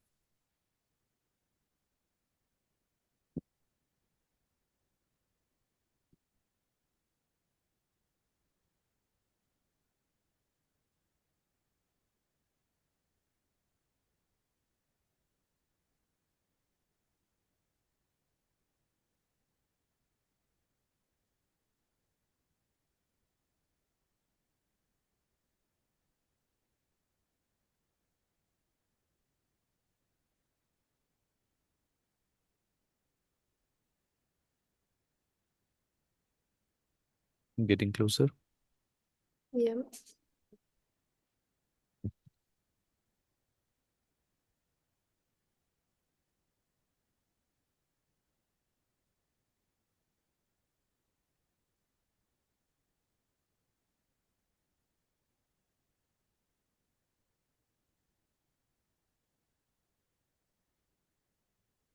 Oh, 4 and 20.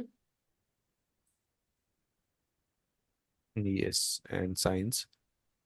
And it would be uh positive 20x plus 4x. Correct. So x plus 20 and x plus 20, x plus 4 into x plus 20. L part.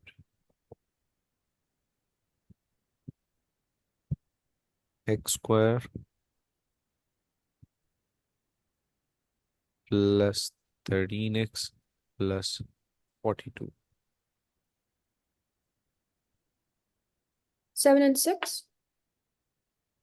7 6 of 42. Good. X square plus 7x plus 6x plus 42. I'll share these remaining two questions along with their answers. Okay. Okay.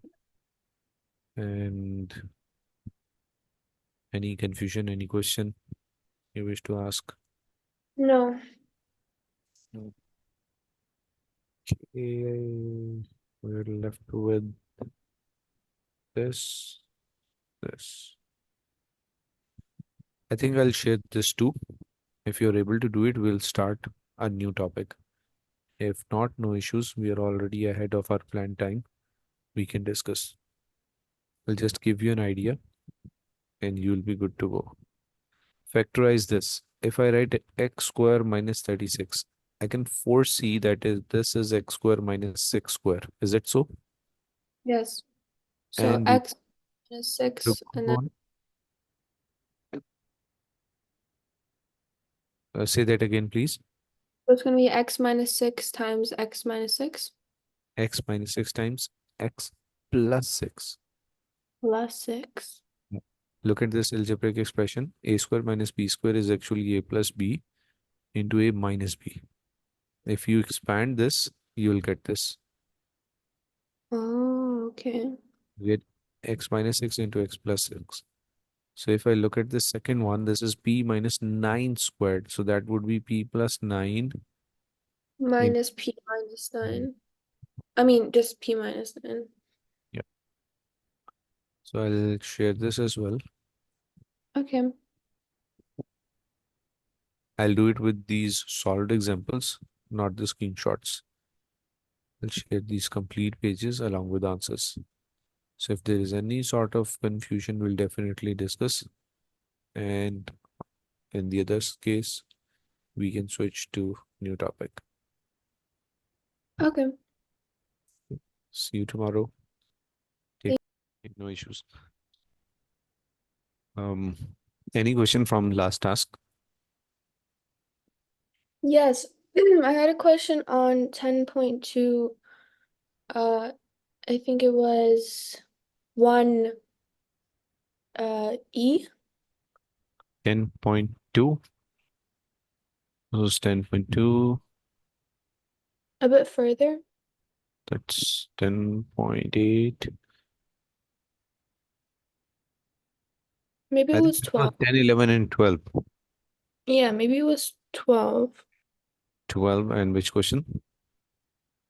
Oh no, it was not 12. Never mind. Sorry. Can you go up a little, like a bit more?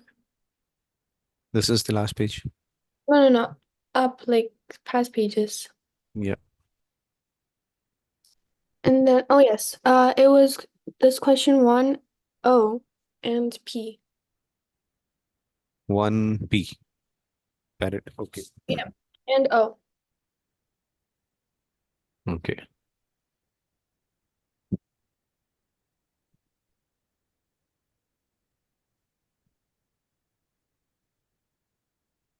So this says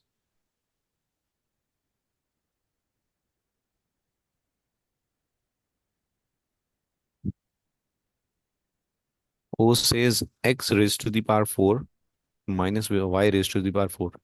So whenever we encounter such thing, we do change it according to our needs and according to the formula.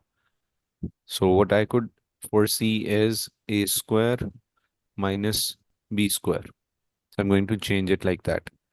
If I write it that way, this should look like this. A square minus b square. So mathematically no change. Now what I can see is this whole squared minus this whole squared. So when it is a square minus b square, I can write a plus b into a minus b. It's not done yet, but any confusion till this step. Mm-mm. Hmm. Next step. When I see x square plus y square, there's no such algebraic formula. But when I see x square minus y square, yes, there is. So first one comes as it is, x square plus y square. Now second one is a square minus b square. So I could write it as a plus b into a minus b. So if we would multiply all of this, we'll get x4 minus y4 back. So we do 3 brackets. And then for P it's also the same way, right? It's kind of P is similar. actually simpler. This is xy square minus x cube. I can see x in both. So we take out that x. I'm left with y square minus x square. Now one more step. X is already there. Inside the bracket is a square minus b square. That would be a plus b into a minus b. That's done. Okay.